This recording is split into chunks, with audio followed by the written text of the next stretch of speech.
Freeing Beck by L. Lauren. Author note: this is my very first written and published book. I always have a mind to edit it, but in some ways I like that it is what it is.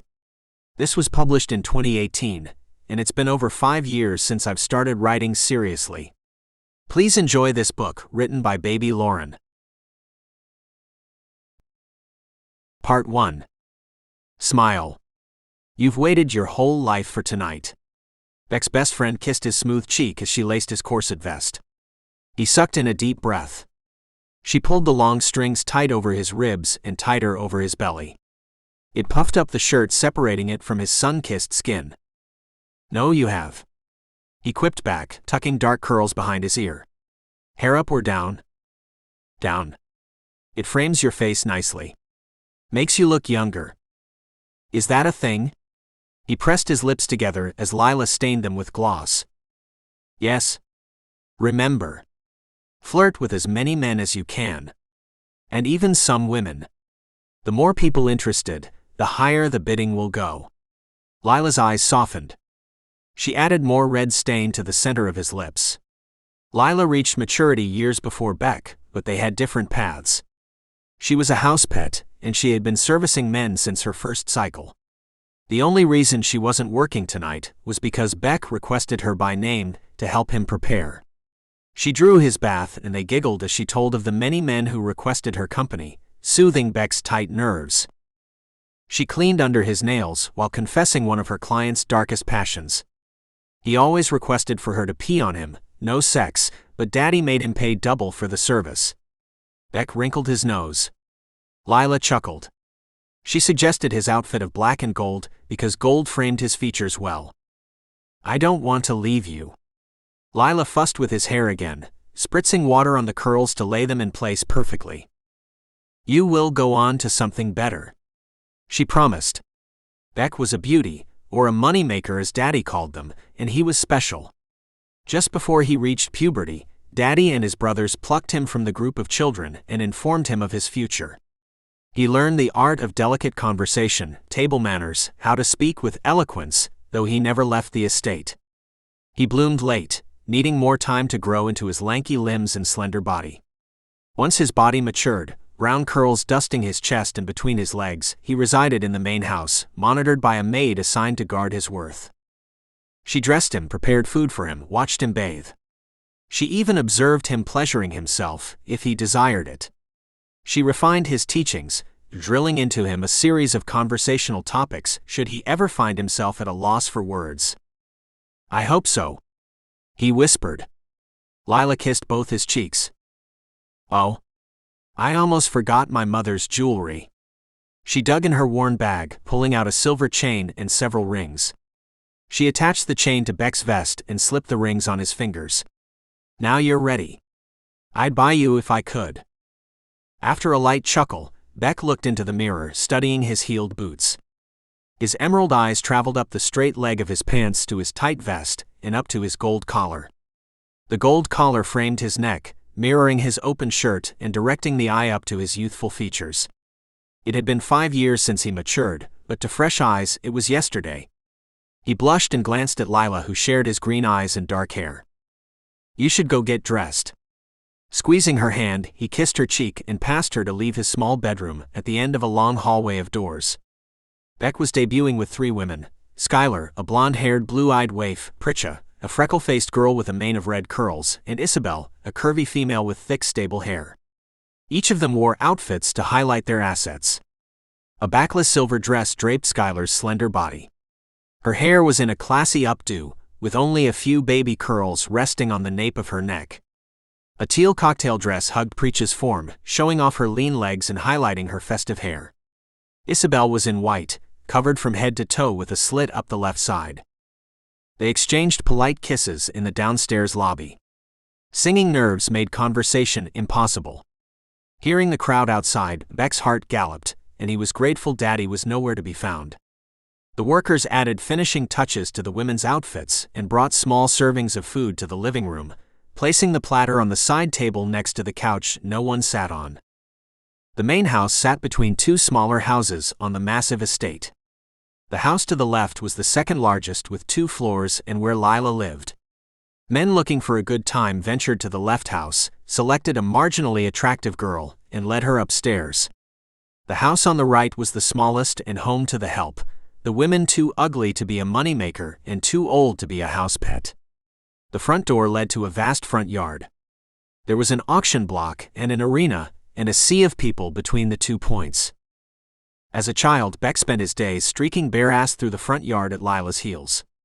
He spent his nights sneaking between the houses, watching the house pets do their work, and watching the beautiful collection of money-makers charm well-dressed men and women. The women sauntered outside one by one, painting bright smiles on their faces and a graceful sway on their hips. Beck lingered at the door, trying to settle his tumbling stomach. The roar of conversation burned his ears. His heels sank into the soft ground, and he strolled around the perimeter. He watched Skylar entertain 3 men with naughty jokes and pulled others into her web with flirty glances over her creamy shoulders. She squeezed each of the men's shoulders in turn and floated away from them, leaving them panting after her as she approached a new pair of attendees, a man and woman couple.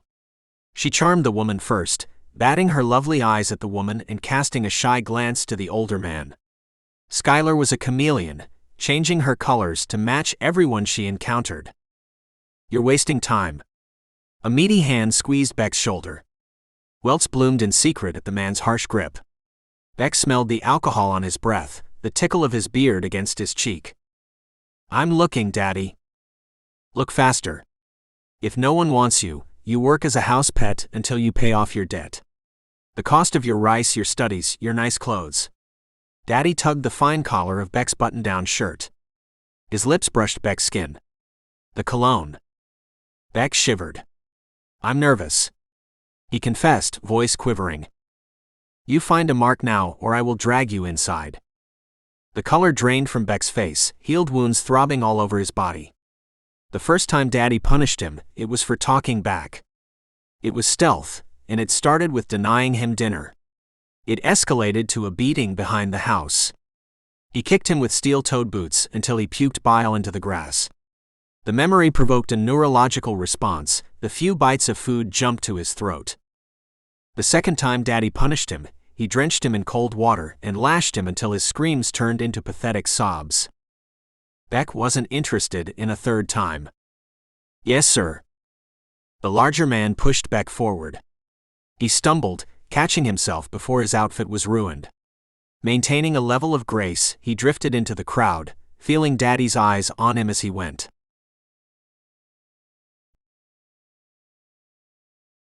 Part 2. Charles bought a second round of drinks, dropping crisp 20s on the server's tray when she returned. She put the drinks on the table, smiling to Charles and his charming companion. "So Toby, you going with me tonight?" Charles lifted his glass of scotch to his lips, taking a calculated sip before placing his drink on the table again. Ringed fingers traced the rim of the short glass. "Where are you going again?" He squinted. "A party." Tobias put a bottle of beer to his lips, gulping his first taste. "Oh, it's so much more than a party. But if I tell you too much, I'll have to kill you." "Oh, okay. So it's a rich people frat party?" Charles chuckled, "Something like that. Look, you've been around these parts for 5 years now and I'm telling you, you don't enjoy your money like you should." He wagged a finger at Tobias. "I mean, I get it, you're new money. You feel guilty because you're rich, am I right?" "No, I don't feel guilty. I worked for it, but I'm not going to throw it away either." Tobias took another swallow of beer. "Yeah, okay. You worked hard beating people up for a living, getting sponsors, endorsements. I can tell you worked hard." Charles grinned, leaning back in his seat and crossing his legs. "As opposed to you. Your grandpa set you up good." "Yeah. You know, sometimes it's difficult being so rich. I mean, what do I do with all my money? Oh wait, I know. I go to exclusive underground events." "Are you trying to sell me on this, still?" "Absolutely. It checks all the boxes of a fun Friday night, exclusive, underground, illegal." Tobias blinked, quirking a thick eyebrow. "We're going to a street fight." "Could be. So you're in? You know what? Sure. I'm in. I'm probably going to regret this, but I'm in. He clanked his beer bottle against Charles's scotch glass. Charles had a sly smirk as they finished their drinks and piled into his limousine. Tobias sent his driver home. On the drive, Charles downed another scotch and switched to nursing a beer as they left town. High-rise buildings became sparse trees. Conversation of the housing market and potential investment opportunities shifted to the best physical qualities of women, and Charles, inquiring the umpteenth time on Tobias' sexuality. 30 minutes into the drive, they rolled into a vast residence. Tobias stepped out of the limousine, adjusting his casual blazer and tucking his shirt in the front. Charles came up beside him. The gate opened on cue, two guards bowing their heads to Charles and Tobias as they walked past. The event looked uninspiring from the street, but Tobias' new intimate view changed his opinion. The older attendees, men and women alike, swarmed around uniformed hostesses wearing cascading black dresses with sparkling chains on top. The hostesses entertained their crowd with a steady flow of drinks and jokes. 3 differently dressed women worked the room as well, but the various coteries surrounding them conveyed a different atmosphere. The plentiful hostesses' pet shoulders leaned in to whisper private words to polished men, laughed showing all their pearly teeth. The other women lured the men closer, a spider offering an invitation and lying in wait. Touches were brief and deliberate, accompanied with steady eye contact and a soul-clenching smile. "Here we are, my man." Charles clapped Tobias' shoulder. "I feel severely underdressed." "Nah, no one cares. These people are trying to display how much money they have to their name." "So I'm saying I'm broke?" "You're saying you don't need to display your wealth." "I'll take it, I guess." Frowning, Tobias followed Charles into the crowd. Under the roar of vague conversation, light music played from a small quartet settled between the left and middle house. The hostesses and guests entered the left house and didn't immediately return to the event. The middle house was quiet, with no one going in or out. The right house's door revolved with people going in and out, servers balancing plates of food and drinks. Charles snagged 2 glasses of dark liquid, presenting one to Tobias. "Drink up." Charles purred as his eyes trailed the hostess. Tobias followed the line of his eyes to her swaying hips. "Go on, I can fend for myself." "Thanks, man." Charles downed his drink like a shot and handed Tobias the glass. His lips curled over his teeth as the liquid courage burned down his throat, then he prowled after the woman. A server on his way back from working the crowd collected the empty glass from Tobias while asking if he needed anything. He shook his head, showing off his barely sipped drink. Alone, he walked through the crowd picking up soft conversations here and there. One hostess giggled at an older man's joke about an eel and a cave. The older man's wife blushed. There were groups of men not entertained by women, of course, talking of business connections, the stock market, the rising price of real estate. The latter was always a topic of conversation, despite the buying market being the best in years. After real estate talk, the conversation shifted to taxes, hiring a new accountant to keep funds in order, or firing one accountant who didn't advise on the best tax breaks. While some women seemed on equal ground with the suited men next to them, Tobias noticed a stark difference with others.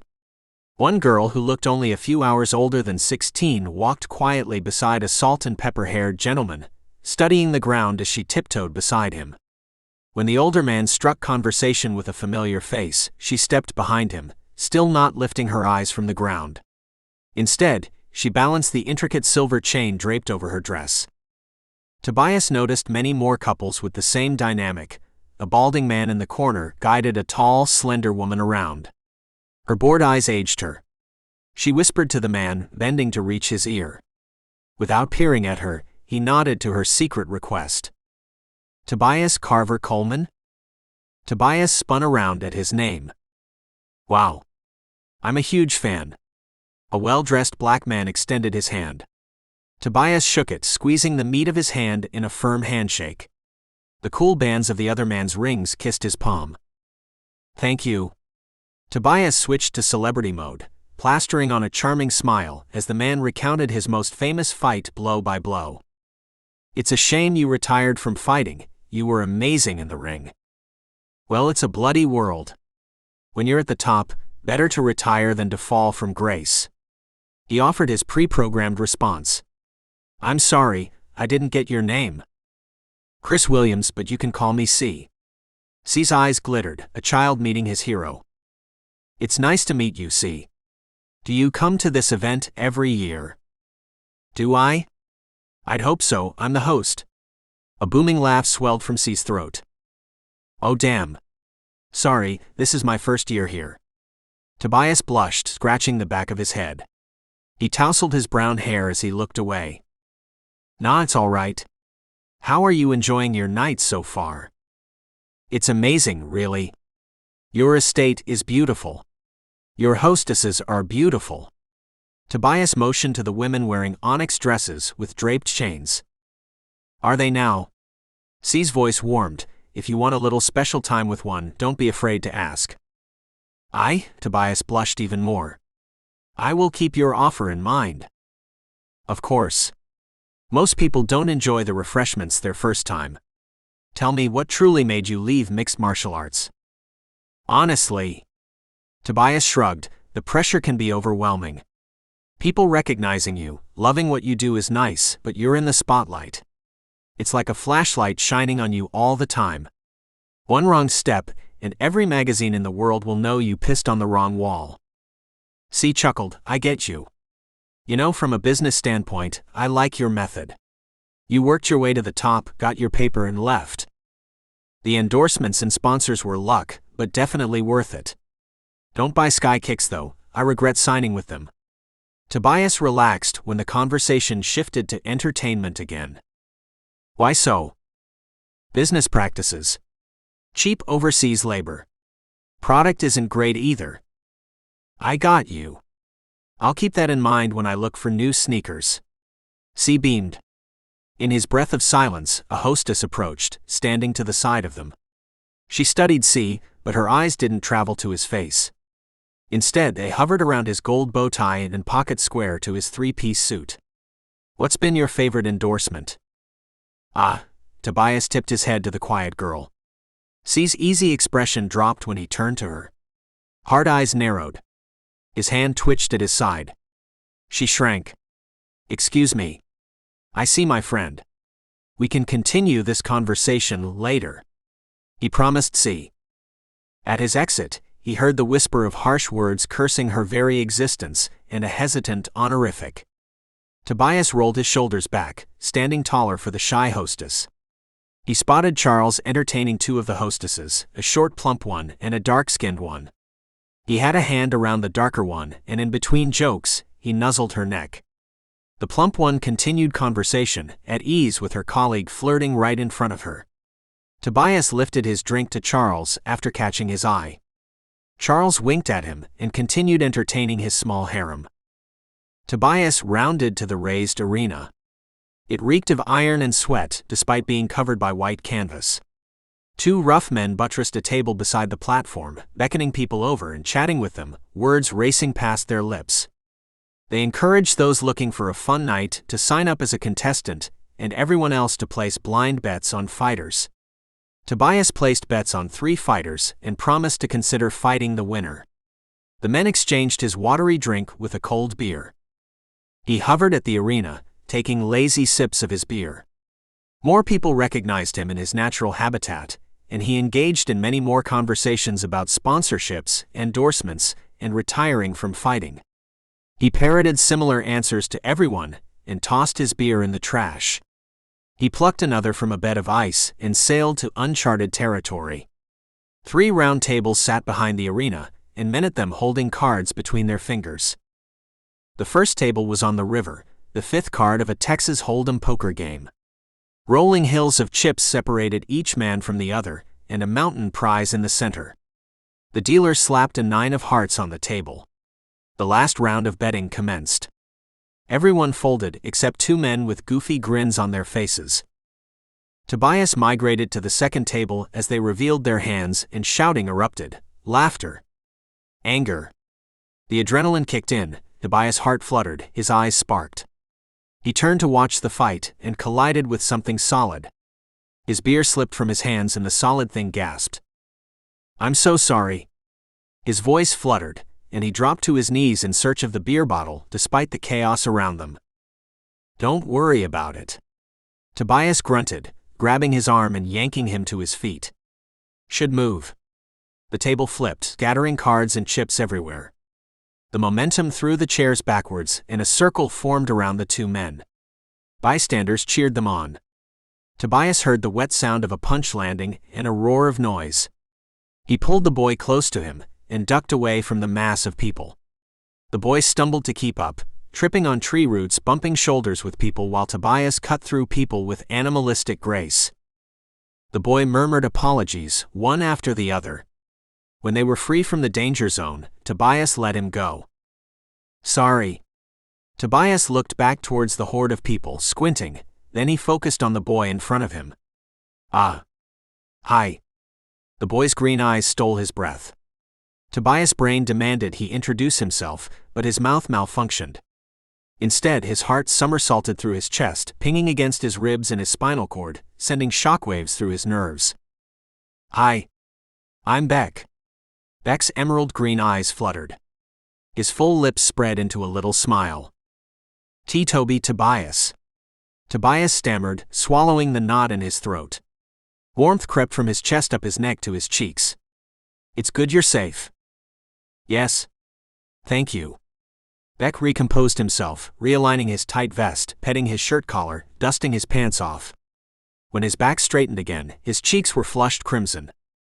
"See, can I get you anything? I could get you a drink." Beck exhaled in a musical chuckle, the sound soothing Tobias' ears.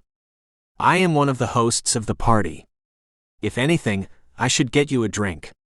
He touched Tobias' shoulder, hand trailing down to brush his petal-soft skin against Tobias' rough fingers. They were free from danger, but Beck stayed close, centimeters separating Beck's slim frame from Tobias' muscular body. His green eyes darted around, settling on a server approaching with a platter of drinks. "Let me guess for you."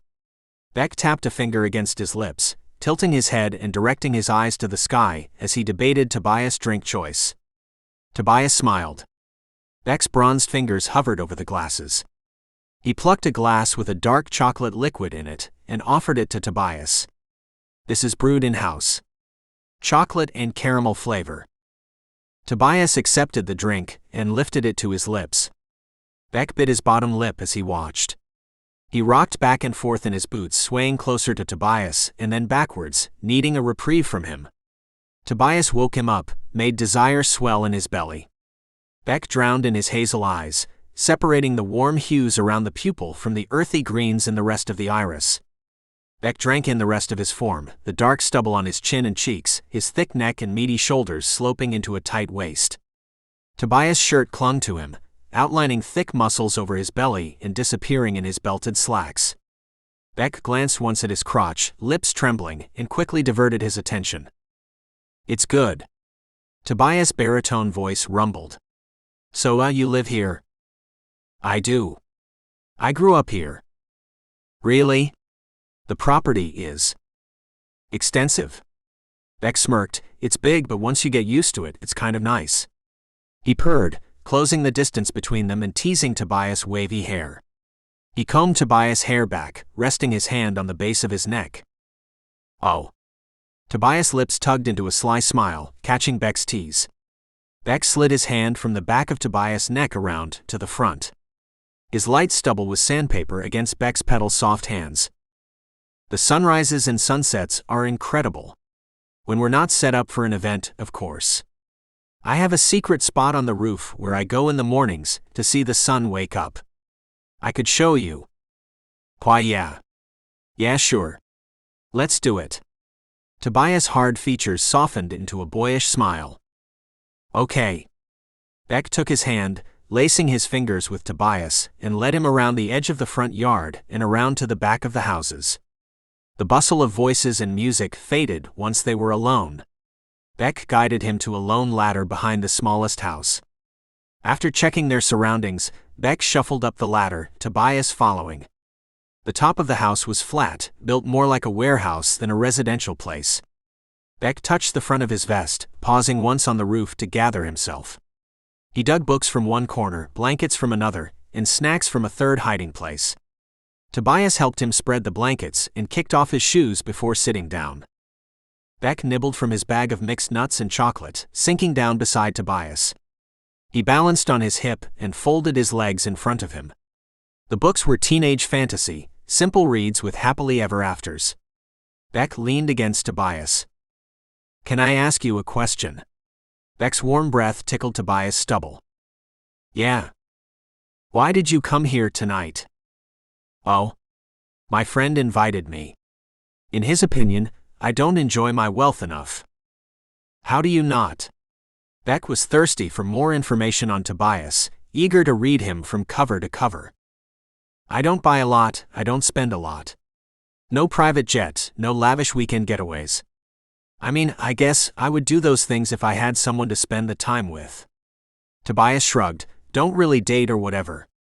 Tobias opened one of Beck's books, avoiding his curious eyes. "Oh? I'm sorry." "Don't be. I'm not. What about you?" "Then I am not either." "Ah. And no. I mean friends. I have a best friend but nothing else. I want to travel one day, see other parts of the world. But for now, I don't have the money. There are ways to make traveling cheaper. Packing food, driving, sleeping in the car or camping." "Oh? Oh, true." Beck nuzzled Tobias' shoulder. "I can't drive," he confessed, voice muffled in Tobias' suit. "What? You can't?" Tobias chuckled. "Hey, driving is easy. I could teach you. I mean, if you want to hang out one day. Or something." Beck's features flickered with a mix of hope and despair. "I would like to hang out one day," he admitted, popping cashews past his lips. "How many places have you been?" "I've been all over. I've been to just about every state in the U.S. I went to Mexico when I was a kid, Canada a few years back. When I first retired from the rink, I took a backpacking trip around Europe."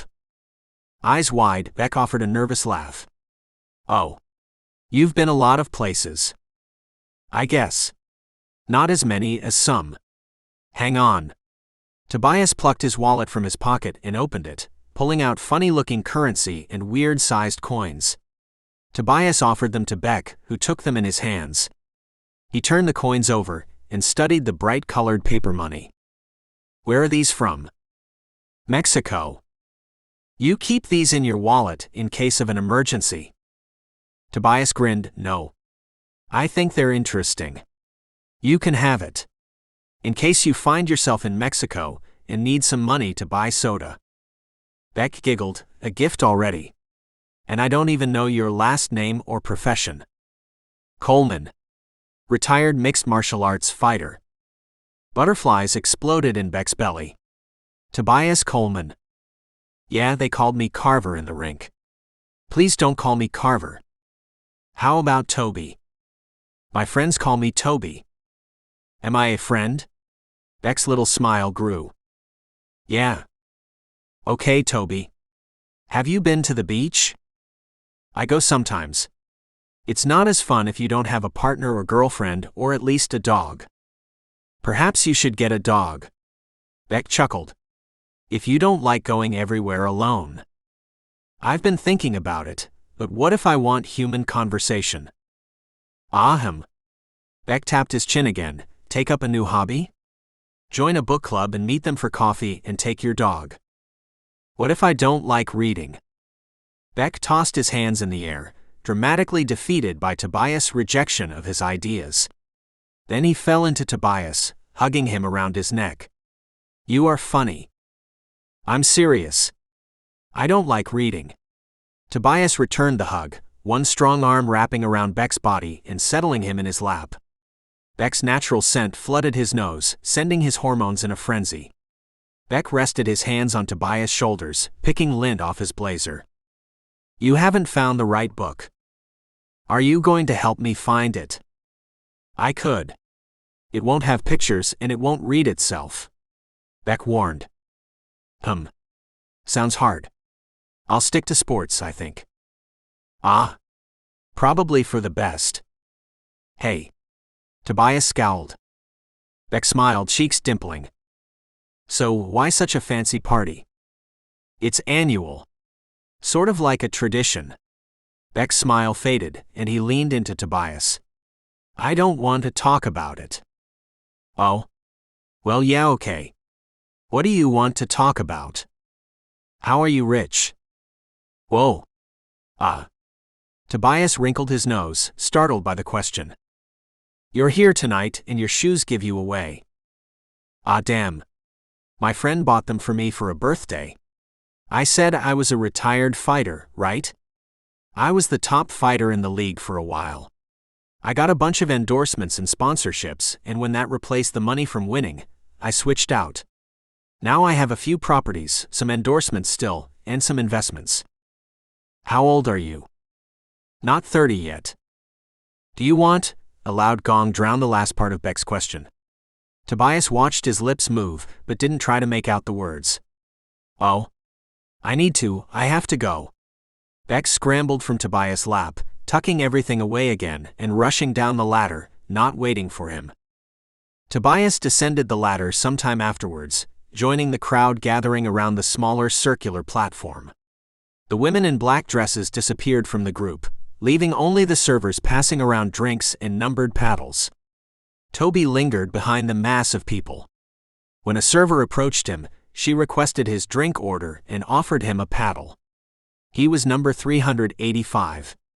She returned with a beer a few minutes later. A swaying Charles found his friend despite the bustle of people.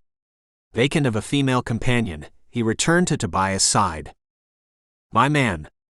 Charles' words sloshed together, you got a number. You plan on bidding tonight?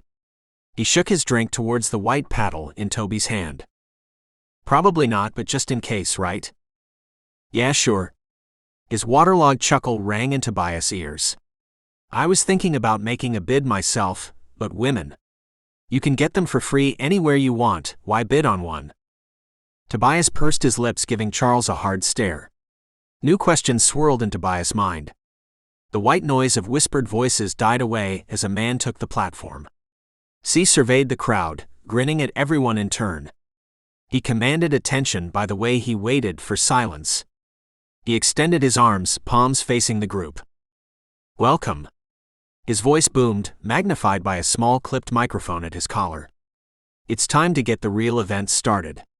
I know you all didn't come just for drinks and good conversation. C laughed at his own joke. Tonight, we have 4 beautiful creatures for you to bid on. We have something for everyone's tastes or needs, whatever they may be. I could bore you to death, but I'm going to let my products speak for themselves. C turned to his left, beckoning a blonde-haired waif to the platform to join him. Eyes downcast, she swayed up the steps and came to stand next to the man, every inch of her pale skin on display. Her wavy hair framed her face, resting on her shoulders and making the line of her neck even longer. She put her hands in front of her, clasped over her bony hips and covering her privates. When C whispered to her, her hands tightened, relaxed, and she moved them from covering her body and rested them at her sides. She's exquisite. Charles's liquored voice buzzed Tobias' ear. Standing before everyone, a blush gave her cheeks color and flooded her neck and shoulders, fading into peachy skin at her chest. Her perky pink nipples pointed at the crowd, teased by long locks of her golden hair. Her waist pinched in and swelled at her hips. Between her skinny legs sat the only thing most men were interested in. She was a budding flower, hours from a full bloom. The exposed petals revealed the softer hidden petals while still protecting them. A rosy tone painted the center of her legs, her knees, and the tips of her fingers. This blonde-haired, blue-eyed beauty is Skylar. She's been with me since she was in diapers, playing at my feet. She loves to entertain and be the center of attention. She hasn't worked a day in her life, but she is skilled in the art of conversation. If you are a man or woman who needs a charming companion to help you close a business deal, she's it. With soft hands and even softer breasts, she also loves to make her man happy. We'll start the bidding at $300,000. Remember, in the event of a tie or if one man chooses not to relent, we settle the tie old school. C tipped his head to the arena, across from the podium. And then you claim your prize for the world to see." The crowd cheered. C stepped away, turning the bidding process over to a professional auctioneer who managed the waving paddles with a learned expertise. He chanted in a monotone rhythm as the price climbed from a modest $300,000 to well over $1 million. This is an auction of people." Tobias looked at Charles. "Yeah, I thought you realized. I mean, come on, there are young girls everywhere. What did you think was happening?" A party. With young women working the event?" To see the world through rose-colored goggles." Charles lamented. The collection of initial bidders folded when her price reached $3 million. The auctioneer's chant became longer between bids until he concluded the session at just under $4 million. The girl looked in the direction of her new owner, keeping her expression carefully neutral. She exited the stage to the right where C nodded his approval and stomped to the platform again. Wasn't she a wonderful way to start the evening? $3,900,000 and worth every red penny, I can assure you. A woman so beautiful only comes around once every blue moon. Next we have Pritcha. At her name, the curly red-haired girl hopped on the platform. Her curls extended far past her shoulders, licking at her plush belly and wide hips. The waif was shy, Pritcha wasn't.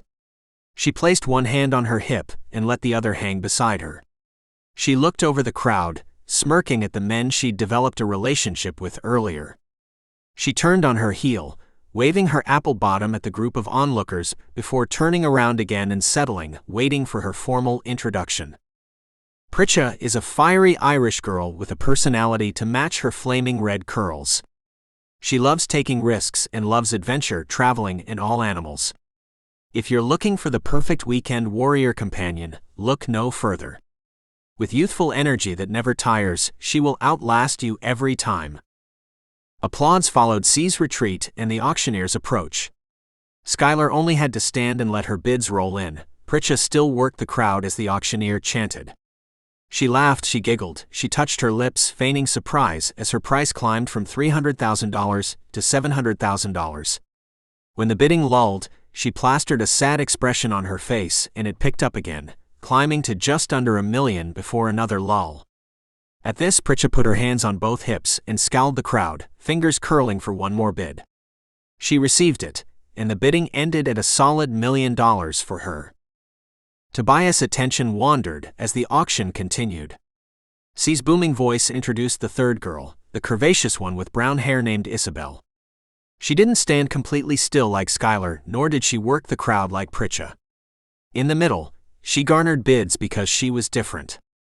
Her ample chest held promises of a good time, her thick thighs mesmerized the men watching.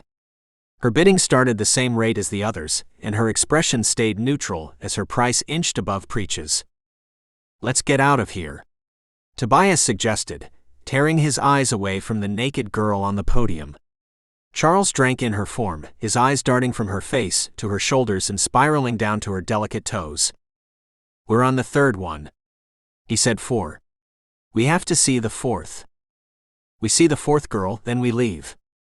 Tobias' voice hardened, challenging Charles to disagree with him. Fine. We see her and then we leave." "No problem."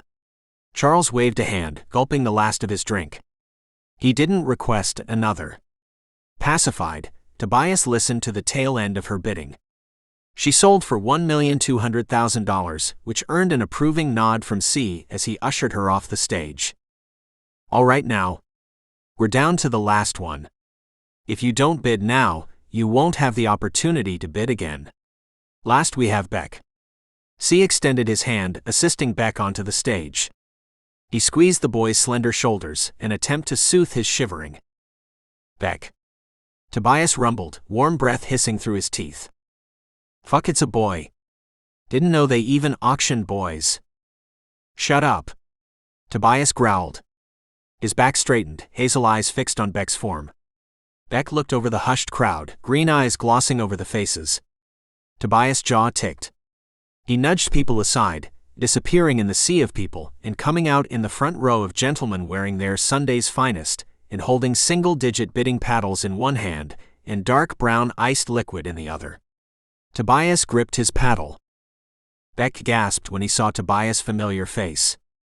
He danced in his spot, slender legs attempting to cover his exposed body to no avail. His expressive features shattered, eyebrows knitting together, lips scowling, eyes watering.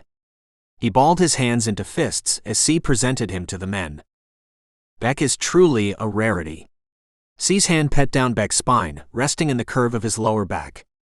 It's a special treat when we have the opportunity to offer a beautiful young boy for you all.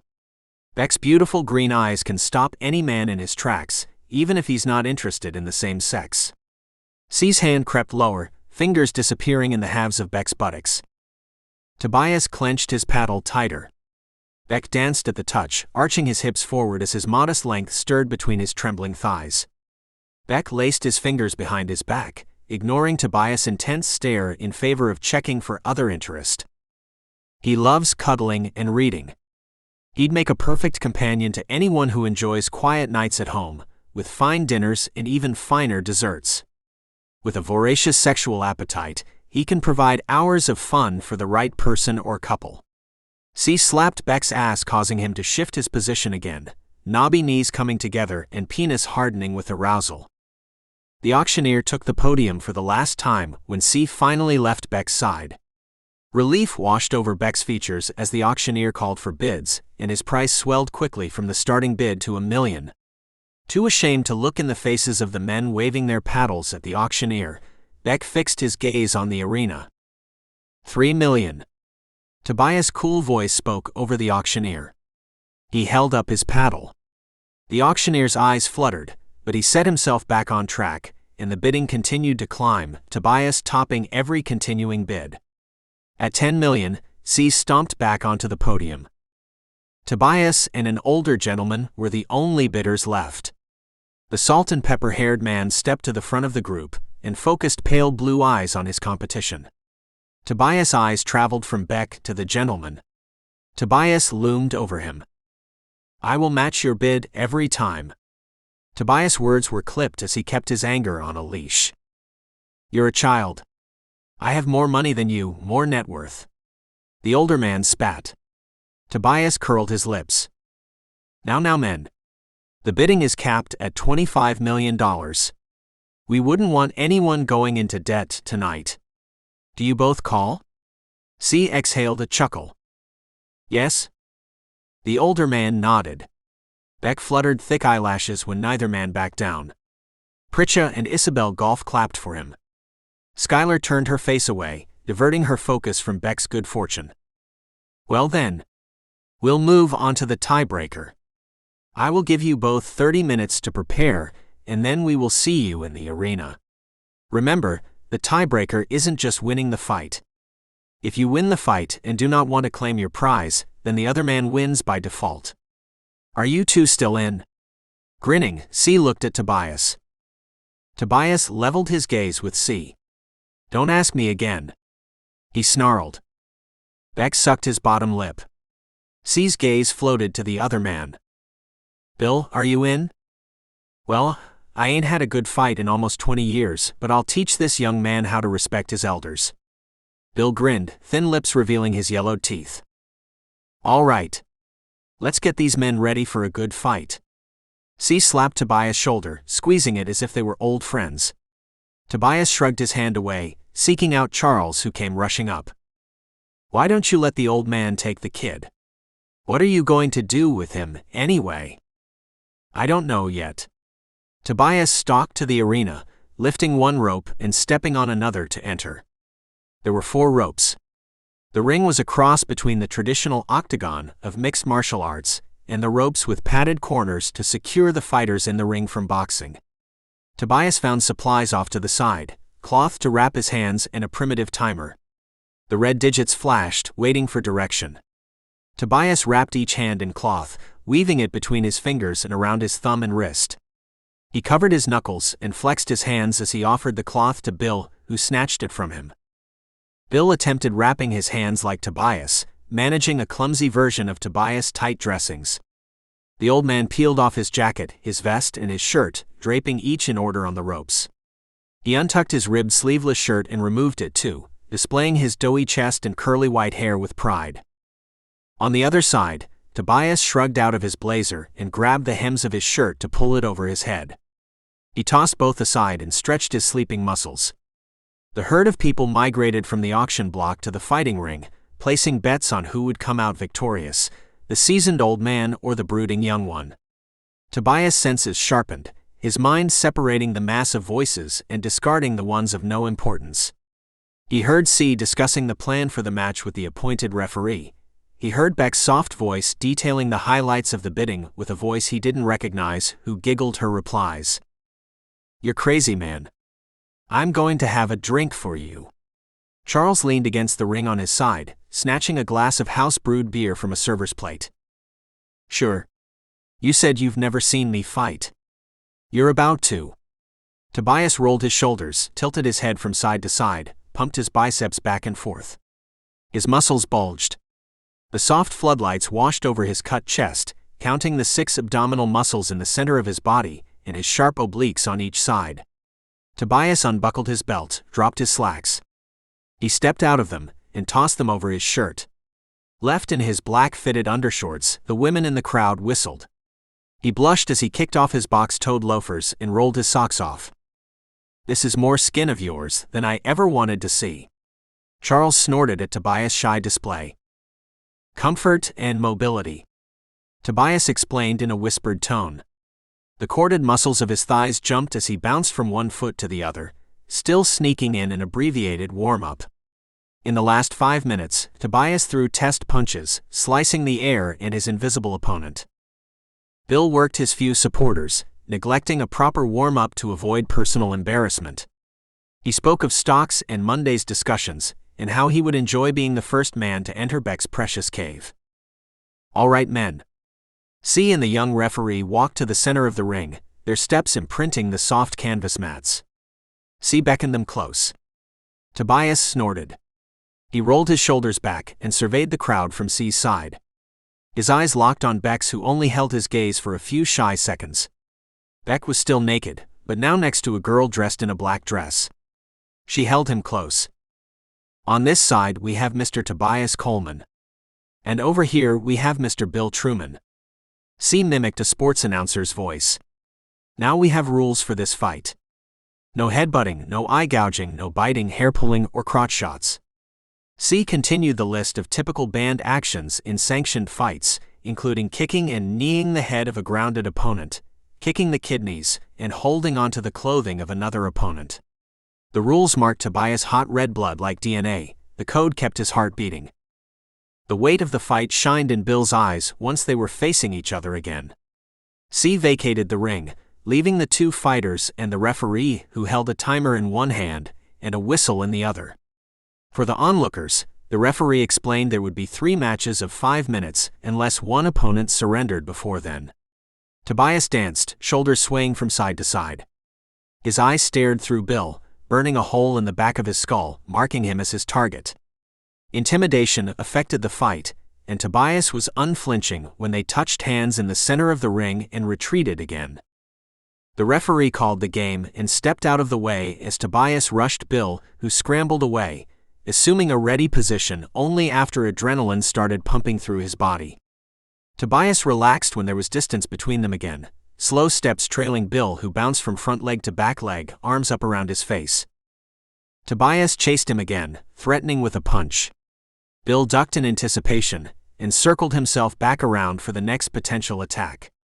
Bill grabbed Tobias around the middle, pushing him back, until Tobias threw him off balance and he hit the canvas hard. Tobias twisted his arms, but Bill snaked away and back to his feet without letting Tobias free, backing him into the tightrope perimeter of the ring. Tobias punched his torso, kneed his belly. Bill grabbed his leg and they tumbled to the ground.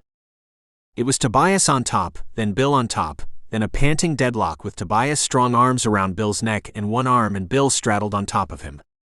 Women cheered as Bill fought against Tobias' strong grip, punching his side. Bruises bloomed on Tobias' skin, nerve endings sending panicked responses to his immune system, to his brain. He entertained the thought of fleeing for milliseconds. When he shut his eyes, he saw Beck's begging green eyes. Grunting, Tobias released his head to grab his other arm as he caught his breath. Bill struggled against him, stealing his freedom and standing. Tobias rolled away from him and jumped to his feet as well. Chest heaving, both men took a moment of abatement. The referee circled the ring with them, desiring a better look at the fight. Tobias chased Bill the second time, falling through a punch and swinging back around to grab and tackle him to the ground. Tobias punched Bill, his face, his chest, his soft belly. He heard Bill's desperate grunts and gasps, but he didn't care. A lion on prey, he enjoyed the chase as much as the eventual reward. Legs intertwined, Bill fought to his feet and bucked Tobias off him just to tackle him again. They fought with calculated movements, Tobias wrapping his legs around Bill's torso and his arms around his neck, twisting his head to the side. Bill pushed against him, punching his sides and his face. Their limbs were quickly gridlocked as they waited out the seconds of the match, hoping the other would surrender.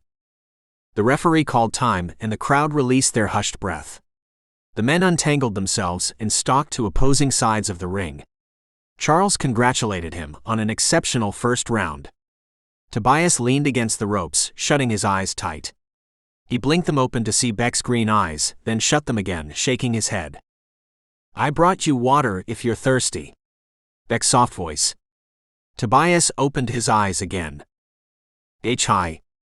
You're probably not supposed to be over here." Tobias mumbled, voice thick with a wave of excitement. Shorts covered Beck's bottom half, but the rest of him was still bare. Tobias wanted to taste him, to press his lips into Beck's soft skin. No, but Beck's lips quivered. Downcast at Tobias' rejection, he placed the bottled water at the edge of the ring and stepped back into the mass of people. Tobias watched him race through them back to his female companion, frowning. "Hey, head in the game, man." Charles waved his hands in front of Tobias' face. "Don't get distracted. You have a fight to win, I bet money on you." "How much?" "Just $100,000. Figured tonight could be good for us both." "Sure. You'll take me out to dinner for this." "I'll take you and your new pet," Charles reminded Tobias. "Back in it, Tiger." Charles toasted to him. Hissing, Tobias turned back to Bill, who was abloom with bruises. Old skin bruised easily. The first punches purpled, with the others not far behind. Tobias exhaled tension from his body, kicking his legs and shaking his arms as the referee flagged the second round.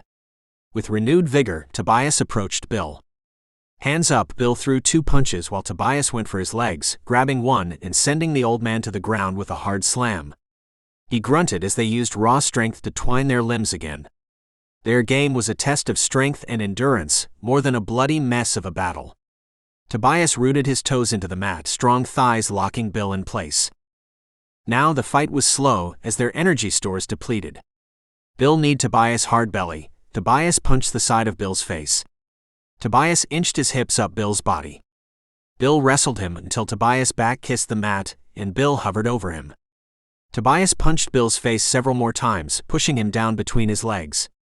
Tobias got one thigh over Bill's shoulder and crossed his heels. Bill twisted, thrashing one way and then the other as Tobias' thighs tightened around him, one leg at his neck, the other under his armpit. Tobias collapsed back on the mat, staring at the dark sky as Bill flailed. Bill twisted enough to place a knee on either side of Tobias' torso, landing easy punch after easy punch, giving blooming injuries new cause for distress. He closed his thighs tighter. Okay. Bill cried, frenzy in his tone. The referee nodded to his resignation. Tobias released him, puffing breaths meeting the cool night air as plumes of fog. Tobias closed his eyes.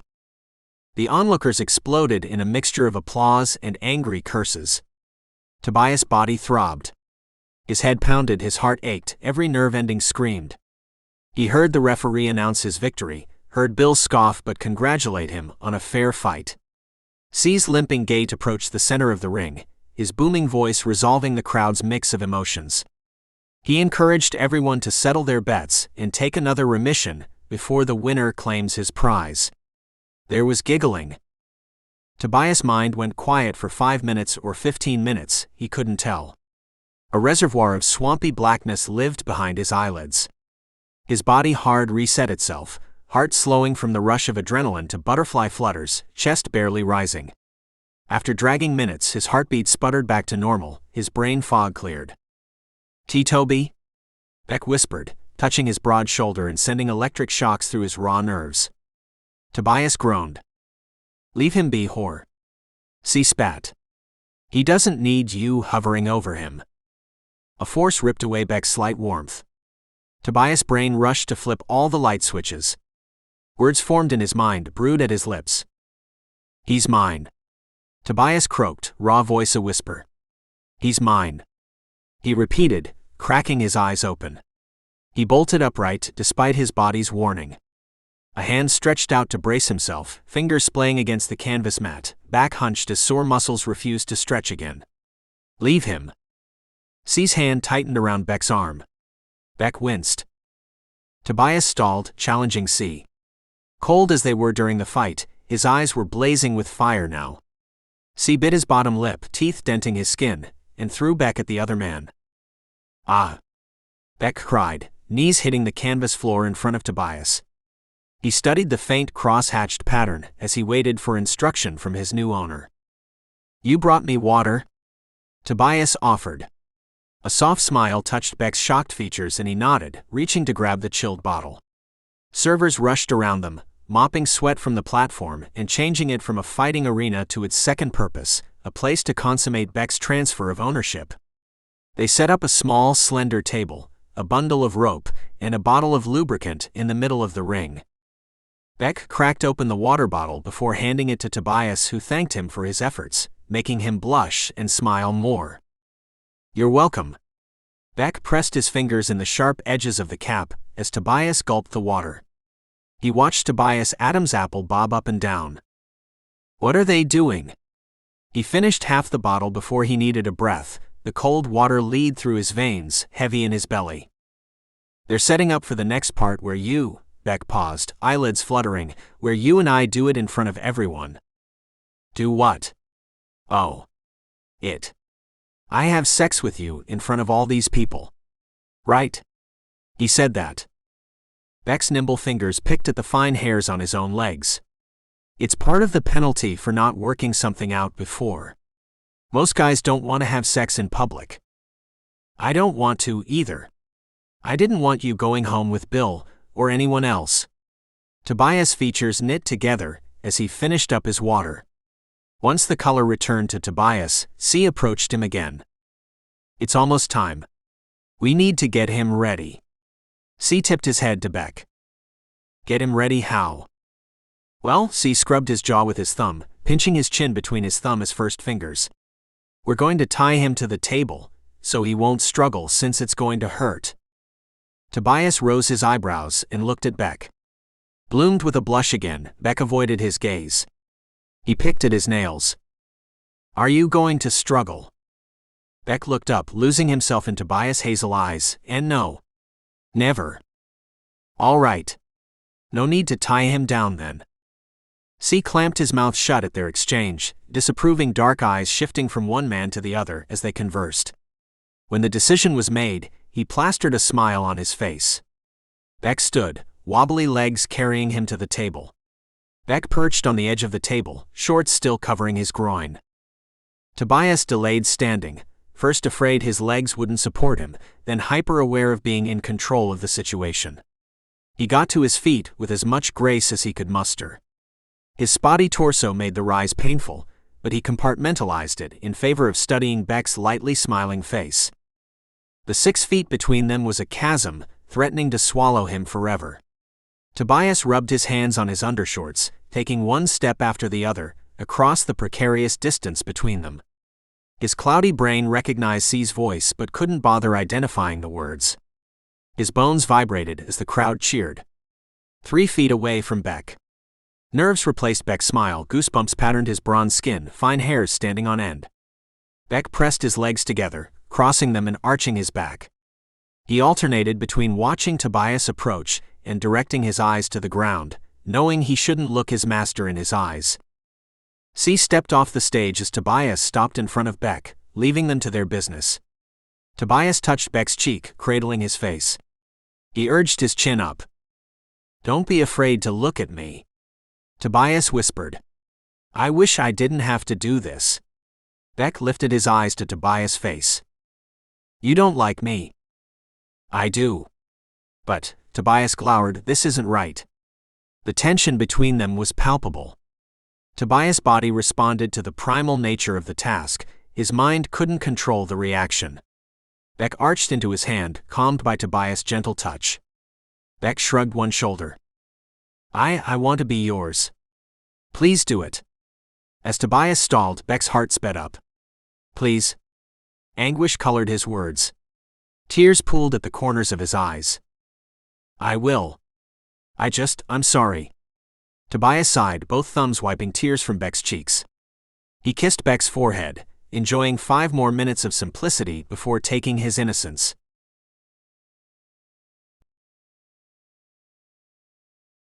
Part 3.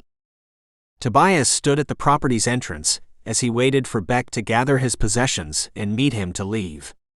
He encouraged Charles to take an early evening, called his driver and his accountant, and exchanged the $25 million it cost to take Beck home with him.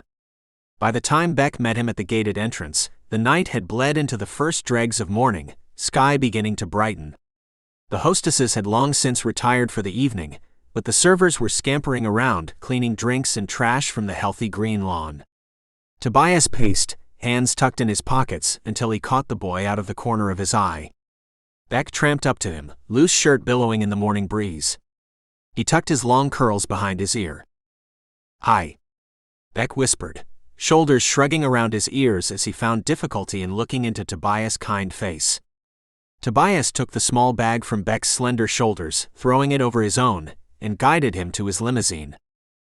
My friend drove me so, I had to call my driver. Tobias blushed. He handed Beck's bag to the older man who tucked it in the trunk and opened the side door for them both. Silent. Beck plastered himself against Tobias, burying his face in the crook of his arm. Tobias' heart melted. Oh hey. It's fine.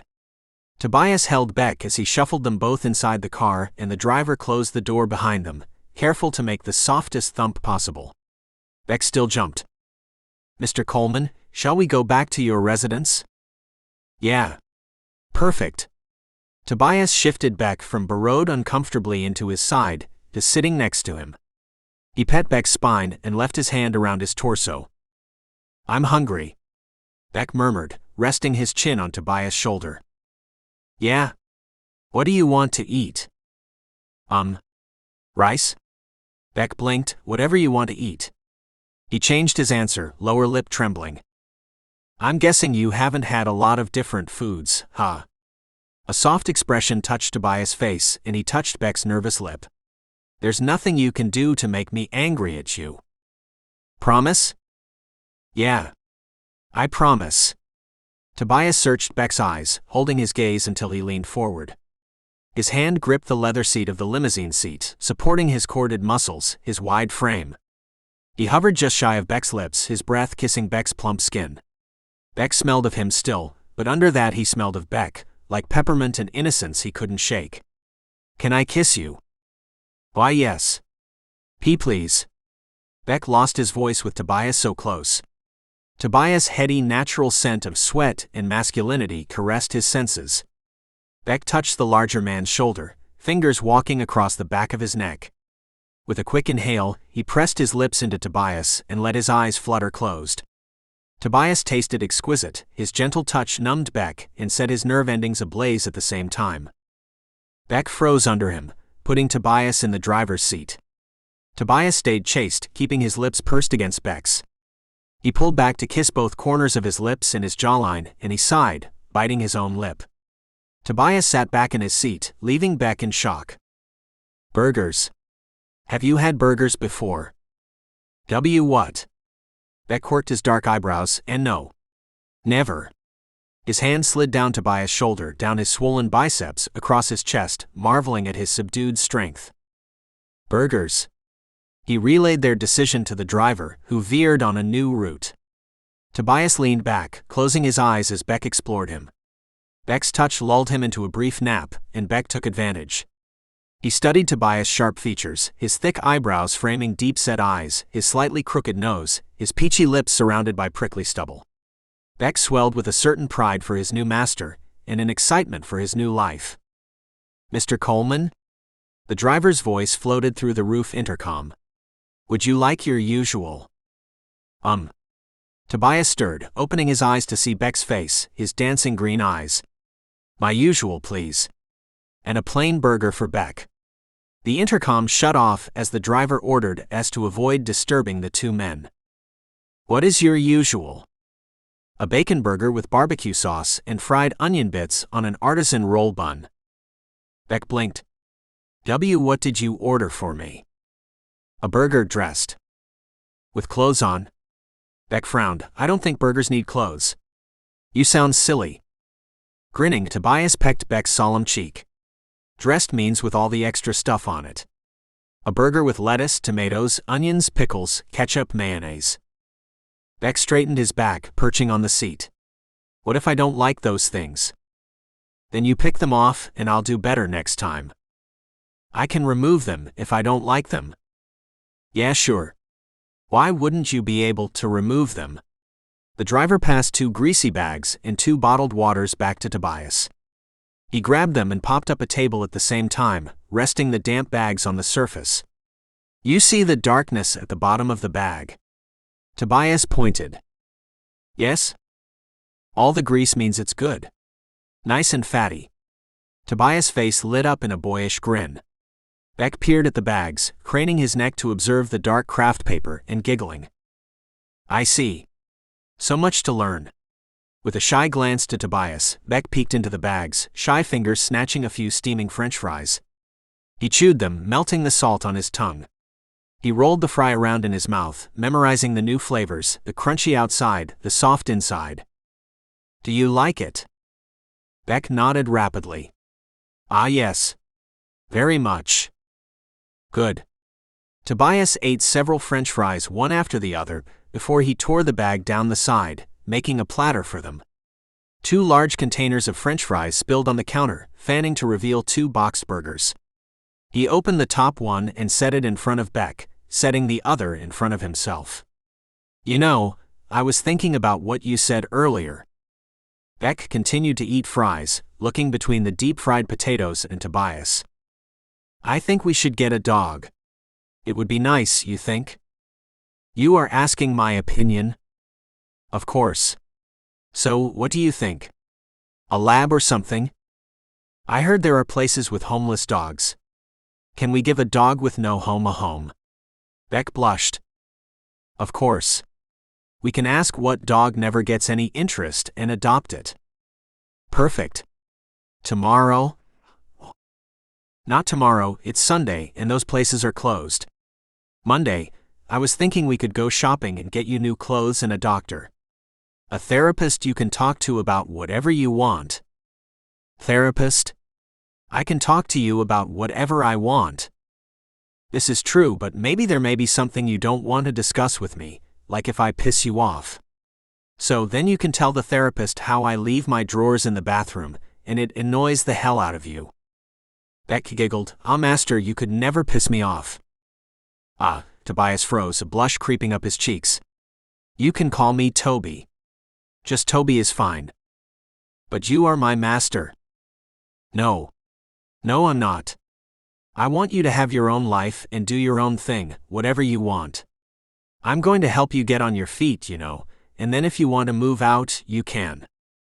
"What if I want you to be my master?" Tobias knit his eyebrows together, studying Beck's features. Beck placed his hands in his lap, tucking them under his tight shorts. I can't be your master right now. Maybe later.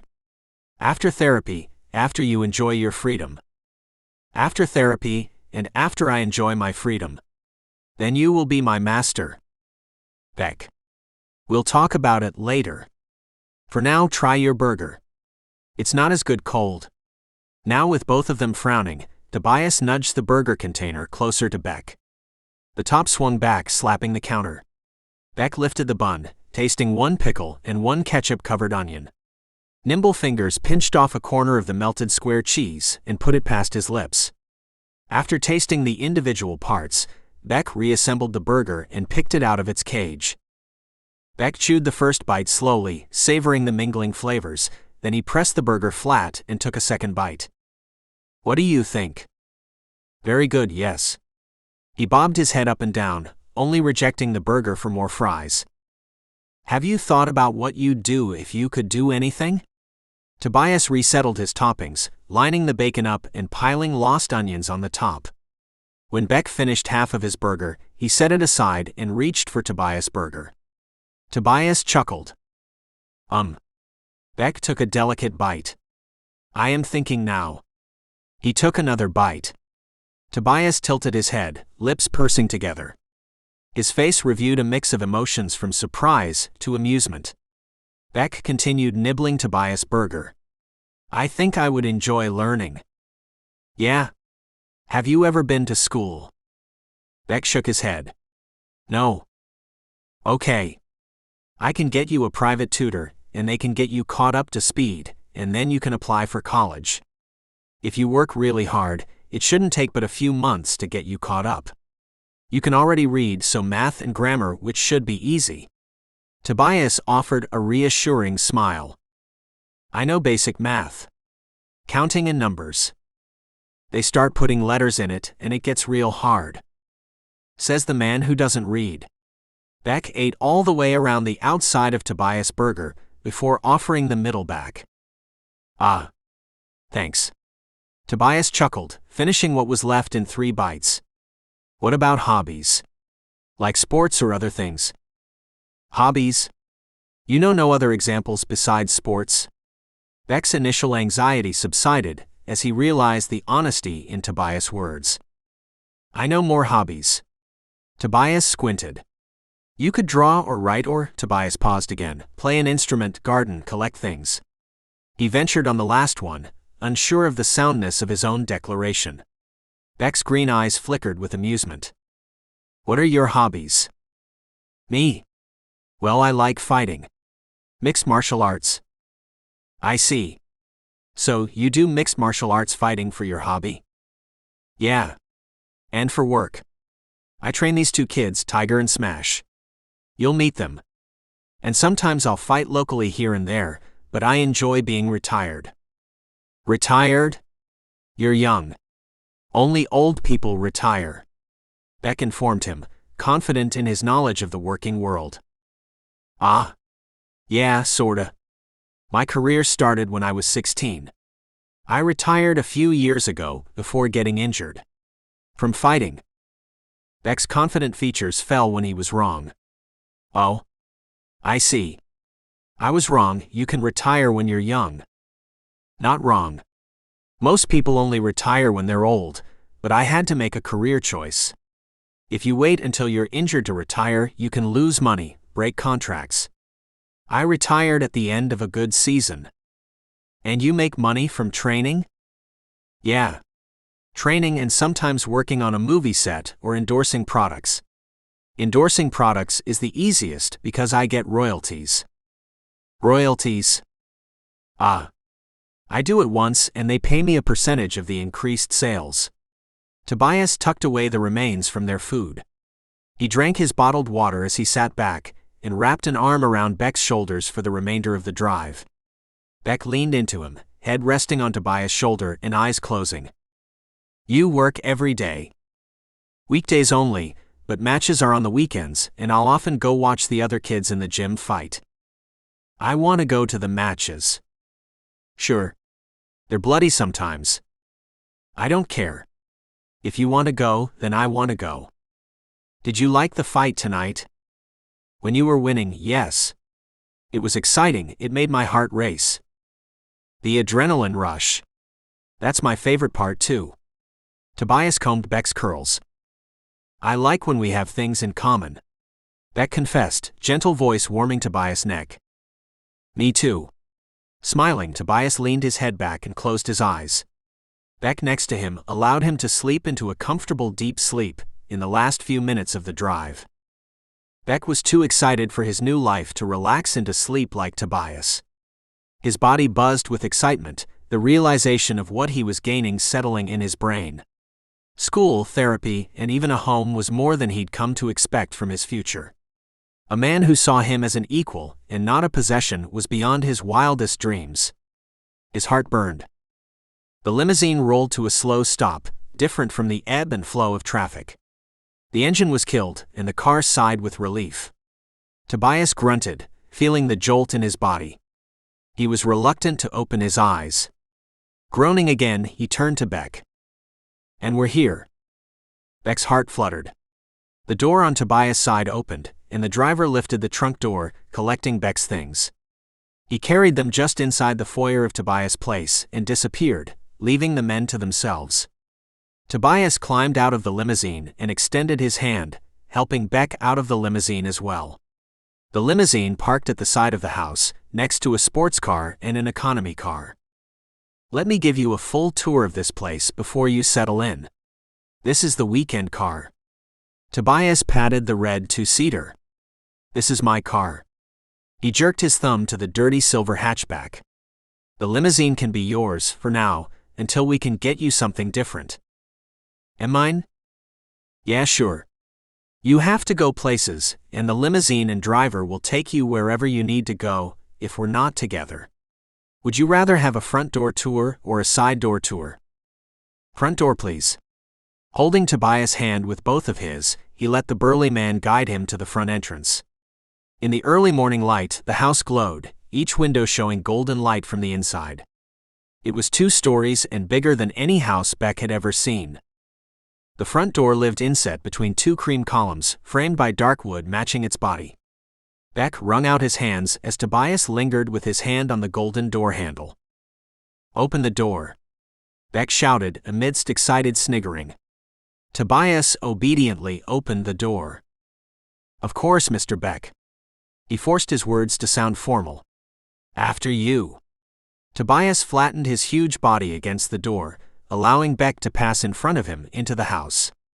A bright patterned rug and winding carpeted staircase greeted them on entry. Tobias kicked off his shoes beside the rug. Beck did the same. Under the staircase, hardwood flooring planked through the dining room and into the main room. A honeywood stained table with 6 accompanying chairs sat on a complementing rug to the first. "This is the main dining room, guest entertainment room, and kitchen." He pointed to the wide opening of the main room and the smaller door to the kitchen from the dining room. "There's another kitchen entrance inside the main room here." Beck's eyes went wide, and he tiptoed from the first rug to the table, circling around it and touching the smooth wood. He touched a mahogany china cabinet also living in the dining room, studying the patterned plates and cups. "It was my mother's," Tobias offered as Beck's fingers tapped the old glass. "We used to use them on holidays when we'd all sit down to a nice family dinner." "Used to?" "Yeah. I don't do it now. It seems like a lot of work for just one person. Maybe you and I can start some new tradition." "Oh. Your mother isn't, she's not with us anymore." "Correct?" Tobias nodded once. "A lot of this stuff is hers. The rugs. This table set. I mean really, these red checkered chair cushions are terrible. And these are her paintings too." He motioned to the triptych on the perpendicular wall. The classic hardwood stopped at the kitchen entrance where it changed to economical tiles stretching from the kitchen entrance to the far wall lined with windows to the backyard. The kitchen was built in a half-moon with marble countertops and an island. Drawers and cabinets were plentiful, and anyone working in the kitchen could see right into the main room, the decorative fireplace, and the wall-mounted television. "This place is beautiful," Beck whispered, leaning into Tobias as they strolled through the kitchen to a more private dining area. "I usually eat in here. They have a name for this spot, but I don't remember it. It's not important. I have no emotional attachment to this table and chairs set, so if you want to throw it out and get something new, we can go shopping." He motioned to the square table with 4 chairs and no rug. "And the main room." Tobias turned at the corner of the kitchen and walked through a curved entryway. "You can entertain 6 guests in here." "At least, yeah. The 2 wingback chairs were my mother's, but I got them reupholstered a few years ago." This main couch and chair could be replaced with an L shape. They're old from when I was a broke kid. Tobias shrugged. They don't match the chairs. No, they do not. Tobias agreed with a snort. Are you judging my design sense? Or lack thereof, yes. With a quick kiss, Beck snaked away from Tobias and pranced through the main room back to the stairs. He paused to see if Tobias was following, but frowned when he wasn't. Toby? Beck stepped off the stairs and wandered into the main room again. Ha! Tobias snatched Beck around the middle and pulled him close, blowing raspberries into his neck. Beck squealed and playfully fought against him, swatting his shoulders and twisting in his arms. Mean! Beck protested as Tobias released him, sliding rough hands down Beck's arms. Tobias laced their fingers together and hesitated in front of Beck. Beck was attractive in his black suit and laced corset vest, but he was exquisite standing barefoot in an oversized shirt and fitted pants inside Tobias' home. The last puzzle piece falling into place. Show me the upstairs, please. Ah, of course.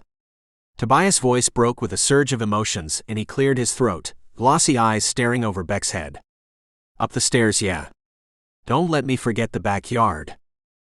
I won't. Beck sauntered up the stairs, clutching the railing. First up is the study. He motioned to a room just off the stairs with a bookshelf, desk and computer. I only do my taxes in here, otherwise it collects dust. Hopefully you'll use it more than me. Taxes? Stuff you pay to the government every 3 months when you work for yourself. I have an accountant who deals with it for me. I don't understand. Honestly. Me neither. Anyway, moving on. Those 3 rooms are the 2 guest rooms with an adjoining bathroom. He opened each door to show Beck the simple rooms. Both were identical with a full-size bed, bedside table, and 2 dresser set. Each had a circular chair and a small television sitting on the larger dresser. The bathroom was crisp white with 1 sink, a hidden storage closet, a shower and a toilet. The bathroom was well stocked with towels and all sorts of materials guests would require for a short stay. Do I stay here? No. I mean, you can if you want. I figured you'd take the master or the second bedroom. I currently sleep in the master, but we could switch. I'll show you. Hang on. He opened a door across the hall from the other 3 doors. The room was empty save for the fluffy white carpet and the lazily spinning fan. This is the 5th bedroom. It's got a closet so it counts as a bedroom, but it could be used for anything really. Why do you have such a big house if it's only you living here? Good question.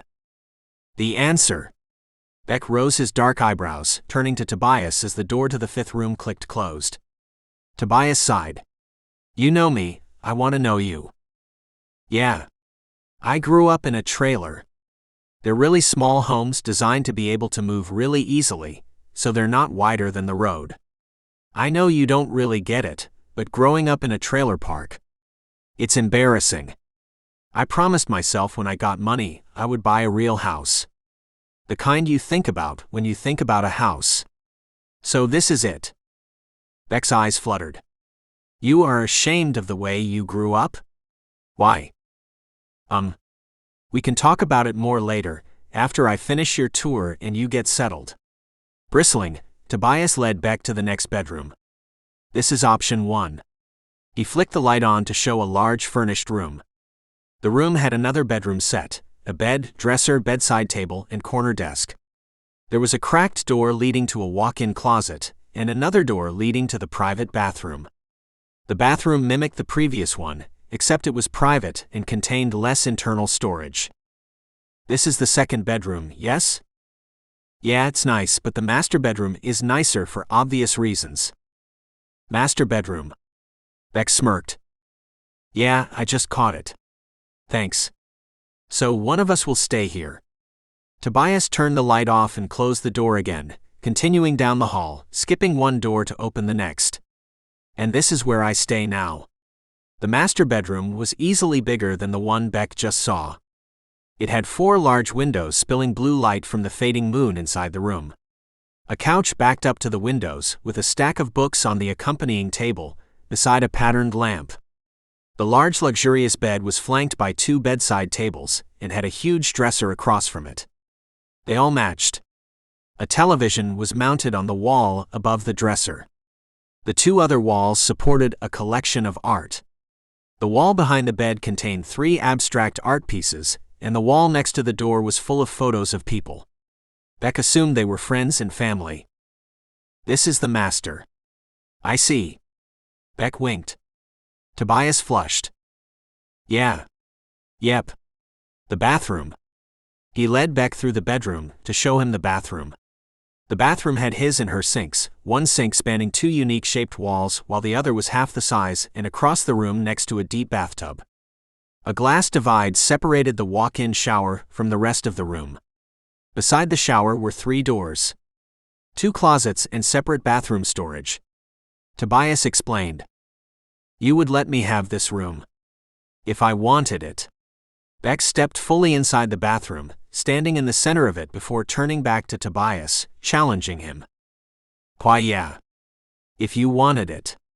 Tobias tucked his hands in his back pockets, shoulders hunching. As long as I can take a bath in here sometimes, I think I am happy with the other room. Beck breezed past Tobias once he had his answer. Anytime you want. You have to show me the backyard. But you skipped a door in the hall. Oh? Yeah. Right. I did. Rubbing the back of his head, he left the master bedroom and opened the door to the room he skipped. This room was the only room not resembling a showroom. Boxing and fighting posters served as wallpaper. There was one comfortable couch in the center of the room, an equally comfortable love seat on the left, and a single chair on the right. Light-colored rings designed the top of the wood coffee table in front of the couch. Across from the couch was an entertainment stand stuffed with game consoles and the games to go with them. A small refrigerator sat next to the entertainment stand. This is your room? It's called a game room. Or a man cave as some people like to call it. My friends and I mostly hang out here. We'll watch matches back here. I don't care if this room gets dirty, you know? I see. Oh, and there's a movie room here too. Watch this. Tobias approached the wall behind the couch and pressed into it. The wall lifted and slid to the right to reveal yet another room. Grinning, Tobias looked at Beck. A secret room? A secret movie room so you can pretend like you're in a theater. A theater. Beck craned his neck to peer at the double set of plush seats, each divided by a drink holder. The mounted television in this room was bigger than all the others, spanning the wall from left to right and nearly touching the ceiling. Under the table, precarious stacks of movies leaned against the wall. Tobias hesitated. Why yeah. Ah. I'll take you. It's hard to explain, but you'll love it. I will. I hope so. Everyone loves going to the theater. If not to watch the movie, then to kiss while the lights are dim. Am I invited to watch matches with you in your man cave game room? Of course. The next one is next weekend. Charles and a few guys from the gym are coming to watch. That's okay, right? Charles? Your friend from tonight? Yeah. He's not so bad when he's sober. Oh. He's very nice. He's a good friend. I would like to see him again. No worries there. He's always around. His inheritance makes money for itself, so he doesn't have to work. I see. Well, good. Maybe he can help me shop for new furniture. Maybe he can. He has more fashion sense than I do. Beck planted a playful kiss to Tobias' cheek. Ah, backyard. And then sleep? It's been a very long night. Yeah. Tobias agreed, taking Beck downstairs into the back door. Patio pool, green for the dog. He pointed to a long 5-person couch with colored canvas cushions with matching pillows. The couch had a rug of its own and an eclectic coffee table designed for an outdoor space. The covered patio looked out at the oddly shaped pool and vast greens circling it. Weird-shaped plants in a variety of earthy colors lined the large pool and offset jacuzzi. To the right of the pool was a massive traditional backyard, A layer of lush grass stretched from the pool to the fence several car lengths away. I don't know how to swim. Oh, I can get a swimming coach for you. Add it to the list. Okay. Biting his lip over a protest, Beck nodded and squinted into the distance. Yeah. Tobias followed Beck's eyes to the peak of sunlight over the lush foliage. I know it's not as good as the sunrise you're used to, but welcome home? Beck shivered. Tobias' words stabbed him, made his ribs throb. The sun rose on his own time, washing the plants with energy, reflecting in the rippling pool water. Freedom was a strange beast, desired until obtained. Thank you. Glad to be here. He managed, throat swelling, trapping his voice. The pastels of the sunrise painted the soft white of the house, briefly changing the house from neutral to periwinkle blue and buttery orange. Tobias touched Beck's shoulders, thumb brushing the back of his neck. The sunrise shined in Beck's glassy eyes, and Tobias wiped away tears for a second time. He raked his fingers through Beck's wavy hair, kissing his temple. I'm going inside. You can join me when you're ready.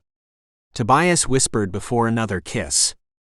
He stepped away from Beck, giving him both space and time as he disappeared inside. This is a work of fiction. Names, characters, businesses, places, events, locales, and incidents are either the products of the author's imagination or used in a fictitious manner. Any resemblance to actual persons, living or dead, or actual events is purely coincidental.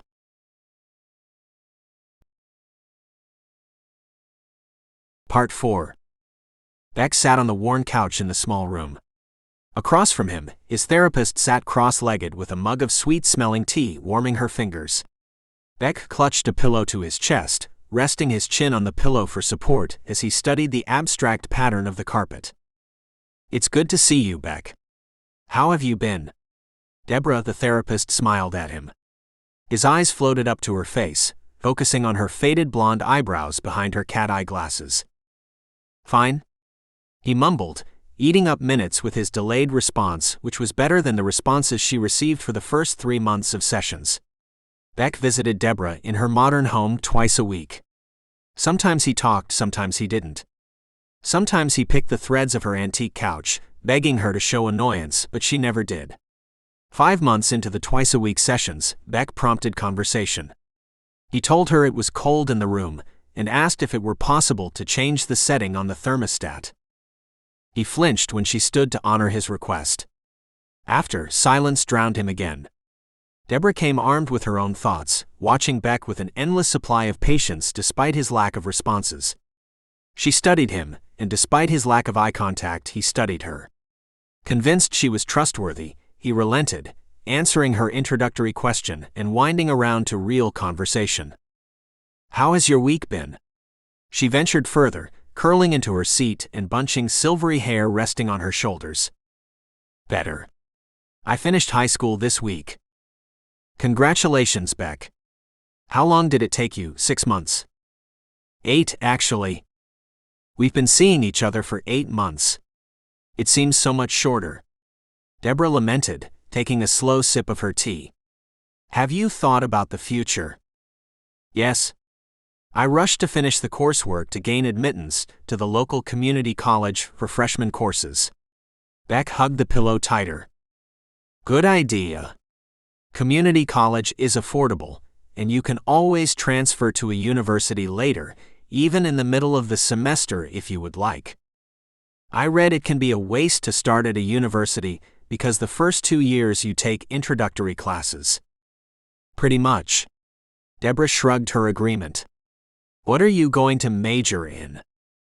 I am not sure yet. I like art.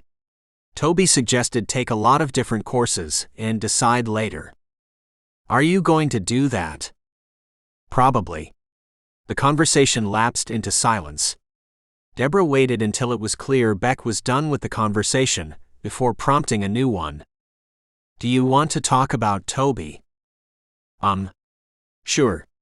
What about him? Tell me about him. He's nice. I mean, he's really nice. He never gets mad, and we have fun doing things together. Beck's stormy expression cleared. The first night after everything, he bought burgers, so we have burgers every Saturday and whenever I'm upset. And he offered the master bedroom to me too, even though it's his room. Did you take it? No, but I take showers and baths in there sometimes. I have my own room across the hall. The second biggest room with a private bathroom. It's nice. Oh, and I have a new workroom. Today he's with his friends moving in new furniture. To your new workroom? Yes. We purchased a desk, easel, art supplies, furniture, of course. He waved a hand, leaning back into the couch. Ah. How would you describe your relationship with Toby? I'm not sure. What do you mean? I'm not sure how I would describe our relationship. Beck paused. More than a friendship. Is there a romantic aspect to your relationship? We spend time together one-on-one a lot. Eating and movies. We also spend time with his friends a lot. I don't have friends yet. Well, Toby's friends count as your friends, don't they? I suppose yes. They are nice people, even when you're alone with them. As they're supposed to be. You don't have to answer if you don't want to. However, is there an intimate aspect to your relationship? Yes, no. Not really. His easy expression slipped into a frown. We hold hands sometimes. Sometimes we kiss. Sometimes I sit in his lap and he holds me, like when we're relaxing. We don't have sex. Oh, okay. Do you like this relationship with Toby? I do, but I'm afraid he may not. Why? Because he never wants to have sex with me. Have you guys ever had sex or talked about having sex? And no. Not since the first time. The first time? A flash of polite curiosity sparked Deborah's eyes, the thrill of seeing a client bloom. The first time.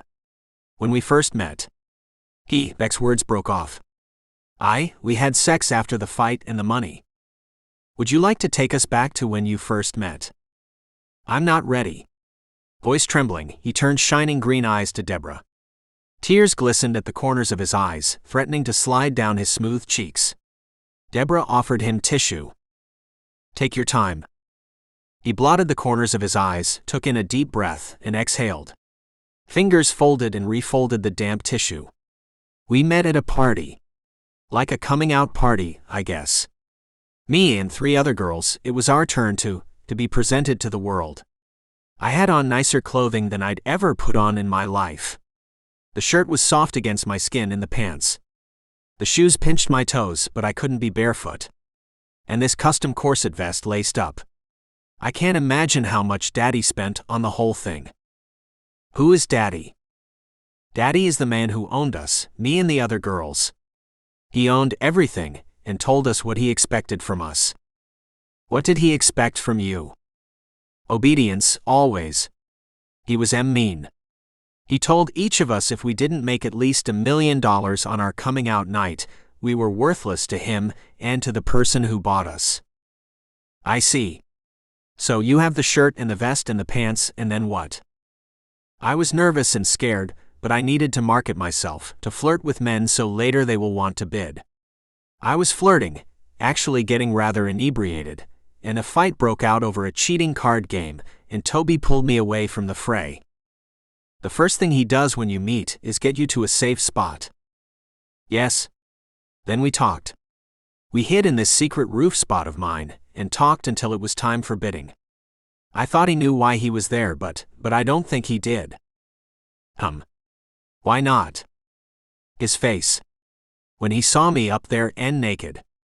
He was so mad. He was mad at you. No, mad at Daddy, I think. He bid. Toby did. Up to the cap. How much was the cap? $25 million.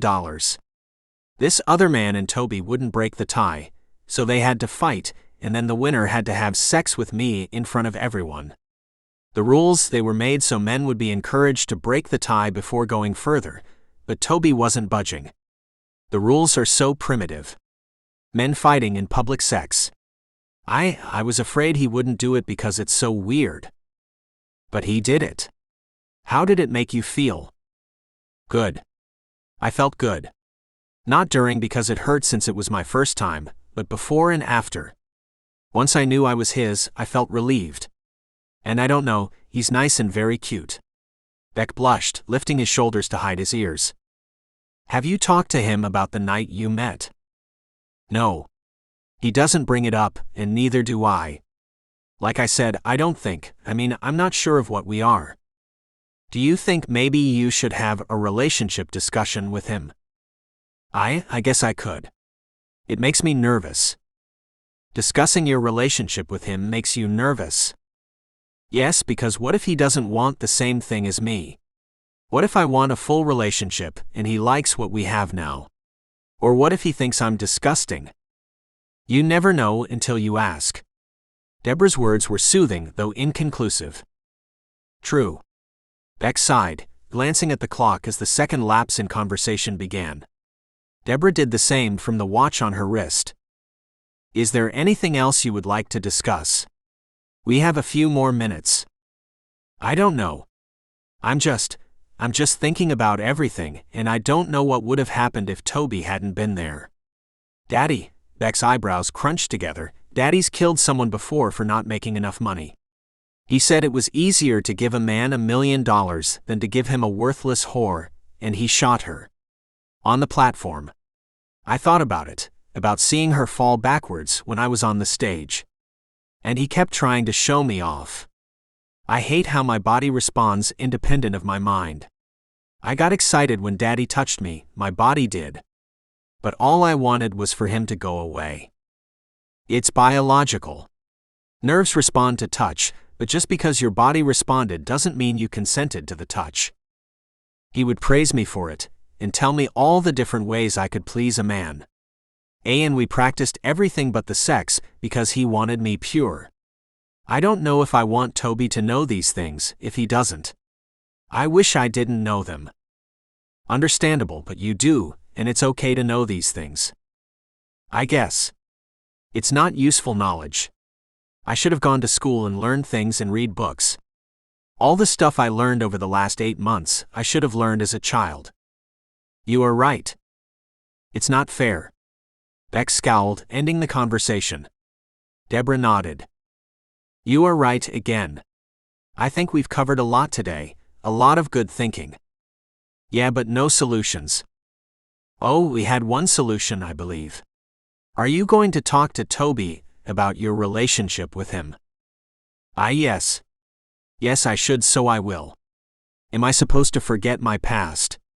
Because now I'm angry. What were you before? Repressed. I didn't want to think about it. Since I'm angry. Kids aren't supposed to learn the proper way to please a man. They're supposed to learn math. Deborah nodded. Anger is good. It's the process to healing and acceptance. One day I'll stop being angry. Possibly. Acceptance doesn't mean a lack of anger, it only means acceptance. It is a high calling to ask you to not be angry. How long does it take for acceptance? Deborah shrugged. There's no set time frame. Eventually. Eventually. All right. One corner of Beck's lips quirked up, and he stood to his feet, resting the pillow back where he found it, on the corner of Deborah's couch. He adjusted his jeans, tucking the long hem of his shirt into his front pocket, as Deborah abandoned her tea and stood with him. Remember, next week we have to cancel because I will be out of town for a conference. However, the following week, we're on for Tuesday and Thursday, as always. I can't wait to hear about your first week of school. She promised, volunteering the reminder of stability. Of course. And I am paid up, right? Indeed. You have 2 more sessions before you need to pay again. Perfect. Okay. They worked their way from her office, through her living room, and back to the front door where Beck could see Tobias leaning against a dirty silver hatchback, the sun kissing his skin and forming a delicate halo around him. Oh, one more thing. Beck snapped his fingers right as his other hand touched the doorknob. Yes? Do you do like group sessions? If maybe Toby and I wanted to have a session together. I'm not saying we will, just wondering if that's something you could do. Of course. It's a little more expensive for 2 people per hour, but if he only comes occasionally, then I'll keep it at your regular rate. Good to know. Okay, thanks. Have fun at your conference. Beck even waved as he walked backwards down her winding walkway. Beck's features relaxed into his youth, lines of worry fading as a light smile touched his lips. The cathartic nature of therapy worked its magic, opening an infected wound to start the healing process. He stopped in front of Tobias.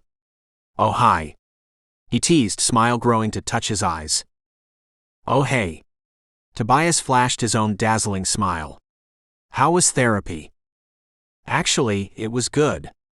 As opposed to fine, which had been the answer for the first few trying sessions, when Deborah walked an aimless Beck halfway down the walkway, relinquishing responsibilities to Tobias, who led him back to the car. "Yeah. I'm glad you like it. I figured, you need someone besides me to talk to." Tobias reminded him, those words ingrained in Beck's memory from months of hearing it. I agree." Beck giggled, standing on his toes to kiss Tobias' cheek. He brushed past him to open his car door and get inside before the other man could comment on the affection, leaving Tobias blushing and embarrassed outside his car. He shuffled to the driver's side and climbed in as Beck pulled his phone out of his pocket and surveyed it. He had no friends to message, no family to call, but he enjoyed the mindlessly simple games. "Hey, listen." Tobias touched the back of Beck's seat. "I know we usually get burgers, but the boys are at the house and they were wondering if we could get pizza for them. They're waiting on the last bit of furniture to be delivered. Charles is supervising. If you want burgers, we can get burgers, you and I, and bring a pizza." No, it's fine." Beck smiled. "Pizza is fine really, but can we talk about something first?" "Awesome. Oh yeah, anything. What's on your mind?" Tobias turned the key in the ignition, and the car groaned awake. He merged into the neighborhood road and navigated them back to the main roads, stealing private looks to Beck when he could. "Well, Deborah and I talked about a lot of things. About the night we met and us." He paused, exhaling slowly, "and I was wondering what kind of relationship we have." "Ah, well. Good question." Tobias turned onto the major highway, taking them from the south part of town back to the east where Tobias lived. "What kind of relationship do you want?" "I want you to want to have sex with me." What? "I do want to have sex with you." "Then why do we never have sex?" "Because I figured you should talk about what happened and everything. And because, I don't know, I'm not ready yet." "You're not ready? What are you waiting for?" Beck glared at Tobias, who returned his gaze with a confused expression. "Me? I mean, I'm just waiting. I don't know, fuck. I'm waiting on myself to get over what happened between us, okay? I'm waiting to come to terms with having to rape you, to get you the hell out of there, and into a better life. And seeing your face, when you were scared I wouldn't do it. I'm waiting for my mind to stop reliving it." "You think about it?" "All the time, Beck. I'm mad at myself for doing it, but I replay it, and I don't see any other option. I could have refused, because it was rape, but then you'd be with the other guy now.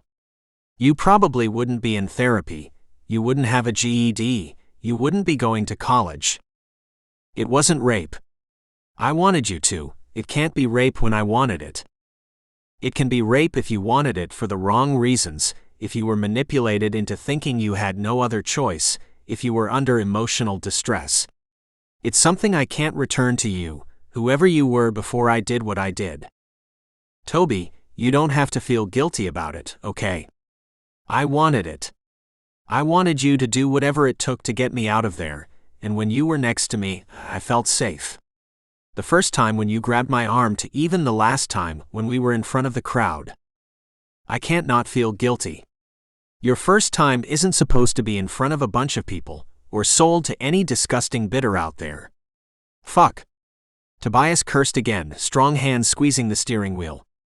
The old leather creaked under his grip. It's not. You're right. Beck flinched when Tobias' hands worked the steering wheel.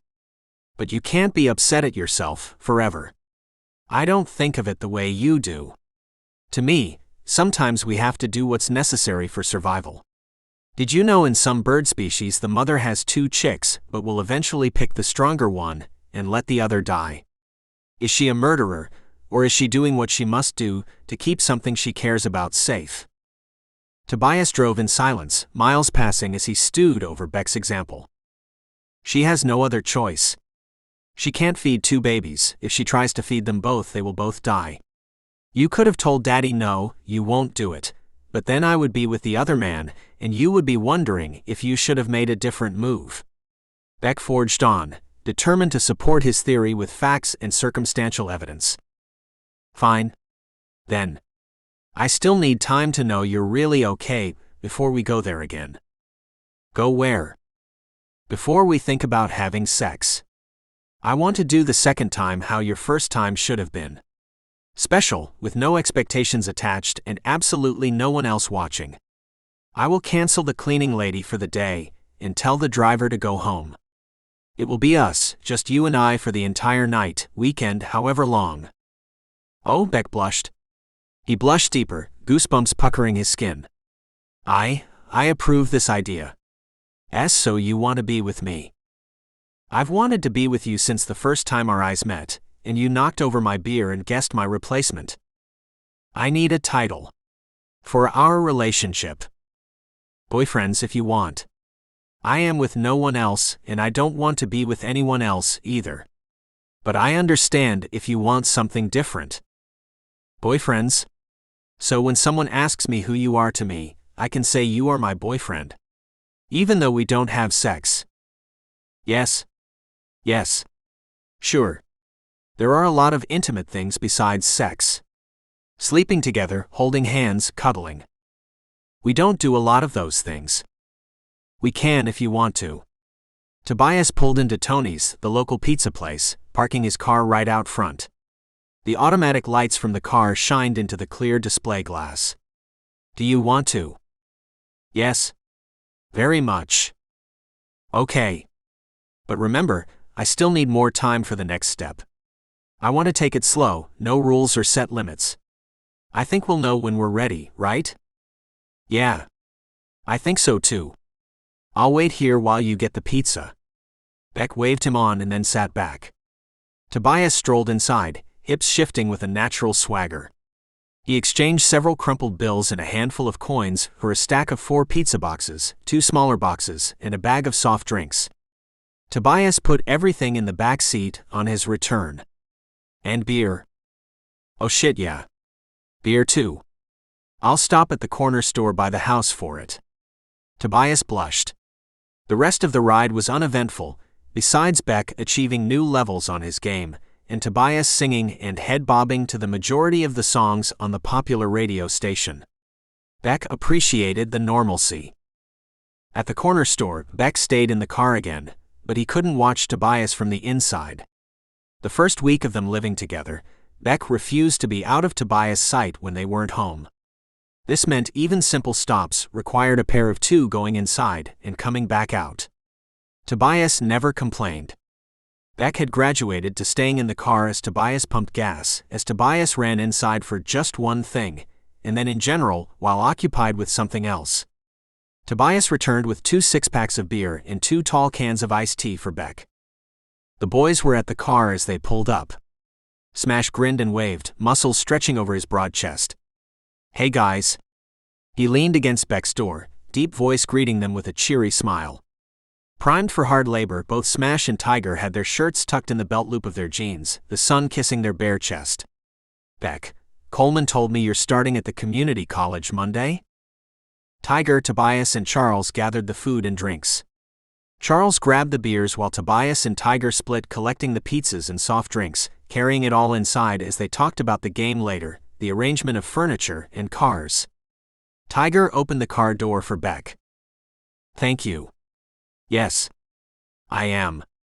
He slinked past Smash's big body, patting his shoulder. You heard correctly. Yeah. Smash gathered Beck's tea before closing the car door and trailing behind him. Well, I go part-time when I'm not training. I'm going for a business associate degree, and maybe some other skills later. Ah, I see. I am not sure what I'm going for yet. Art? Considering all the stuff we moved up a flight of stairs for you today, you better be doing something with art. Canvases and easels and junk are heavy. A deep chuckle vibrated Smash's throat. He put Beck's tea in the refrigerator. And you're pretty good. I like the abstract stuff you do. It's really, what's the word, poignant? They're depressing? Not the right word. Smash quirked his eyebrows and flashed another bright smile in his nervousness. Beck inherited a family of large, shy men when he came home with Tobias. Smash was his favorite because of his boundless energy, easy nature, and intelligence. They discussed books and classic literature, while Tobias and Tiger didn't bother reading. Tiger was a food connoisseur and enjoyed badgering Beck to accompany him to every new restaurant opening. Charles and Beck's relationship was quiet and respectful, which was surprising for Charles's careless nature. He was the second emergency contact on his phone, and he'd seen Beck through stressful tears and emotional shutdowns. They're touching. They're immersive. It hurts to look, but you want to know more. I see. Stick with business school. Beck's green eyes glittered at his own tease. Show me my new studio. Yeah, of course. I think the guys are setting up for the game. You watching with us? Of course. I wouldn't miss an MMA match even if I had the choice. Who doesn't want to watch sweaty men tackle each other in tiny shorts? As Beck griped about mixed martial arts, he shuddered. Guess you're in? Smash laughed. Enough. Convince Toby to do a local fight again. He's so sexy when he fights. I'll do what I can, but don't call my coach sexy. It's weird. Smash bounded up the stairs, skipping every other step to get to the top in half the time. Beck took each step. But he is sexy. Dude, he's my coach. He punches me in the face. There's nothing sexy about it. His face when he does it. Beck's eyelashes fluttered. He flicked on the light to the fifth and previously empty bedroom. His new home studio included gray-painted walls with inspirational clippings covering one wall, and his own drying paintings on another. The longest wall in the room was a pegboard he spent weeks painting as oversized abstract pixel art. The pegboard had containers to keep his more expensive supplies from getting lost. A tub sink occupied a corner of the room, and various lengths of tables and easels spanned the space. Beck insisted on the purchase of one portable easel and one wooden heavy easel. Likewise, he had a table easel, a wooden chair, a music entertainment system, and a vintage cushioned chair. We tried to arrange it how you'd want it or something. Coleman said you drew something out for us. He pulled his jeans up by one belt loop, though they sagged back down to his hips, displaying tight briefs hugging his waist. I can have him change a few things around later. Otherwise, it's perfect. Thanks for helping. Beck hugged Smash's neck. Hey, it's no problem.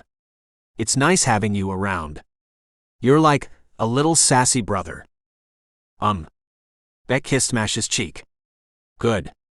I'm going to shower and change. Before you settle in for beer and pizza, can you grab my drinks from downstairs and take them up to the game room?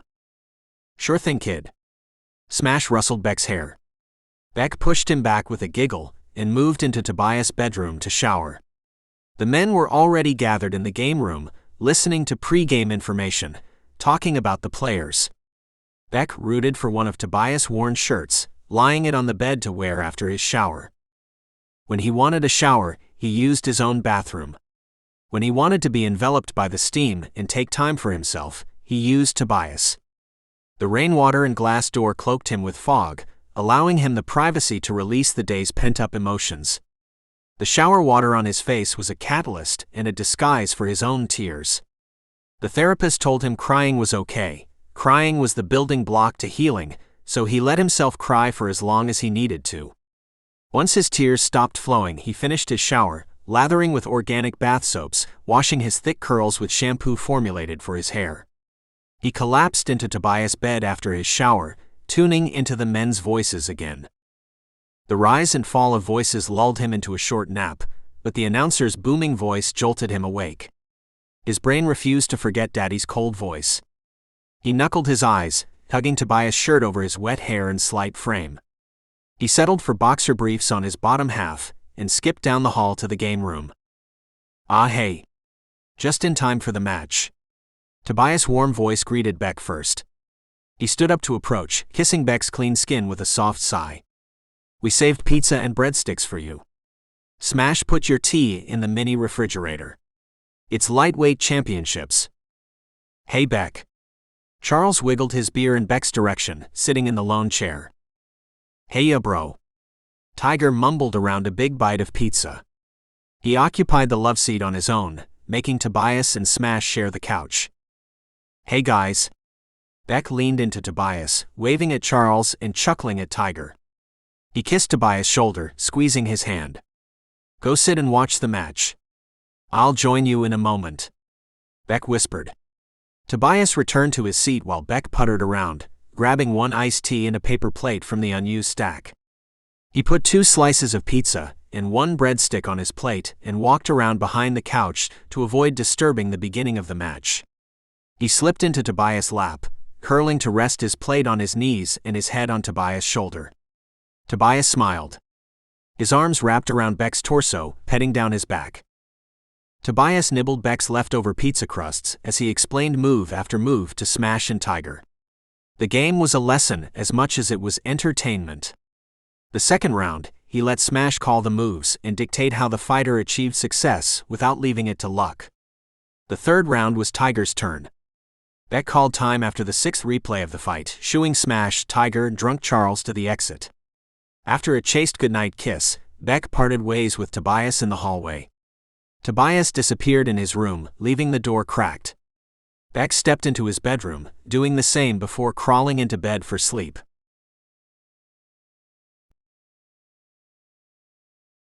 Part 5. Monday came too soon for Beck, who found himself in a nervous frenzy Sunday night. After spending the entire day purchasing books, clothes, getting a new haircut, and making sure he had more than enough school supplies, he still ran through the house checking and rechecking items. Beck and Tobias printed the class schedule and the campus map and charted the best routes from class to class. They discussed options for between-class downtime and if his class ended up canceled. They discussed contingency plans for those plans. After a run around the block, Beck settled enough to shower and prepare for bed, kissing Tobias goodnight and retiring to his room. He woke early on Monday, even though his first class wasn't until 11 o'clock. Tobias grumbled awake when he heard Beck take another shower, stumbling into the bathroom to piss. Mornin', he rumbled. Beck blinked and looked over, eyes wide. He closed them, scrubbing his face clear of soap and splashing steamy water afterwards. Good morning. Beck turned the water off and wrapped a fluffy towel around his torso, tucking it closed. He stepped out of the shower onto the mat, drying his toes, and slithered past Tobias, brushing his teeth. You're up early. Yeah. Heard you in the shower. S.O.K. I can do some work. Go for a run or something. What time is Smash picking you up? My first class is at 11 and his is at 11:30, so the plan is for him to be here at 10, leaving plenty of time for traffic and natural disasters and floods. It's never flooded here. It could still happen. Beck rubbed the towel over his wet skin, blotting his long curls dry. True. Better to be prepared. Tobias chuckled, watching Beck from the bathroom mirror as he dried off and then moisturized his skin. Correct? Then I will wait in front of my class for Smash to be finished, and we will have lunch before our next class. Mine is at 1:30 and his is at 2. After, we will meet you at the gym for his practice. Sounds exciting. I hope you are assigned lots of homework. For these 2 classes, the syllabus is available online. I could start the homework early, but it's mostly reading. Tomorrow I'm worried because I have math and this weird public speaking course. It's required. But I have art too. Beck chattered through his schedule for the 10th time as Tobias finished his bathroom habits and exited the bathroom behind Beck. Beck wiggled into hip-hugging skinny jeans, the smallest of Tobias' shirts, and a pair of heeled ankle boots the department store worker refused ring Beck up for. The boots rooted his slender frame to the ground. He surveyed himself in Tobias' full-length mirror, fussing with his wild curls. He lost the battle of order, but won the battle of frizz and settled for a fishtail braid resting on his shoulder. "Yeah," Tobias mumbled, throwing on a shirt and exchanging boxers for joggers. "You mind if I go for a run? I'll be back in 30 minutes to make breakfast." "Of course not. I'll read." Beck collected the necessary school textbooks, 2 spiral notepads, and his shoulder bag, and went downstairs after Tobias. He set his supplies by the door and settled in the downstairs main room, reading while Tobias ran, returned, and even cooked breakfast. The books Beck had access to as a child were fantasies, worn copies of pulp fiction books, printed on the cheapest paper available. His textbooks were different. They were anthologies, collections of classic works in an expert order and in original format with footnotes. Deciphering Chaucerian English by side margin notes took longer to comprehend than an updated ghost story, but Beck loved every minute of it. The short works transported him to another time, one that existed in the world and not the fantastical minds of their creators. Eggs, bacon, and grits. Tobias lowered an intricately designed plate to the side table and sat on the couch to eat his breakfast from a bowl. Beck caught a wave of Tobias' sweaty scent as he leaned forward.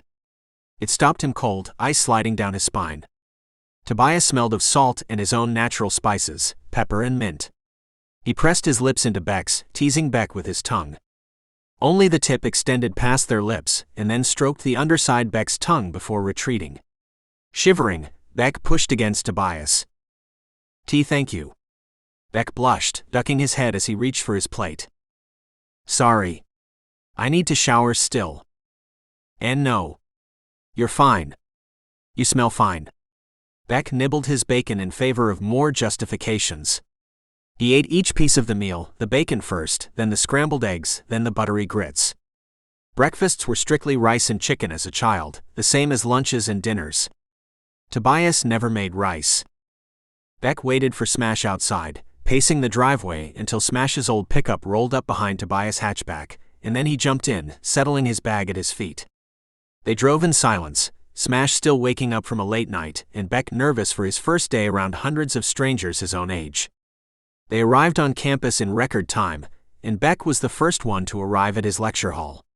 He was so early the class before his was still in session. Smash waited with him until the previous class dismissed, but once Beck found a safe seat in the middle of the room, Smash left for his own class. Students trickled in, getting more plentiful as it came closer to class time. The professor, flanked by 2 younger women, stalked in through a hidden doorway on the side of the lecture podium. The classroom was a lecture hall, designed to seat hundreds of students, and by the time the professor took the podium and tapped the microphone, all but a few seats were occupied. "Good morning, class. I'm Professor Knight. Like the night sky, and I will be your professor for English 201. This class is an introduction to classic European literature. We will cover Chaucer, Shakespeare, Hugo, Tolstoy. You will all be divided into smaller private discussion groups, which will meet on Fridays to review the information we talk about in this lecture. My 2 assistants are Ms. Donna Winters and Ms. Sarah Eglin." Beck scribbled notes on top of his printed syllabus while the other students stared at Professor Knight with glassy eyes as he continued in a droning voice. The professor reviewed the syllabus in detail, explaining the format of their exams, the format of their 3 essays, and then the optional final exam. If they found themselves with less than a B average come final exams, they were required to take the test. If their average grade was AB or higher, the exam was optional. Some students cheered. Beck fretted. The professor opened the floor for questions, and after one girl asked if they had assigned seats, no. A boy asked if the exams would be closed, or open notes closed, and another girl asked when they would know their group discussion classes. By Friday, they were dismissed with 15 minutes left to the 45-minute session. Beck sat outside the classroom until Smash loped back down the hallway an hour later. "How was it?" He dumped his bag next to Beck and sat down, relacing his sneakers as Beck spoke. A blonde girl waved at Smash and blushed when he returned the wave. And then another girl, this one with brown hair. and then another girl with frizzy curls. Beck looked at Smash. Are you a local celebrity? Kinda. I win a lot of local fights, so I guess people know my name, or at least my face. Of course. I forgot. They're cute. You're single, you should talk to someone. I've been thinking about it, but I don't have a lot of time for dating between school and practice, you know? If I'm going to date a girl, I want to do it right. Not put her on the back burner until I've had my whole life and she's just been waiting. True, but maybe she'll be okay with waiting? You should at least give it a chance. Yeah, I guess. You sick of me bothering you, huh? No. I want you to be happy. What if I like being single? You like touching yourself? Beck rose his eyebrows. Smash grinned, a dimple showing on one cheek. Nah. Okay. I see your point. Come on, let's get lunch. Smash carried both of their bags to the small student union and ate twice as much food as Beck in half the time. The cafeteria served fried chicken and mashed potatoes, or hamburgers with fries. The salad bar was towards the left side and the drink station towards the right. Smash ordered both the chicken and the hamburger and made a small salad. Beck reluctantly ordered the chicken and mashed potatoes, leaving 3 of the 5 chicken strips on his plate. Smash picked at Beck's leftovers as they discussed their classes and instructors. Beck stifled giggles as Smash told him how distracting his old professor's nose hairs were, how they moved with every inhale and vibrated on every exhale. Smash completed the tale with an impression of the man, pushing invisible glasses up his nose and looking down with a long face. Smash pretended to read an opened book, dragging every word in a monotone voice. Full and smiling, Beck walked to his next class with Smash strolling beside him. The second lecture was similar to the first, but for an American history class. There were less papers, only 2 exams, but the information was all new to Beck. Most of the students groaned when the professor reviewed the major topics of the class. One girl whispered her tales of woe to the boy next to her. He wore an equally grim expression to American history before the Civil War. Beck, however, flipped through the crisp white pages of his textbook, skimming pages with pictures of brown people to pictures of pale people overdressed for their new world. Unlike the first professor, Professor Westmoreland launched into lecture after he finished with the syllabus, voice rapt with excitement. He flicked through detailed slides as he elaborated on every small bullet point. Beck struggled for 10 minutes trying to write every word he said. For the last 10, he copied the slides into his notebook and added small notions around it. The second method appeared less organized, but Beck preferred it over his struggling before. Tuesday he had 3 classes, math, public speaking, and art. The math professor, Jerry, was a young hipster who strode into class with a purpose. He dropped a book and a calculator on the desk and leaned on the side of it, arms folded, as he informed the class of their 4 exams. He said most of their classes would be short and to the point, because he didn't want to stay any longer than he had to, and he knew all of them were busy with other professors assigning 3 years' worth of work in one semester. All in all, math class lasted 5 minutes and gave Beck nearly 2 hours to fret over public speaking. Those hours passed quicker than average, and with a wrung-out hem, Beck entered the small classroom and sat down. Mrs. Porter, the public speaking professor, bumbled into the classroom with a whirlwind of papers and writing tools somehow attached to her person. Her frizzy hair trapped a pencil and a pen, sticky notes coated her small tablet, and crumpled papers peeked from inside her tote bag. The opposite of Jerry, Mrs. Porter started her first class right then. She clapped and wiggled her fingers. Everybody up, and in a circle. Beck fussed with his bag and then his clothes as he moved over to his peers, standing between a short, sporty girl and a tall, round boy. Now, we're all going to go around the room and introduce ourselves and say our favorite color. I will go first. I'm Mrs. Porter, and my favorite color is neon orange. She touched the shoulder of the girl beside her. Amy's favorite color was teal, as was Kimmy's, Kara's, Penelope's, and Manda M's. The sporty girl next to Beck liked the color purple, and went by Coco, even though her name was Rebecca. She looked at Beck. Hi. My name is Beck. Coleman.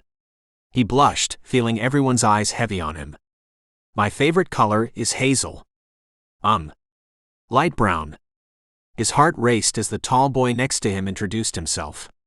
He was Brent, and his favorite color was also brown.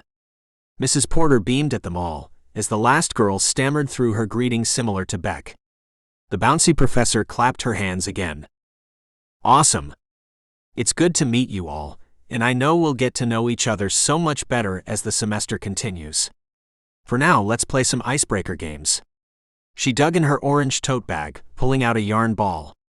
For this game, I will toss this ball of yarn to someone and ask them a question about themselves. After they answer, they toss the ball to someone else and ask a new question. Ready? She tossed the ball to a girl 3 people from Beck who fumbled the yarn ball. If you had a time machine, what point in the future or history would you visit? I'd love to live during the Civil War. American history is my favorite time period. Very good. Mrs. Porter's head bobbed her approval, eyes wrinkling at the corners. Now toss the ball of yarn to the next person. The girl tossed the ball across the room back towards Mrs. Porter. Kara caught it. If you could go anywhere in the world, where would you go? Australia, because the boys have sexy accents. Kara wrinkled her freckled nose and giggled. The other girls and Brent giggled with her. Beck frowned.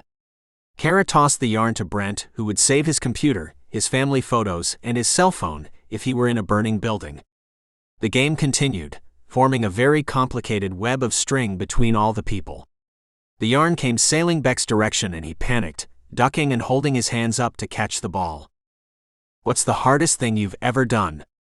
Manda M. stared at Beck, challenging him to be honest. Beck's eyelids fluttered and he picked at the yarn ball. He took in a deep breath and sighed out his nerves. The hardest thing I've ever done was go to therapy. Mrs. Porter beamed. That's impressive honesty, Beck. Trembling, Beck tossed the ball to someone not pinching a corner of string. Does your name have a special meaning, or were you named after someone special? The boy Buddy puffed up his chest as he explained his name.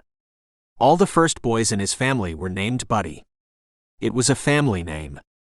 Buddy tossed the ball back to Mrs. Porter. Very good, everyone. She clapped. You guys roll the ball of yarn back up for me and I will tell you about the next game.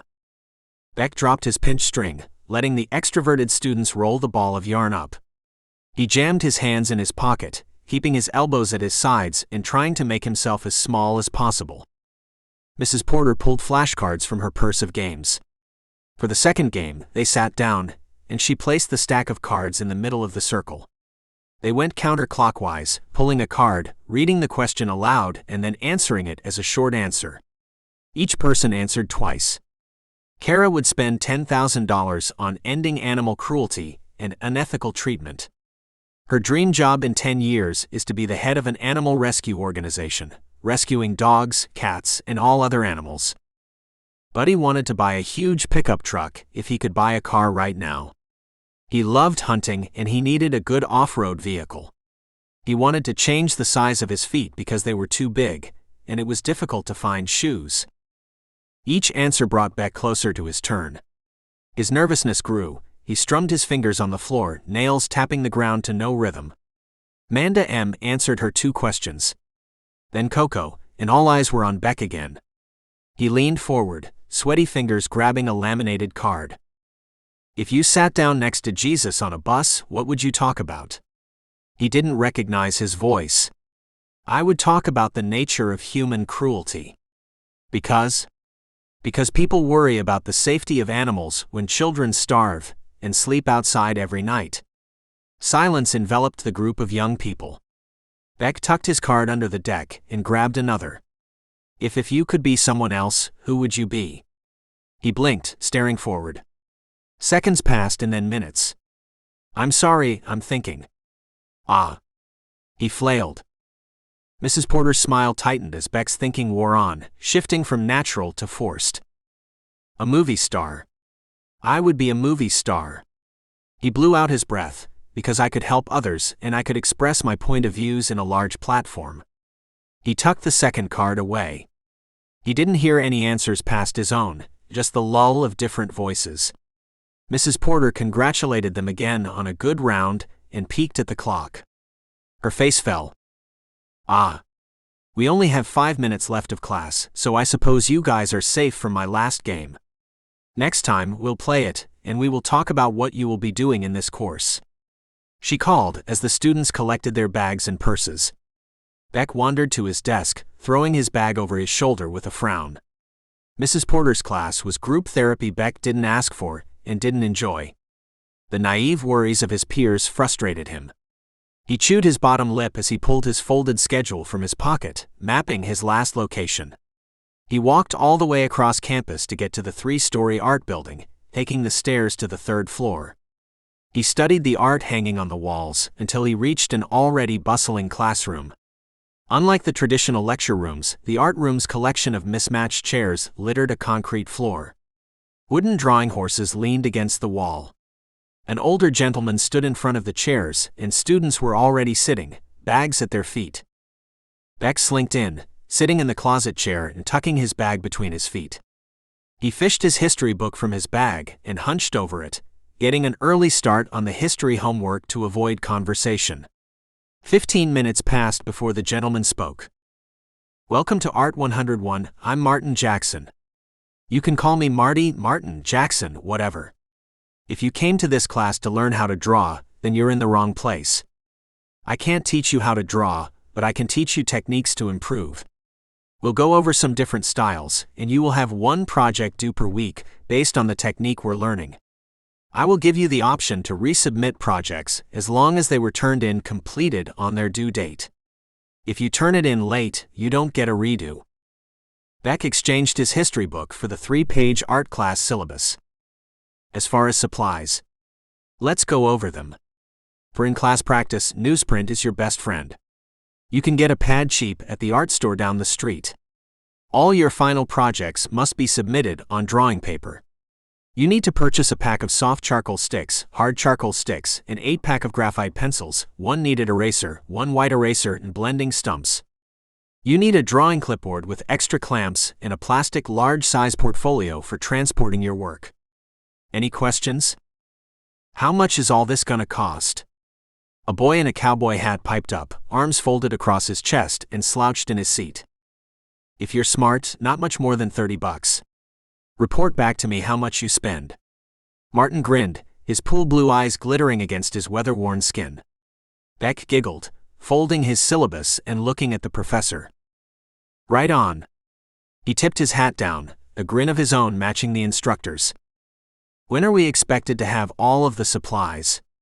The girl beside Beck rose her hand and spoke at the same time. Thursday's class, but good news. Class today is over, so you all can purchase supplies. If you're tight on money, you won't need the drawing pad or the graphite pencils right away. On Thursday you must have your newsprint, clipboard, your charcoal drawing tools, and your erasers. Anything else? How many times can we redo a drawing? Asking for a friend. The boy in the cowboy hat spoke again. Your friend will have as many chances as they need. You only get 2. If nothing else, then I'll leave you all to it. If you need me, I will be in my office down the hall. Martin nodded and strolled to the exit, leaving the students to themselves. Speaking erupted from Beck's peers, friends twisting in their seats to talk to one another. They discussed Martin's charming salt and pepper hair, his boyish smile, his easygoing nature. By definition, he was a chill professor. Beck peeked at his phone, smiling at a message from Tobias, before standing and tucking it away. He threw his bag over his shoulder and walked to the door. Oh. Hey. Wait up. A girl hurried after Beck. Beck kept walking. She touched his shoulder and he spun around. What? Beck scowled. You forgot this? She handed his folded syllabus to him. Oh, thanks. I guess it fell out of my bag. Thanks. He blushed. So? I'm Morgan, but my friends call me Mo. She smiled and quirked her shoulders up. Her pixie haircut bounced with her movements. I'm Beck. My friends call me Beck. He adjusted his bag on his shoulder. Hi, Beck. Want to shop for supplies with me? Ah. Yeah, okay. Sure. A little smile touched his lips. A broader one touched hers. She showed all of her pearly white teeth and linked arms with him. She led him out of the art building and accompanied him down the several blocks to the art store. So Beck, tell me about yourself. What do you want to know? Well, anything. Are you from around here? What high school did you go to? What's your favorite food? Yes, well, no. I'm not from around here. I didn't go to high school, and burgers. Oh, you were homeschooled? No wonder you're so quiet. Now it makes sense. She opened the door for them, keeping one arm linked to Beck's. The art store overflowed with supplies. Every nook and crevice contained a box or bin or stack of warm-smelling supplies. The smell of paint filtered through Beck's nose, and he sighed. Smells good, huh? You're a real artist. I don't think so. Beck blushed. You are because you relaxed when we got here. You've been tense the whole walk, but when we got in here, you completely relaxed. You're home, you're an artist. Don't disagree with me again. She scolded him. What kind of art do you do? I paint a little. Abstract acrylic on canvas. Beck shrugged, his nose taking him to the paints.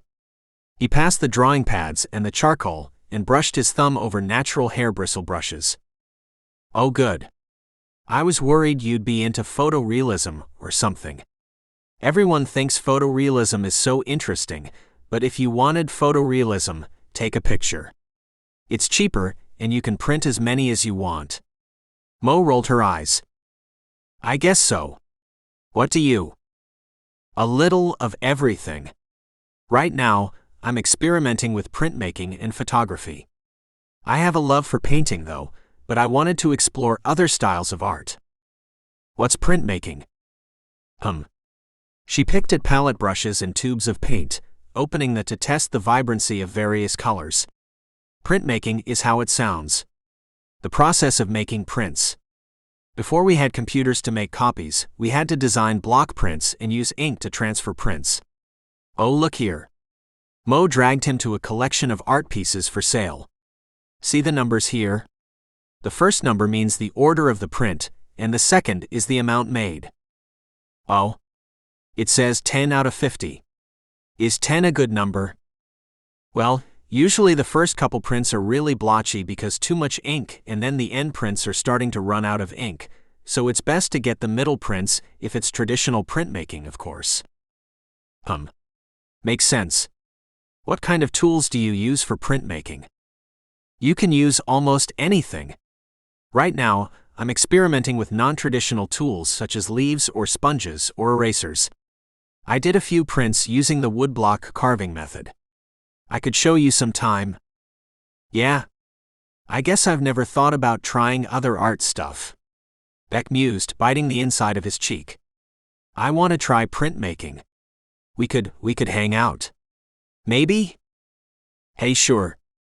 I'm a member of this artist group I meet with on Wednesdays too. This week we're meeting Wednesday morning at 4 to set up for golden hour photos. What's golden hour photos? Mo giggled. It's not golden hour photos. We're going to take photos during the golden hour. It's the hour as the sun rises, and it has the best natural light for photography. You should come. I mean, I know it's tomorrow, but grab a disposable camera and meet us up there. I can pick you up. I don't know. I have homework for my classes tomorrow and it's complicated. Beck frowned. It sounds fun. Maybe next time you guys do it. Yeah, I get you. You and I can do something fun Wednesday. Sun prints maybe? They're real easy. Sure. Relieved, Beck smiled at Mo. They finally reached the aisles of dry art supplies, and Mo picked and poked at everything. All you need for sun prints is the specific sun print paper, something to make the prints with, and water. Leaves and branches always make cool prints. Oh, cool. Is the paper here? I guess we can buy it tomorrow. Beck picked the pencils he remembered from the syllabus, getting the pack of graphite and a large pack of charcoal supplies. The charcoal supplies included one eraser, and after he grabbed one more, he continued to the paper pads. Yeah, we'll get it tomorrow. What's your schedule tomorrow? I have class in the morning and one in the afternoon. Oh, awesome. Me too. We can meet at the union, and then go get the paper and make the prints, yeah. Beck smiled, green eyes dancing as he nodded to his friend. They finished purchasing supplies, both having identical totals slightly under $30. They carted their supplies to the parking lot, where Mo deposited hers in her beat-up little sedan, and then asked Beck if he needed a ride. With his driver on the way, he needed company more than a ride. Mo's eyes bulged at Beck's confession, and even more, when Tobias' black limousine peeled into the college parking lot. Embarrassed, Beck shoved his bag and supplies towards the driver and gave Mo a quick goodbye. He pushed Tobias back into the limousine when he opened the door to get in. Wednesday, Beck and Mo made sun prints while Mo teased Beck about his limousine and fancy driver. Beck confessed some truths of his life, about Tobias and their big house. Mo's questions about his childhood were answered with carefully crafted lies. Beck researched normal childhoods and created one for himself. He was born 3 cities over to a single mother with 3 kids. He was the middle child, he told Mo. He met Tobias at a party, and moved to the city at Tobias' suggestion to start a new life. They've been dating for over half a year. Mo swooned, eyelids fluttering. She asked question after question about Tobias and Beck, hinting at naughtier things which made them both blush and Beck to change the subject. After Beck's confessions, Mo talked about herself, answering the questions she asked Beck without prompting. He laughed and giggled and smiled appropriately, finding the process of printmaking more interesting than Mo's personal life, but she never knew it. Thursday, they sat next to each other in art class, working through the first assignment as partners, and soon they were spending most evenings working on one art project or another. Beck kept up with his other classes, completing reading tasks and quizzes before hanging out with Mo and spending late hours in the campus darkroom or waking up early to take pictures in the soft daylight hours. By mid-semester, both Beck and Mo had solid A's in art class and had made t-shirts, a variety of prints, and were working on making their own stencils. Beck hovered at AB in all his other classes, devoting his brain energy to his developing social life. He was a hit at the art group, having natural talent the other attendees dreamed of. He brought some of his abstract pieces to show and received praises from on high. Mo spent the night on several occasions, and they spent late nights giggling in his bedroom when Tobias peeked in to make sure they were okay. Beck sent Tobias up and down for drinks, then food, then drinks again, keeping Mo in an incessant giggling fit. The last day of classes before mid-semester break, Beck and Mo relaxed by the campus water fountain, hands behind their head and sun-warming bare legs. What are you doing for your break? Well, Toby and I were thinking of a vacation since we haven't seen much of each other lately. My therapist said a vacation would be good for us. Your therapist? Why? Why do you go to the rapist? Because I needed to talk to someone? I guess. You seemed fine to me. Therapists are stupid. All they do is ask, what do you think about how you feel right now, and charge you $100 a session. Oh? Well, I don't pay for it. Toby pays for it. Girl. Stop. Toby pays for you to go to therapy. Does he think you're crazy? No, You shouldn't let a man pay for you like that. Dump the therapist, and if he says anything about it, I'd consider dumping him too. I don't mind the therapy though. Sure, but come on, do you really need it? You're not like having problems getting out of bed, or seeing dead people. So why are you wasting your time? You could spend your therapy time working on art instead, which would be a much better use of your time anyway. Yeah, you know what, you're right. We don't even really talk about anything. She drags emotions out of me all the time like crying is supposed to help. Beck covered his eyes with his arm, shielding them from the sun. Lame. The $100 you spend on therapy could be used to buy so many art supplies. Could you imagine? All the canvas and wood we could buy with $100 extra a week. Yeah, Should I go on the vacation with him? He's letting me pick the place. At first, I was thinking Europe or something, but I don't know. Part of me wants to stay here and have time away from having to always do boring schoolwork. Oh, up to you, honey. But you and I should do something fun one of the weekends. What about if we rented a hotel room for a weekend and did art for a full 72 hours? Mo rolled onto her side facing Beck. Huh.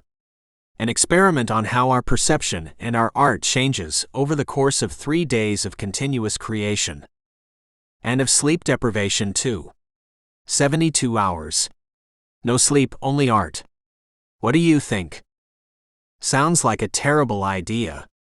Beck chuckled, squinting up at his friend. So you're in? Yeah, okay. I'm down. Let's do it next weekend so we can buy supplies over the week. He closed his eyes again. We should do an abstract series. I'm all in, baby. Mo smirked and laid back down next to him. Beck's semester break was full of sunbathing and swimming in the private backyard pool, with Tobias nearby in not much more than fitted briefs. Tobias swam laps in the pool most mornings as Beck caught up on casual reading, sunglasses perched on his head and slender legs crossed at the ankle. Their middays were spent taking a siesta inside, and the evenings were shopping, discovering a new local restaurant, and enjoying each other's private company, something they missed with Beck in school and Tobias working with his 2 trainees.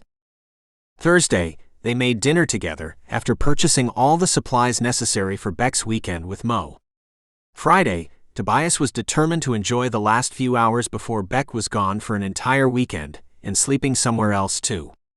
Tobias woke Beck with the smell of an elaborate breakfast traveling through the vents and rousing him from sleep belly first. Beck's legs carried him from his room down the carpeted staircase and into the kitchen, resting his elbows on the counter, still yawning. MMN. Smells good. Beck murmured. For you. So you can have one good meal before your wild weekend of art and convenience food. Tobias kissed Beck's cheek and placed a full plate in front of him. Ah. Thank you. I'm excited. Beck beamed up at Tobias, turning to kiss him on the mouth and shrug his shoulders up around his ears. But I had fun with you this week. I've missed you. I missed you too. Tobias kissed Beck's neck, lips sweeping his bare shoulders. Beck shivered. Tobias brushed his fingers along Beck's sharp jawline, thumb touching his full bottom lip. He went after one last kiss, lips pursed together as he pressed them into Beck's. He lingered there, petting Beck's curls and stroking his soft skin before he reluctantly pulled away with a soft rumble. I can see. Beck giggled, enjoying his breakfast in his company before he returned upstairs to shower and pack a weekend bag. By noon, they were loaded in the car with Tobias on edge and Beck relaxed next to him. Beck squeezed his shoulder and offered a quick kiss to his jawline. This is the first time you've stayed away from home, you know. I know. And it's going to be okay. You're being overprotective. No, I mean you can go. Of course you can do whatever you want, I'm nervous. I'm used to seeing you every morning and I won't for 2 days. I forgot how it felt to wake up alone. It seemed natural, you know, when you moved in. I know. It felt the same for me. It's okay. I'll be back Sunday primed for cuddles and probably exhausted. Did I tell you what we're doing? Sorta. We're doing an experiment on how art changes based on your level of rest. So, we're going to try to stay up for 72 hours and paint around the clock. I want to try to get 2 paintings a day done. So 2 today, 2 Saturday, and 2 Sunday, and I want to compare them. Huh. It sounds cool. Did y'all have to pick the seediest hotel to go to? Yes, it creates ambiance, Mo said. Don't worry, we'll be safe. It's rough looking, but it's not the worst. Not really comforting, but if you guys want this one, it's okay. You know my phone is always on for you. Tobias peeled into the parking lot of an old hotel building with outdoor entrances. The style was familiar to Tobias and he frowned, but then forced a smile for Beck. You worry too much. I'm going to be okay. I promise. With a kiss, Beck unlatched his seatbelt. Help me carry all the supplies up to the room. She says it's room 211. Beck carried his small supplies, the tackle box of paint, a new pack of sturdy blue towels, and his weekend bag. Tobias grabbed as many canvases as he could in one go, lifting them high above his knees to make walking easier.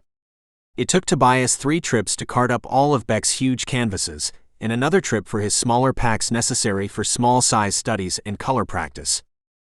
Beck. Mo grinned and clutched him around the neck when she saw him. She stepped aside, still clinging to the shorter man, as Tobias carried things inside. Are you ready for a full weekend of all art, all the time, baby? Oh, hello. Hi. Mo watched Tobias bend over and set the canvases down. I got all of them for you. Tobias pulled his sagging pants up on his hips and ducked his head, broad shoulders lopsided in his embarrassment. He avoided the girl's eye, focusing only on Beck's smirking face. Perfect. Okay. I promise I'll call you if we need anything. Beck snaked away from his friend, giving Tobias a quick peck on the cheek and squeezing his rough hands. Okay. I'll see you Sunday. Make some cool stuff. He returned the kiss. Waving at Mo, he bid them both a good weekend and left. With Tobias gone, a surge of nervousness washed over Beck, but he took a deep breath, held it, and then released it as he turned to face Mo. Oh my God. He exhaled, rocking back on his heels. This is going to be so much fun. God, right? Let's get set up. Mo pulled 2 travel easels from the collection of art supplies, handing one to Beck. He shifted the bed to the side to give them more space to paint, and set his easel in the corner of the room, allowing space to move around as he worked. He shifted the bedside table as a place to rest his supplies, and moved the other table over to Mo for her supplies. As Mo set up music, he poured globs of paint on his glass palette and mixed thick pastel colors. He filled his recycled plastic container with water, and he dipped his brushes. Starting from the largest and working down to the smallest, he layered paint on his canvas, pulling vibrant colors from the depths of the canvas as he built layer after layer. Mo's technique consisted of slapping paint on the white canvas, and then pouring water to help the paint spread around to give her direction. She expanded on the colors developed from the natural water, mixing with the paint already on the canvas, and developed a haphazard, abstract painting. Beck set his painting aside to dry, as he started his next using the same palette of colors. The paintings looked similar but different, being sisters and not twins. He switched back and forth until he was satisfied with both paintings, and out of the selection of colors he'd originally mixed. He moved on to another palette to continue. The second round of paintings featured rich jewel tones instead of pastels. Beck bobbed to the music and let his emotions flow, shutting off his active brain to think with his heart. After he finished 3 more paintings, and they were well into the wee hours of Saturday morning, he rinsed his palette again and looked to Mo. She was on her 4th grandiose painting, and had accumulated more paint on places other than the canvas than what she'd put on her art surface. Beck chuckled. I think I need a break. Getting a little sleepy.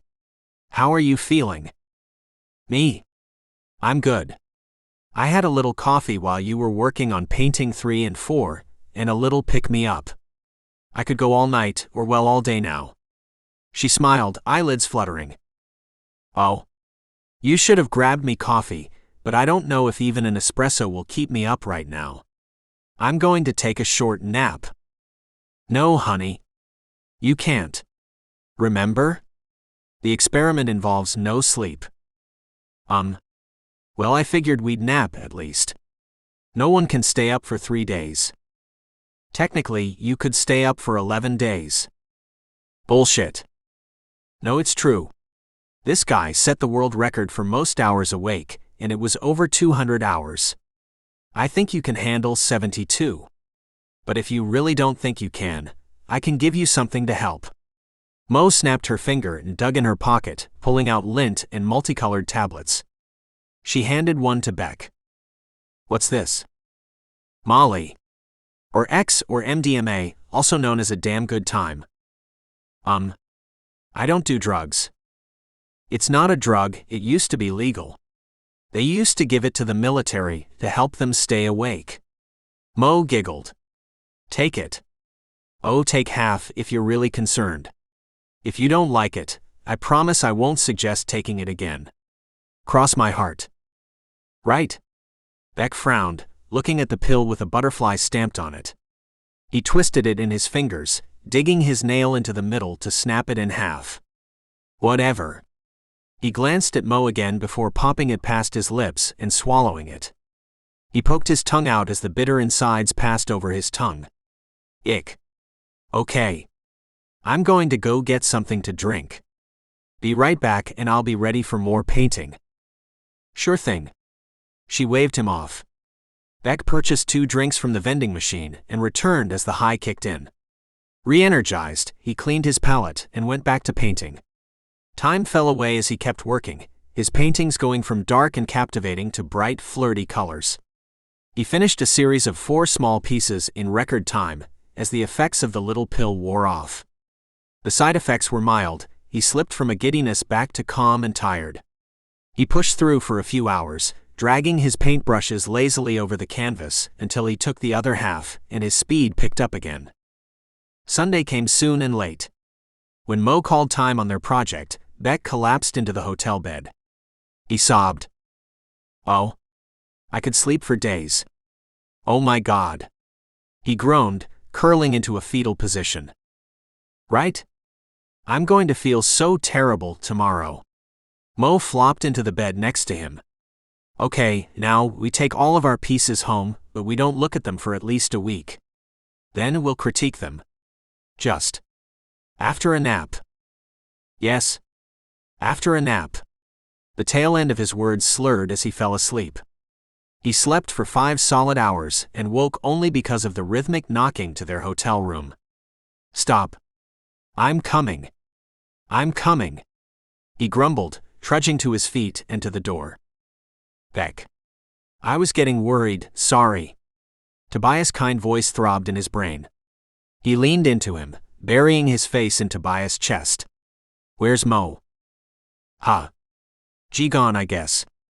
Maybe someone picked her up. This place is a mess. Is fine. Beck muttered, canvases. In car.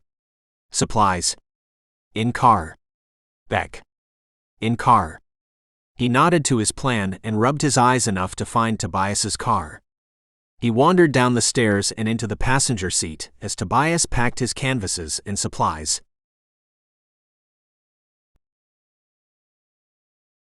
Part 6. Tobias appreciated Beck's new best friend, but didn't appreciate some of the crazy schemes she came up with. After the weekend of painting, she dragged Beck out most Saturday mornings for photography with an expensive camera and equipment Beck purchased after prompting. She convinced him to purchase expensive printmaking supplies they used together for a round of t-shirts she tried to sell. Beck thankfully declined her suggestion to turn the garage into a wood shop to build their own canvases, but most evenings Tobias was home alone as Beck engaged in one thing or another. Beck came home smiling and relaying the details of his latest adventure to Tobias most nights, soothing his growing worries. Tobias' schedule changed too. He took a job reviewing the stunts for an independent film on top of training Smash and Tiger. He shifted their training time to later in the evening and spent his days on set. Sometimes Beck met him on the movie set, sometimes he didn't. The film was almost finished, planning to wrap up filming before the community college's finals. Hey Coleman. Good work on the stunt choreography. Looks good. The skinny director gave Tobias a thumbs up. No problem. Tobias nodded. Yep. The director pressed his headset into his ear, muttering something to the assistant director on the other end, and waved Tobias back to work. Tobias rolled his eyes, jogging to the refreshments table to grab a glass of water. His phone buzzed in his pocket. Tobias glanced at the name before putting the phone to his ear. Hey Deborah, what's going on? Hey Toby. I'm sorry to be calling you like this, but have you heard from Beck? He hasn't been to a session in a few weeks now, and he won't return my calls. Huh.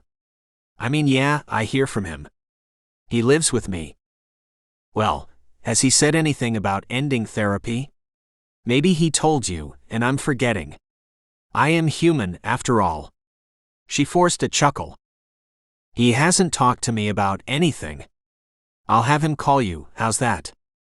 Perfect. Thanks, Toby. No problem. Thanks for calling. Tobias ended the call with a growl. He slipped his phone back in his pocket and swallowed the glass of water, squeezing the cup.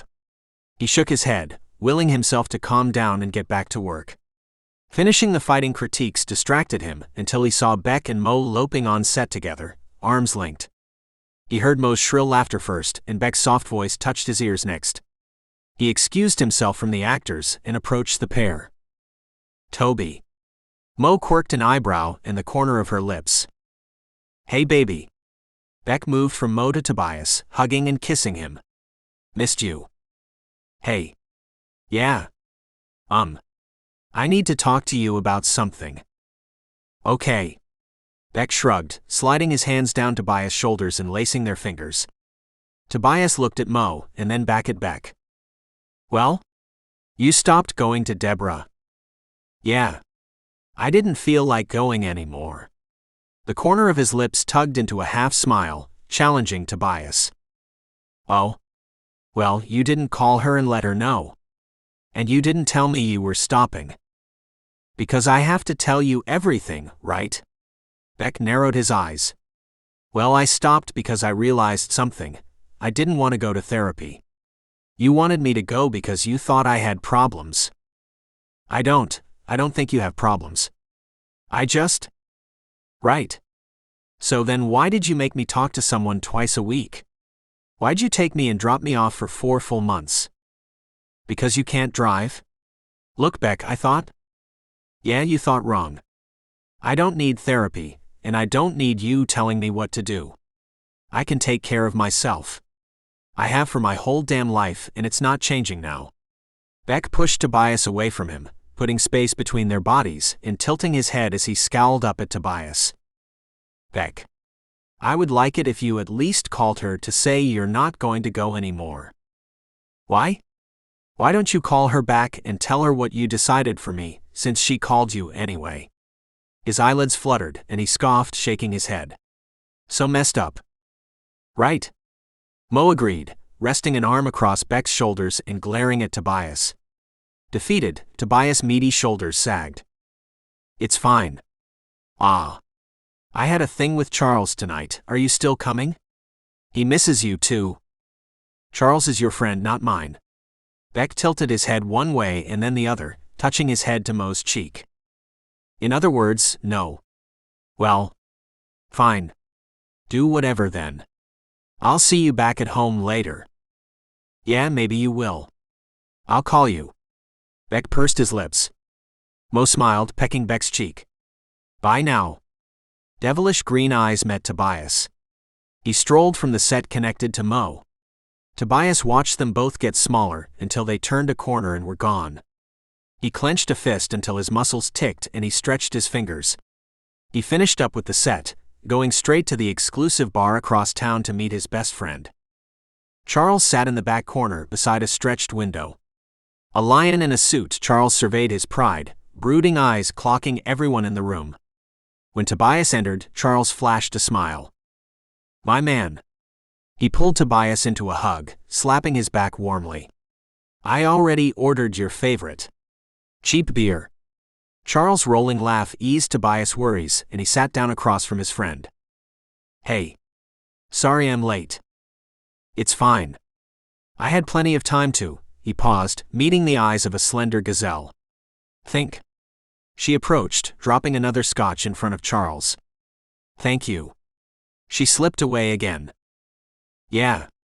I had a fight with Beck and his stupid new friend. The girl? Yeah, Mo. Tobias drawled. Am I controlling? Controlling? Charles laughed. You are the least controlling. You gave a boy you're not fucking your limousine, offered him the biggest bedroom in your house, and are putting him through school and therapy. He doesn't go to therapy anymore. His loss, he needs to be. He's an onion. An onion? Yeah. Each time you cut into him, everyone cries. Anyway, point is. You're not controlling, why? Charles sipped his scotch. Beck accused me of forcing him to go to therapy because he started going when he moved in. I mean, I never thought it was a question for him to talk to someone. Ah. Well, he was never a teenager, so I suppose this is the perfect time to rebel, with someone who's not controlling your life. Maybe he thinks he can do and say what he wants because he's comfortable. Or maybe his dumbass friend is feeding him lies. Maybe. I barely see him anymore. He's with Mo, or he's sleeping off one of their weird marathon art sessions. I don't know. Do you think I should be worried? Tobias picked the label of his beer. Well, yes and no. He's an artist, they get into things. I would worry about the friend though. She didn't want to sleep with me. She might be a robot. Charles, not everyone wants to sleep with you. Chuckling, he put the beer to his lips for a taste. No, but they do. Charles corrected, a sly grin on his face. Right. Well, I don't like the influence Mo's bringing, but I don't want to say anything. I want him to be his own person. Admirable of you. And if he comes back to you, he's yours. Sounds like the premise of a terrible romantic comedy. Sure. What's been going on with you? Not much. Broke ground on a new property we're building. It's a high-rise apartment building. More real estate, of course. It's expected to be complete by the end of next year. Charles explained, slipping into a serious expression as their talk delved into business futures. Charles lamented about tax breaks for the wealthy, considered donating more to organizations rather than giving the money straight to the government. Tobias updated him on the independent film and Smash and Tiger's progress as fighters, and they made plans to watch the next big match. Tobias called Beck 3 times during the course of his night with Charles to no answer. Do you have Mo's number? I don't. You know I don't. She wouldn't give me her number if it killed her. And you texted him too. Yeah. It's not like him not to answer at all. He'll stay out, but usually he'll call at least. I guess he's painting. I'll try him again later. Tobias stared at his phone, begging it to light up with Beck's returning call.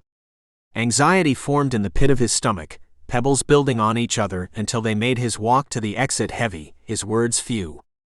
Look. If you're worried. He's going to be pissed, but check his location and check up on him. But only if you're really worried. Charles slipped his hands into the pockets of his flat front trousers, pulling a foreign cigarette and a lighter from his pockets. Yeah, I know. I hate to do it, but he hasn't been himself lately. I mean, I know he's only been here for a year, but... I know what you mean. It's not just him out of his shell. Do you think he's doing drugs? I don't know. The only drugs I know are performance ones. I don't know the symptoms of other drug use. Well, what weird things does he do? Sometimes when he calls, he's really chatty. He talks non-stop, but not like when he gets excited. It's more obsessive. He'll describe little things, or once he said he felt superhuman, like he had superpowers. Sounds like drugs. I thought it was an art thing or something. Tobias frowned. Sounds like drugs, dude. What else? Well, like I said, he sleeps when he's home, doesn't matter what time of day. He's been grumbly, but I figured it was from school. Today he pushed me. Right after we'd been holding hands, and he said he missed me. I'm going to call him again. Go ahead. Charles took a long drag as Tobias' shaky hands lifted his phone to his ear. He paced as the phone rang, and went to a cheery voicemail telling the person to leave a message and he'll get back to them later. Tobias looked at Charles, crestfallen. Nothing. Let's go check the house first. If he's not home, then we'll go look for him. Better safe than sorry, always. Yeah. Come on, we'll take my driver. I'll come by and grab your car later since you always insist on driving like a commoner. Charles guided Tobias to his limousine and inside. They rode in silence, Tobias drumming his fingers and tapping his foot, his intuitive senses tingling. Charles finished his cigarette and lit another, feigning calm for Tobias. Charles sat in the car as Tobias went inside. Tobias checked and rechecked every room. He started in the kitchen, checking the main floor. He checked his office, Beck's studio, all the bedrooms, including his own. He peeked in every bathroom, opening the curtains, hiding the shower and the hidden storage spaces. He checked the game room and the secret media room. Then he did it all again, before checking the backyard. Rubbing his face, he went back to Charles' limousine, climbing inside. Nothing. Check his location on his phone. Charles instructed with another slow drag. Tobias nodded, fumbling with his phone to click Beck's name and go to information on the device. He's at the hotel. The one him and Mo go to when they paint. It's off the highway in a busy part of downtown. Charles tipped his head to the driver. Take us there, he instructed. The driver peeled from Tobias' driveway. Damn it, Tobias muttered, putting his phone to his lips and staring out the window. He forced his breath even, taking one deep breath after another. His heart pounded in his chest. It's okay. We're going to find him, and he'll be in a painting. You know how he gets. Charles's voice shifted mechanical, saying words he didn't believe. Why yeah. Tears welled in Tobias' eyes, tan cheeks blotchy as he tried to hold his emotions in. He lost the battle, wiping tears from the corners of his eyes and pinching the bridge of his nose. Charles did the only thing a good friend could do, pretend nothing was happening. Tobias jumped out of Charles's black limousine when it rolled to a stop in front of the hotel lobby. He walked around the decorative plant in the middle of the room and approached the small check-in counter. The single worker smiled to him, looking up from painting her nails bubblegum pink. Her stringy brown hair framed her round face. How can I help ya? Her eyes trailed over Tobias, avoiding his face in favor of roving over his broad chest and down to his slim waist. Her eyes lingered on his crotch. Well. I'm looking for someone. He rolled his shoulders forward, fighting to make his large body look smaller and more apologetic. I'm looking for this guy Beck and this girl Mo. Sir. I'm not supposed to tell you the names of my hotel guests. I understand, but it might be an emergency. Beck's my boyfriend. And I've been calling him, and he hasn't answered, which really isn't like him. Tobias' voice trembled. Maybe he doesn't want to be with you anymore. Maybe, but even then he would answer his phone. Tobias paused, hazel eyes staring past the nonchalant girl. Can you at least check to see if there's a Beck Coleman or Mo anything checked in here? Okay. The girl nodded and tapped on an old keyboard. Beck Coleman. She drawled, oh yeah. There is a Beck Coleman here. Tobias sighed, can you call his room for me? If I call and he doesn't answer, he could be out of the room, or sleeping, or even in the shower. She warned, as she picked up a corded phone receiver and put it to her ear. Tobias studied her fingers and shifted a few steps to the right to better see the square computer screen. He squinted, eyes darting back to look at the girl, reading her name tag. I understand, Cynthia. I'm just worried about him. Tobias shifted from one leg to the other, tucking his hands in his front pockets. He heard the phone ringing through her receiver. Once, twice, and continuing. She rolled her eyes and ended the call, dragging dull brown eyes to Tobias' face for the first time. Tobias winced. Can you call again? I guess. She looked back at the screen, and so did Tobias. He leaned in, adjusting the items on the counter. She pounded in the number again. 232. Tobias rolled his eyes around the room, giving the girl a tense smile and tapping his fingers on the counter. The phone rang again, to no answer. Tobias bit his bottom lip, could you one more time? No. He's not answering, so I don't know what to tell you. Call him back another time. Like tomorrow morning. She glanced at the ceiling, huffing her annoyance. Yeah, you're probably right. Frowning, Tobias stepped away from the counter. I'm probably overreacting and he's asleep. Thanks for your help though. He continued walking backwards, bumping into the decorative fixture. He stumbled, blushed, and stepped aside for the rest of his walk to the exit. He rushed up to the limousine, tapping the tinted glass on Charles's side. Did you get anything? Yeah, the room number. 232. She give it to you? No, I looked over at her screen. Had her call up the room twice. It's pretty easy to chart 3 numbers and she wasn't paying attention. Sure. And how are we going to unlock the door? With a credit card. I'm going to walk, meet me at the room. Tobias jogged to the outdoor staircase, skipping every other step to get to the second floor. He browsed the exposed hall, turning a corner and continuing until he was across from the room. His heart jumped into his throat when he saw the nondescript door. Faded images flashed through his mind of a similar door with gold-peeling numbers and water-stained edges. He lectured himself on what he could find, his bones vibrating with a plan A and a backup plan as he pulled a credit card from his wallet. He slipped it between the door and the wall, removed it, and moved down to the lock. He wiggled the card through the tight space and jostled the door.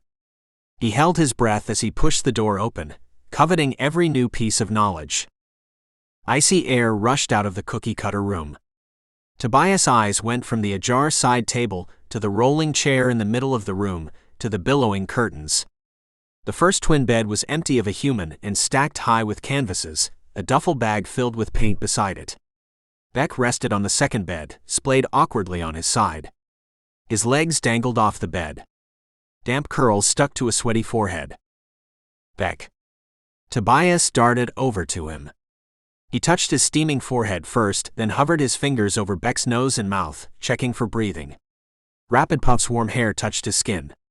Tobias cradled his face, stroking his dry cheek. Beck. Is he okay? Charles touched Tobias' shoulder. And no. He's not. Call an ambulance. Fear colored his words, but his command was firm. Charles nodded and stepped outside. Tobias shifted Beck, setting his hips over each other, bending his legs at the knee, and tucking one booted foot behind the other. Tobias straightened Beck's shoulders and gently moved his head, petting his cheek again. Beck. Tears welled in his eyes. I have the ambulance coming for you. The minutes dragged by, the clock ticking away seconds like hours and minutes like days.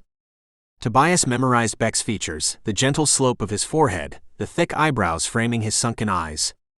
His skin stretched over his high cheekbones and down to his cracked, dry lips. Tobias touched them and down his tight jawline. The sirens increased, the circling noise blaring into the hotel room. 2 people entered with a stretcher, introducing themselves to Tobias and requesting him to step back. He obeyed their floating voices and they lifted Beck to the stretcher, promising Tobias the boy would be okay. He followed them into the ambulance where they checked his blood pressure, attaching him to machines to chart his pulse. As one worker stabilized Beck, the other asked Tobias questions. Tobias answered what he knew until they got to drug use. He stammered a response saying Beck was an artist and he had a friend who was an artist, and shrugged haplessly. They went from the ambulance to the hospital, directly to a room with doctors and nurses swarming around them. Beck was stabilized again. The doctor explained severe dehydration and overheating, and if he hadn't been in a cold room, he would have been a lot worse off. The doctor clapped Tobias' shoulder, and Tobias sank into the only other chair in the room, lulled to sleep by the rhythmic beeping of the monitor. Charles stopped in, bringing Tobias a coffee and a hug and encouraging him to leave for clothes and a decent bit of rest. Tobias left and returned within 3 hours, resuming his perch in the uncomfortable guest chair.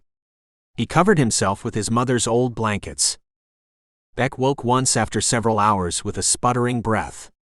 Tobias called the doctor who checked Beck's vitals and sent him back into a deep sleep with regulated sleeping medicine. Beck slept for 12 hours before he woke again. This time he stumbled to his feet, disappearing in the attached bathroom to urinate and attempt more, leaving the bathroom door open. He trudged back to the bed and was in a deep sleep again. The second day, Beck's body temperature was normal and his organs were normal. Out of the weeds, the doctor looked into Tobias' bloodshot eyes. Can I speak with you, Mr. Coleman? Why, yeah. Outside, please. Yeah. Tobias followed the doctor out of the room. What's up? Well? He's stabilized and able to be released after a few more hours of observation. We found high levels of methylenedioxymethamphetamine and caffeine, and a low level of lysergic acid in his bloodstream. Ah. Oh wow. Sorry, in layman terms. I found MDMA and LSD in his bloodstream, indicating he took MDMA within 36 hours of intake, and the LSD less than 3 hours before intake. The doctor flipped pages on a clipboard. Upon intake, he was severely dehydrated and suffering a heat stroke. This you already knew, I assume? Yeah, sorta. But he's okay. Yes, his organs are performing normally. There can be a long recovery time for heat stroke patients, but he is no longer dehydrated. His food intake has been low since he's been here, but generally MDMA users have a suppressed appetite. When he wakes, I think it would be beneficial for you both to speak with an on-staff drug recovery specialist about options. Yeah. Tobias shuddered. What are the options? I mean, what do you think is best? The main two options are an inpatient facility or an outpatient facility. Given Beck's history, I believe an inpatient facility is best for him. It will provide him with around-the-clock support in a temptation-free environment. After inpatient care, he can continue treatment in an outpatient setting or with his previous therapist if he would like. Inpatient facility, Tobias trailed, glancing in the room at the sleeping boy.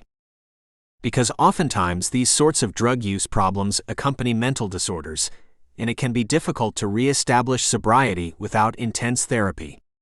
It will also give him time to decide his values before having them challenged again. Right? They can be expensive, but they provide a lot more than 24-hour care. The inpatient facility has a minimum stay of a month and includes a family program so you and him can mend your relationship moving forward. Yeah. Thanks. Thanks for your help. No problem. You can call a nurse when he wakes up, and you both are ready to discuss options. The doctor bowed to Tobias. Tobias stood in the doorway, arms folded, as Beck stirred from another long sleep. He approached the crisp white hospital bed, kissing Beck's forehead and rubbing the rough cotton of his blue hospital gown. Beck's sleepy eyes fluttered and looked up at Tobias. Recognition dripped into his soft green eyes. Hi, Beck whispered, voice raw from lack of use. Hey. How do you feel? Tobias pet his dark curls, a light smile touching his face. Weird. Bloated. Sleepy. Good. I missed you. I missed you too. Beck's eyelids fluttered. Why am I here? The doctor said he found a bunch of drugs in your system. MDMA, caffeine, and a little LSD. Oh? I guess. I took a few pills. Yeah. Tobias schooled his expression, staying calm as he continued touching Beck, cradling his face.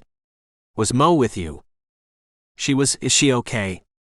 Did she get sick too? No, baby. I haven't seen her. I found you alone with your art supplies. Oh. Beck teared up. I'm sorry. About what? For this. For being mean and terrible. Ah, you're not either one of those things. Tobias stretched over him, pressing his lips into his forehead. I'm glad you're okay. How did you find me? Well, both of us have basic GPS tracking on our phones because we're in a family network together. The same thing allowing us to share games and music. I looked. I'm sorry. It's okay, but then what? I memorized the room number after I had the girl dial the room number a few times. You didn't answer, but the room numbers are the same as the phone line number, so, yeah. Then, I used a credit card to open the door. Tobias flushed. How did you? My mom. She used to accidentally lock doors, and I'd have to unlock them for her.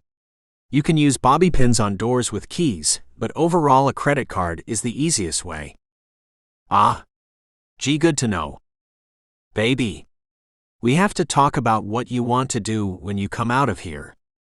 Yeah. The doctor said you had two main options. Inpatient rehab and outpatient rehab. Well, 3, because I guess you could do nothing. And no.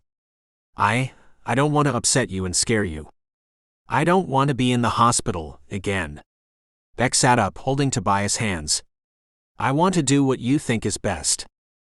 I can't make the decision for you. You decide what you think is best, but I'll tell you about them. Then you should rest on it and decide later, okay? Frowning, Beck tilted his head down. Okay. The doctor says the inpatient will give you the best chance for success. The inpatient is like a longer hospital stay. You'll be in a controlled environment, with people there focused on helping you get better. They have family therapy, and they can help with other issues you are having besides the drugs. The minimum stay is a month. A month is a long time. How far away is it? I didn't ask, but I'll be up to see you as much as they allow. So will Charles and Smash and Tiger, you know. Yeah. What about the other one? The outpatient? The outpatient means you'll be back at home and going to an intensive therapy program. It still has the family therapy and the other therapy programs. The main problem is, well, the environment isn't controlled. The doctor says anyone can do well in both, but the inpatient gives you better chances. Tobias squeezed Beck's hand. I want to go back to seeing Deborah. I think she'll be happy to hear from you. We can call her once you decide what you want to do. For now, think on it and get some more rest. The doctor says you'll be released in a little while. With another kiss, Tobias retreated and slumped back into the hospital chair. He kept a comforting smile on his face until Beck's eyes fluttered closed again. This is a work of fiction.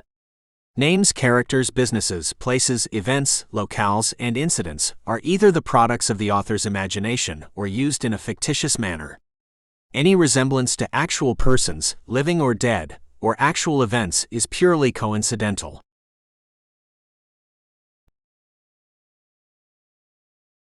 Part 7. Tobias dropped Beck's bag just inside the front door facing the winding staircase and picked up Beck, carrying him over the threshold.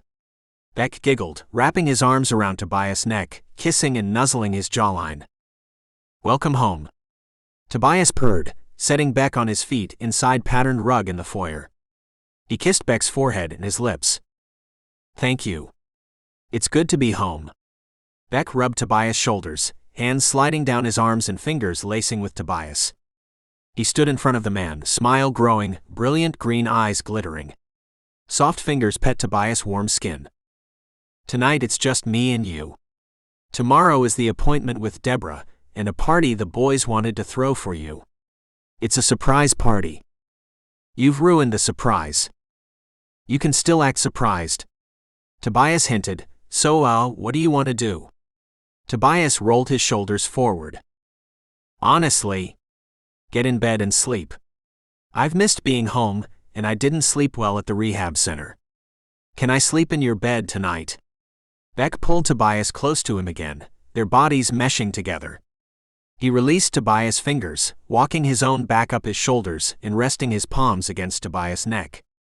He urged him forward and stood on his toes, pressing their lips together. Beck opened with a gentle introduction, his soft lips sweeping across Tobias. To the left and then to the right. He hesitated for a moment, lingering with their lips barely touching before pressing into Tobias again. Yeah, sure. Tobias moaned softly, rooted to his spot at Beck's expert touch. Beck stroked Tobias' set cheekbones, his hard jawline. He slipped his fingers between their lips as Tobias' tongue requested entry into his mouth. Beck quirked the corner of his lips up as he ended the kiss, leaving Tobias growling. Tobias kissed Beck's fingers, harnessing his desire with a slow shiver. I'm going to go lie down. Join me later. Beck teased Tobias' full lips with the soft pads of his fingers. He slipped away, stroking Tobias' broad chest as he moved past him and upstairs to the master bedroom. He enveloped himself in the scent he'd missed for a month, falling into a deep sleep within minutes. Beck slept through dinner and on into the next morning. He woke up wrapped in Tobias' arms with the larger man's head tucked between his shoulder and the fluffy pillows on Tobias' huge bed. Covers bunched between their shoulders and their tangled legs, feet exposed to the elements. Yawning, Beck rolled to face Tobias, kissing his sleeping face and stealing private images of pure vulnerability. He traced the sharp angles of Tobias' face, showering him with more featherlight kisses before he slipped from his arms and into the bathroom. After a utilitarian bath and self-care routine, he emerged to find Tobias sitting on the corner of the bed, rubbing sleep from his eyes.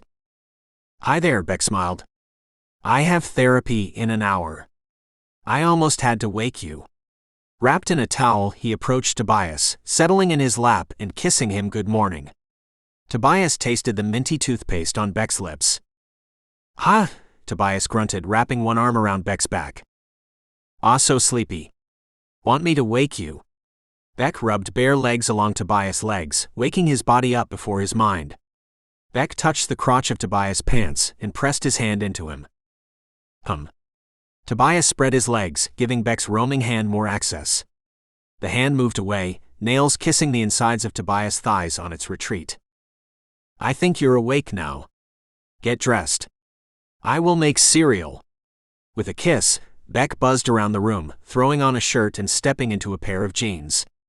He left Tobias once he heard water running in the bathroom, and he went downstairs, pouring dry cereal into one large bowl and one small bowl. Beck didn't pour milk over the cereal until Tobias descended the stairs. They ate in comfortable silence, Tobias pouring himself seconds and Beck rinsing his spoon and bowl. Tobias swirled the bright rings in the faintly pink milk, finishing the cereal and bringing the bowl to his lips for the milk. Beck slipped into his heeled boots and Tobias laced sneakers on his feet. Checking his pockets for his wallet and cell phone, Beck wandered down the sidewalk to the car. Tobias climbed into the driver's side. The relaxed silence from breakfast followed them to the therapist's office. The drive was a slow 20 minutes, and they turned into a neighborhood with eccentric modern homes. His therapist's home was only 4 houses into the strange neighborhood. Tobias made a U-turn and blocked the driveway, shifting the gear from drive to park and looking at Beck. The covered carport and long driveway shielded them from the window-clad front of the house. Tobias kissed Beck's cheek, bidding him a good session. Beck smiled at the kiss and the well wishes, promising to return in an hour as he climbed out of the car. Deborah greeted him at the door before he had the chance to ring the bell. "Hello there." She smiled. "Come on in. There's bottled water on the counter if you'd like one." "No thanks. I'm sorry about not calling before, by the way. Yeah. We'll talk about it." "Oh, of course. You seem well." She led him to the therapy room, closing the door behind them and motioning to the familiar couch. Beck collapsed on the couch with an easy sigh, taking the one pillow into his lap and curling up. "Yeah, I'm pretty good. I got home from the rehab place last night and it was just Toby and I." "How did you like the rehab place?" It was good. I liked having no distractions while trying to get better, and I learned a lot about myself. I learned I will probably always have a problem with wanting to take a break from reality, be it drugs or other things you can be addicted to." Deborah nodded, easing into her cushioned chair and crossing her legs. "Those are good things to know." "I agree. I had therapy twice a day, recreational activities, 3 square meals where the anorexics made us all sit at the table for 2 hours each session, waiting for them to finish their last 4 peas and bite of cornbread." Beck batted his dark eyelashes, head tilting to the side. It was nice to meet others coping with difficult things. "Did you talk about your past?" "A little, which was nice. I don't want to tell people because I don't want sympathy, but it feels good to admit what happened and not hang on to it, you know? Relieving to be open about it." "Yeah. And not pretend it never happened." "No one is asking you to pretend it never happened." "I know, but," Beck frowned, thinking. "I know, but, in an effort to be normal, you pretend like you had the white picket fence and 2.5 dogs as a child, and it takes a lot of energy to pretend to be happy." "It does. Did your therapist talk to you about depression?" "Yeah. We talked about brain disorders, both depression and anxiety. He asked me questions about how I feel. I think we decided therapy, for now, was a good avenue for me. Maybe pills later. I'm hesitant to start pills." "Why?" "Because of what just happened. Ah, reasonable. Along with pills, you can practice behavior therapy with depression. The therapist talked about behavior therapy too. We talked about reviewing negative thoughts and replacing them with positive thoughts. Deborah nodded. Exactly. Have you tried this method? A little. It's difficult. It is, especially when your brain or an outside force has told you you're not good enough for your entire life. Right? I'm working on it. Toby helps because he's not a negative person, but sometimes it's hard because he doesn't understand. His brain doesn't pull up randomly negative thoughts just because he's breathing. Because he's simple, which is okay, but he doesn't read. He runs. Deborah chuckled. Sometimes simple is nice though, isn't it? Beck smiled. Okay, yeah. Simple is kind of nice. I missed him so much at therapy. I was surprised at how much I missed him. Why so? Because he's one person and, I don't know, I've never had to miss someone. I miss my best friend from before and the comfort of my previous life, but it's different. My heart ached while I was away from Toby. I see. A good ache. I think so. I wasn't obsessive, I was able to take care of myself, but I missed him. Deborah tipped her head forward with a smile. Good. So she sipped her tea. What's the plan for school? I'm going back? Beck shrugged. My professors allowed me to take remote versions of my finals or substitute an essay, so I passed everything. I submitted some of my previous work for my drawing class. It was unconventional, but with the circumstances. Beck's words trailed off. Awesome. Are you excited for the next semester? No. I'm nervous. I don't want to see Mo because of what happened. Understandable, but you could potentially run into her. Yeah. We're both art students and the department is small. She could be in my class again. I don't want to talk to her, and I don't want to confront her or it be awkward. Why would things be awkward? Because she left me in a hotel room passed out and didn't even call Toby. She left. Beck pursed his lips together, struggling to swallow over the knot growing in his throat. How does what she did make you feel? Stupid. Stupid for trusting her and thinking she was my friend. Is there a way to know someone's a bad person before you spend tons of time with them? Like a negative qualities checklist? Not really.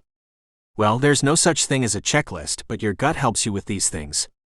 We call it a gut feeling. How do I use it?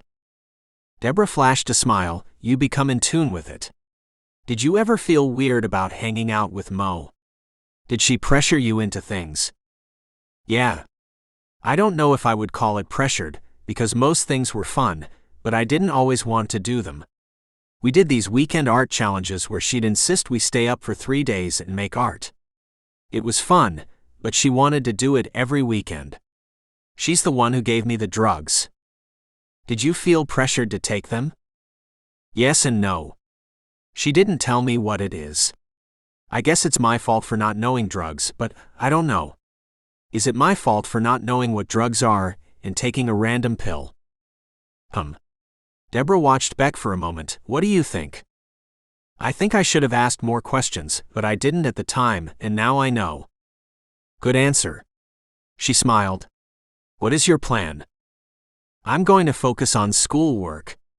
I signed up for 18 hours, so I will be busier than last semester. The therapist at the inpatient rehab center suggested keeping busy to combat the pressure of being sober. And also maintaining a steady schedule and checking in. Those are all good ideas. I have 2 art classes and 4 regular classes. I am going to wait for a few weeks and then I might add volunteering, community service, or even a job to my schedule. I am going to be better at checking in with Toby and myself. Very good. It sounds like you set up a nice plan for yourself.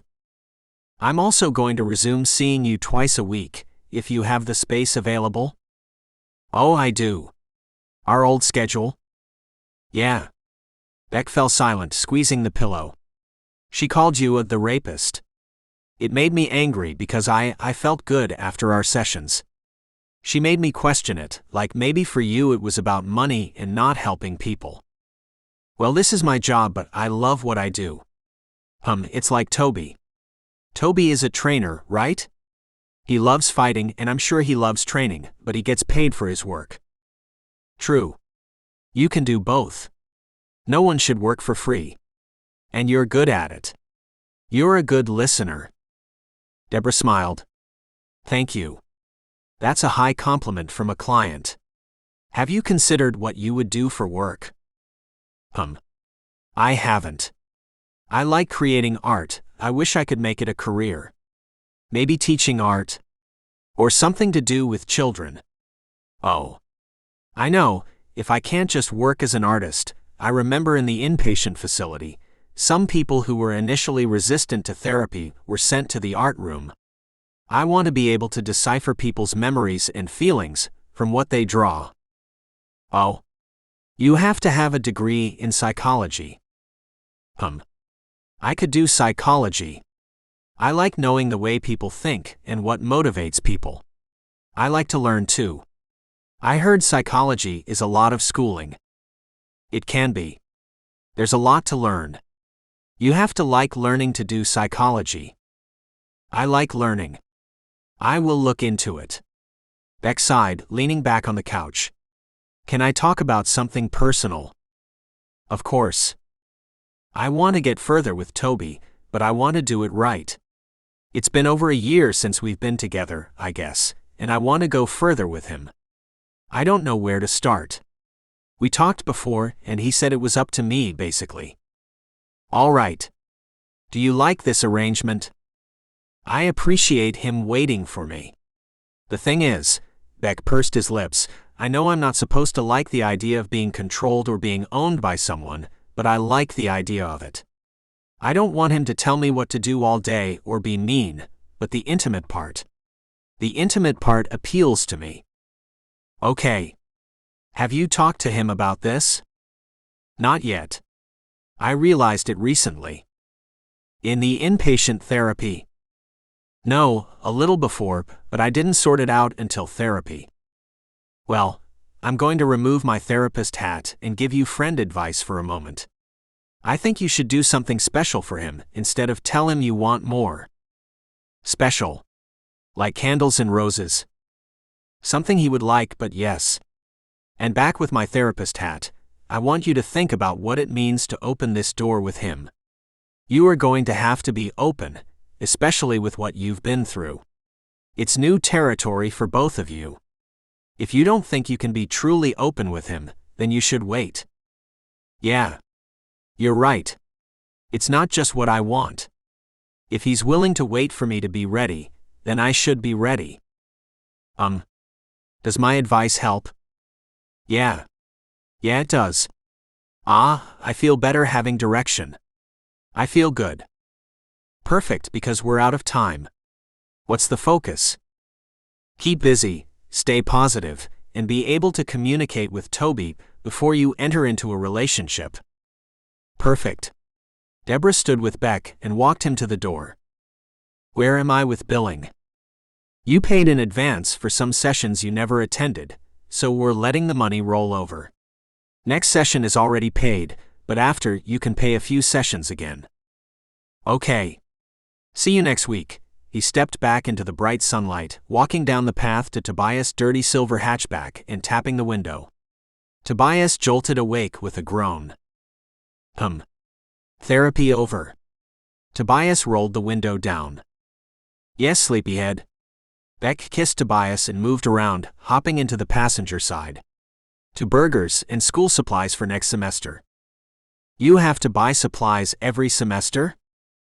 Yes. Beck rose his eyebrows. Every semester. Plus, this semester I'm taking painting and color theory, which also requires paint. One requires gouache and the other requires acrylics. School is expensive. It's why I didn't go. Tobias grunted. You didn't go because you can't sit still long enough to take notes. It's still expensive. Yes, baby. It's expensive. Beck combed through Tobias' hair. Their therapy ritual continued, with Tobias asking casual questions about his session over a red and white checkered placemat and gourmet burgers. Beck ordered a plain burger, and Tobias ordered something with both bacon and barbecue sauce. Tobias asked the same questions each time, though the answers were optional. First, he asked what they talked about. Today, Beck's answer was himself. Then he asked, did Beck cry? Laughingly, he said no. Last, he asked if Beck felt better. Smiling, Beck said yes. After their hearty lunch, Tobias took Beck shopping at the art supply warehouse for a full 3 hours as Charles, Smash, and Tiger prepared for the surprise party.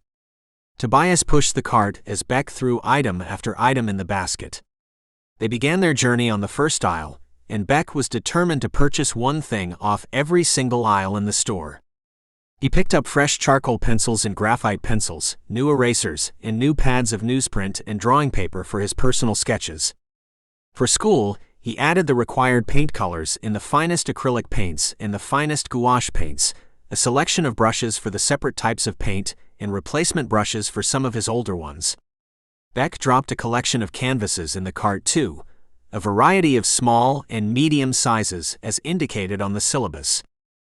He concluded his shopping trip by strolling all the aisles again in case he forgot something, and smiling, he followed Tobias to the register. He rocked on his heels as the total surpassed $100 and then $200.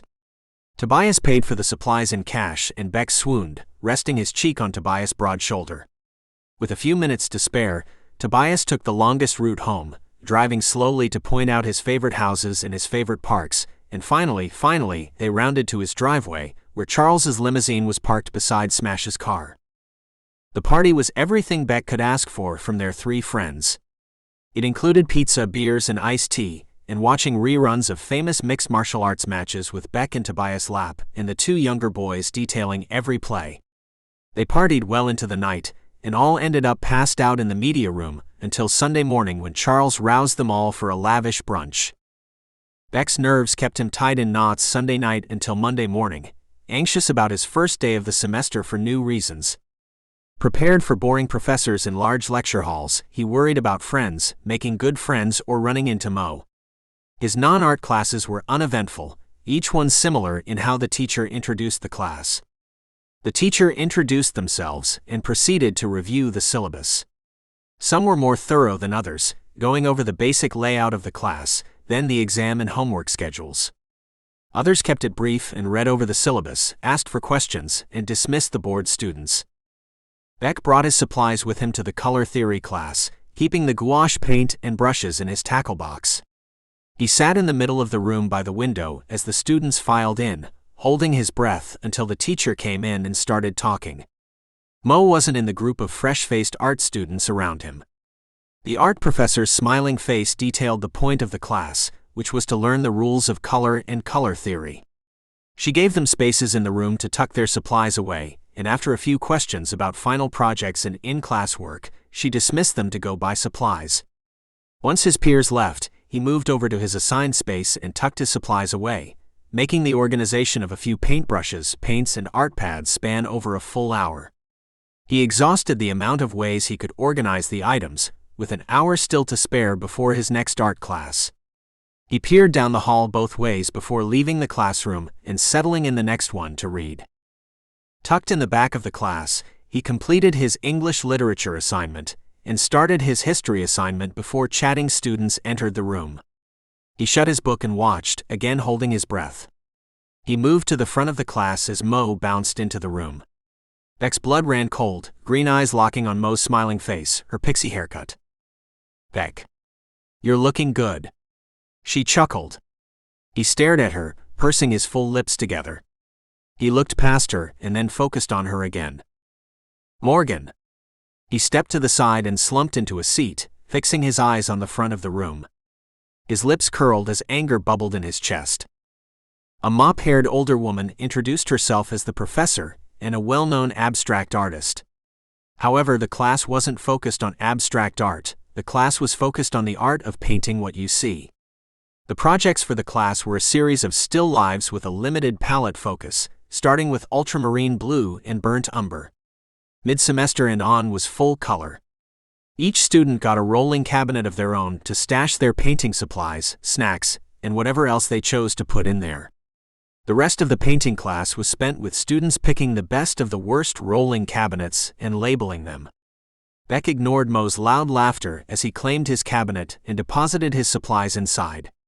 Each cabinet came with a combination lock and a crumpled piece of paper with the combination. Beck stuffed the paper in his pocket. "Is this one taken?" A girl with long brown hair touched the cabinet next to Beck's. "No. It's not, but I think the fourth wheel is bad." He pointed to the back wheel, hovering over the concrete floor. "Ah. No wonder," she chuckled, biting her full bottom lip and checking the cabinet for more blemishes. "Otherwise it's fine, huh?" "I guess." "You're Beck, right? I think you were in my class last semester?" "Yeah, maybe," he winced. "Last semester was my first semester in school. I don't remember much." Blushing, he organized his brushes by width. "I'm Ryan." "Well, Ryan Lee actually, but please call me Ryan." "Sure thing."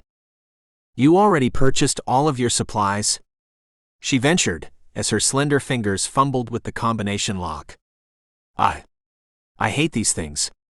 I can never remember if it's left left or right left right. I think it's clockwise counterclockwise, which is right left right. Beck's lips tugged into a smirk. Poking her tongue out, she continued alternatively spinning the top part and tugging at the shackle until her fourth try achieved success. Finally. "Oh yeah, I bought all my supplies yesterday. They're cheaper at the art supply warehouse than the place around the corner." "Right? I know, I love the art supply warehouse. I used to work there in the framing department." "Why'd you quit?" "Too busy for a job. I'm taking 21 hours this semester and 3 of them are art classes." "Oh, I'm taking 18, but I'm thinking about volunteering what free time I have left between my personal art and my art for homework." "You do personal art?" "Yeah, I got into it before I started here, so it's my hobby." "Can I see your stuff?" She placed the black combination lock on the top of the rolling cabinet and sat down next to Beck. Yeah, sure. I have some pictures on my phone." He dug in his bag and browsed the pictures on his phone until he came to some of his latest works, the ones before rehabilitation, and he handed her his phone. She scrolled through quietly, expression enigmatic. Passing the phone back to him, her vague features exploded in a grin. "Those are amazing. I'd love to see them in person." "Thanks," Beck chewed his bottom lip. "We could hang out? As long as you're not into drugs, weekend-long art binges, or self-medication." I'm not? I'm into taking care of yourself, and spending quiet weekends at home and creating when the mood strikes you." "Perfect," Beck's easy smile returned. "Maybe this weekend? My boyfriend and his friends have this get-together every weekend, so there's free food, but we don't have to participate." "What's the get-together?" "Mixed martial arts fighting." "Oh. Understood, but are his friends cute?" "Sadly, yes." "Why do you think I keep attending?" With a grin, she stashed a few pencils in her cabinet and tucked the combination lock numbers in her pocket. "Well, I'm going to go get my supplies.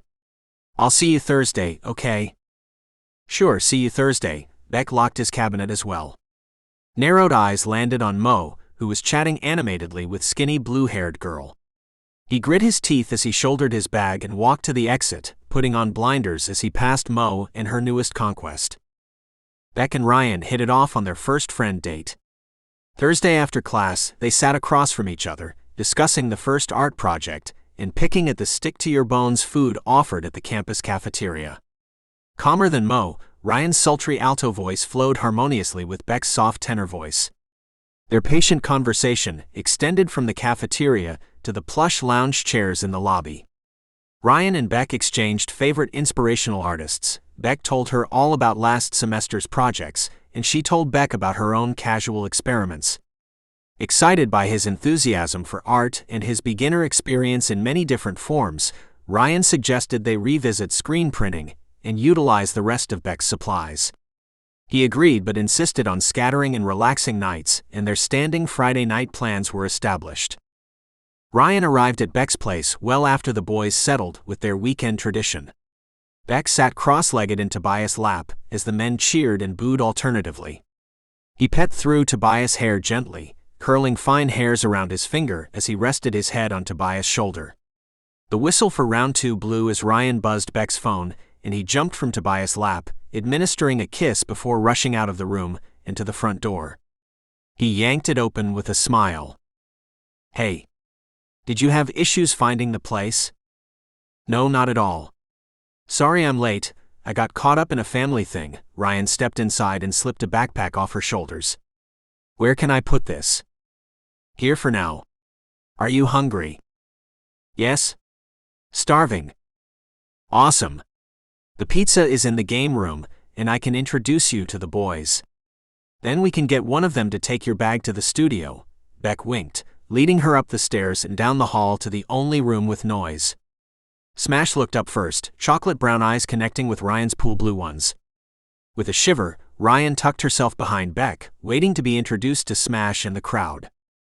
"You must be Ryan?" Tobias spoke first, hazel eyes studying her face. She nodded, hands lacing behind her back. "Ryan. This is Toby, Smash, Tiger, and Charlie." Beck pointed to each man in turn and they gave their own signature greetings. Tobias waved with an honest smile. Smash grinned, eyes catching the light and sparkling with a certain boyish charm. Tiger waved, a lopsided smirk touching his face, and Charles grunted, a shake of his beard to Ryan. "It's good to meet you. I can get you a plate." Smash hopped to his feet, pulling his sagging jeans up on his sharp hips. All comfortable, the boys had abandoned their shirts at the start of the match, and Smash's sharp-cut lines snaked from his jeans to frame his sides.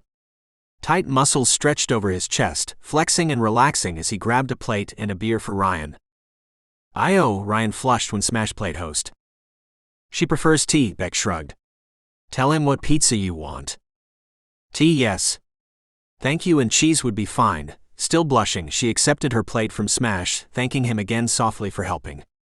Beck picked up another piece of pizza with his hands and ate it in calculated bites. "What are you two going to do tonight?" Tobias tugged Beck close by the hem of his shirt and wrapped an arm around his waist. "We haven't decided yet. It's between screen printing or moisturizing and watching television in your bed." "My bed." Yes.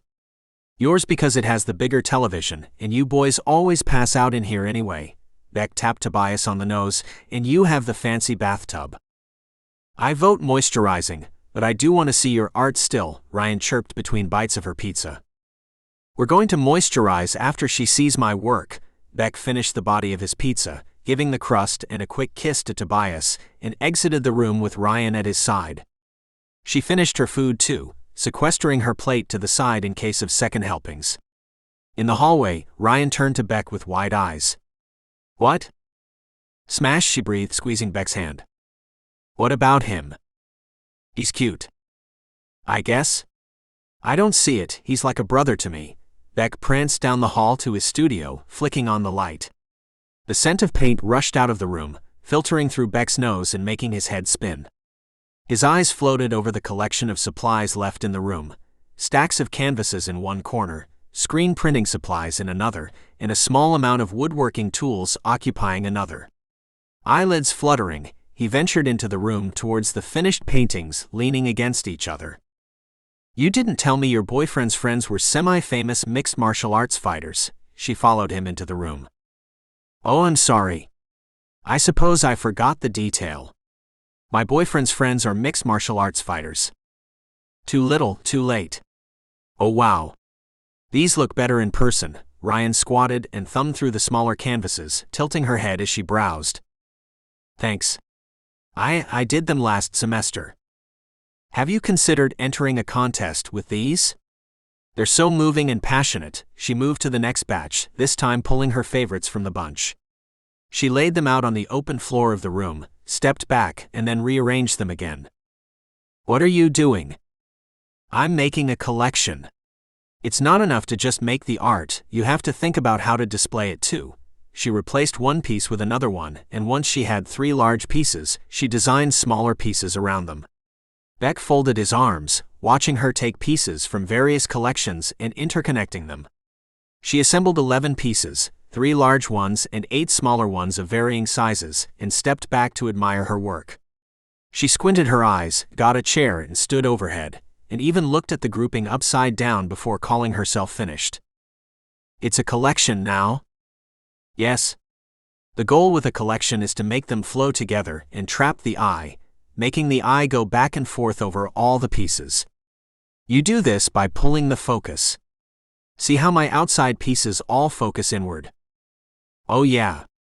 I see. Oftentimes people say art is ugly simply because it's not displayed well.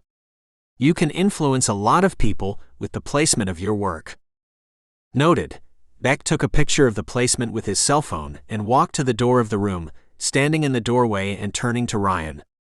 We can leave the pieces down there, I'll clean them up later. Ready for spa night? Oh yes. She followed Beck back down the hall to Tobias' room where they kicked off their shoes and socks, beginning their spa night with filing their toenails. Beck sat on the end of Tobias' bed with his knees pulled into his body. He rested his chin on his knees as he filed and picked at his toenails and feet. Ryan plopped down next to him, sitting with one leg over the other and her ankle resting on her thigh. She picked at her toes, clipping them short and filing the sharp part down to a smooth curve. So, Beck observed Ryan, inconspicuously watching the gentle way she rubbed moisturizer into her pale feet. So, I'm thinking about entering this art contest. The prize includes a private gallery show at the campus art gallery, a gallery opening, and a chance to get your work reviewed by professionals in the business. Just the gallery opening and show is worth it.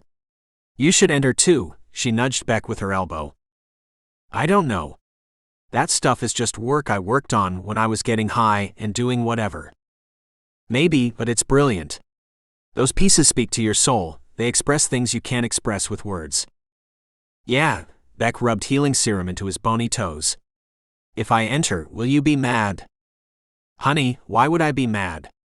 You're good, you deserve to be recognized for your talent. I don't know. If you don't mind, then I'll enter. The contest is called New Master's Inspiration, and the inspiration for the work is as important as the final outcome. You're required to have an artist's statement. Oh What's yours? I'm still working on it, but I think it's going to have something to do with coming of age. A classic. Yeah. I don't have a terrible past to bring up with the judges, so I have to stick with what I know. What I know is my life. My parents divorced when I was in high school, and I lived with my dad during the summers and traveled around. During the year, I lived with my mother and her new boyfriend, who was only 5 years older than me. A terrible past is relative. What are your submissions? Surrealism of homes, because my home was drastically changed in a pivotal period of my life. My mom, who was previously a stay-at-home parent, went back to work. She got a new boyfriend, while I'm experimenting with what kind of partner I want. I like it. How long does the statement have to be? Beck traveled up his leg with the serum. A paragraph or two, not too bad, she shrugged. Do you mind if I take my pants off? I have underwear on, but it's hard to moisturize with jeans on. No problem, if you want bigger bottoms, Tobias has basketball shorts I can get for you. Cool. Ryan shucked out of her jeans and stretched over Tobias' bed in just her fitted shirt and hip-hugger panties. She continued her all-over moisturizing routine, raking her fingers up her dry calves and thighs. Are you thinking of your artist's statement? Kind of. Should I keep it clean or be raw? Raw is better. Should I say most of the paintings were developed in a drug-induced haze of exhaustion and desperation? Oh yes. Everyone loves a troubled artist. Plus, who hasn't experimented with drugs in some fashion? Everyone? Blinking, Beck rose his eyebrows and looked at Ryan, who bobbed her head to accent her words. Wow. Okay, but I still want to stand out from the rest of the crowd of drug-using art students. Talk about how you fell into it and how you overcame. I fell into it because of a girl named Mo, and her tricking me into trusting her. I got out of it because I accidentally overdosed and was left for dead. Toby found me. Then hospital, then rehab, and now here. With a hard story to hear like yours, you want to be vague, but specific when you talk about what you went through. I would focus on being in the weeds and how those influence the colors you used. Well, damn. You write it for me. No, because if you win and I wrote it, I might be a little cranky. She went back to her work, snorting. Oh. I'll write yours and you write mine. Oh, sure. I read somewhere the best artist statements are the ones written by friends. We can interview each other and then compile the statement. Love it. I'm down. Pull up some questions and we can start the quizzing now. Huh. Sure. She rubbed the lotion into her cuticles, massaging it in after soaking the rest of her body with a polite amount of the expensive moisturizer. The quizzing spanned until they saw the peak of sun spilling into Tobias' bedroom windows and they wiggled under the sheets. They tucked the sheets around their shoulders and pretended to be asleep as Tobias checked the bed. He wandered over to Beck's side, kissing him goodnight, and retreated to Beck's bed for sleep.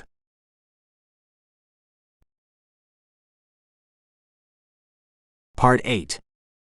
The letter came to Beck's house, and besides credit card offers, loan offers, and items labeled, or current residence, it was the first letter Beck ever received.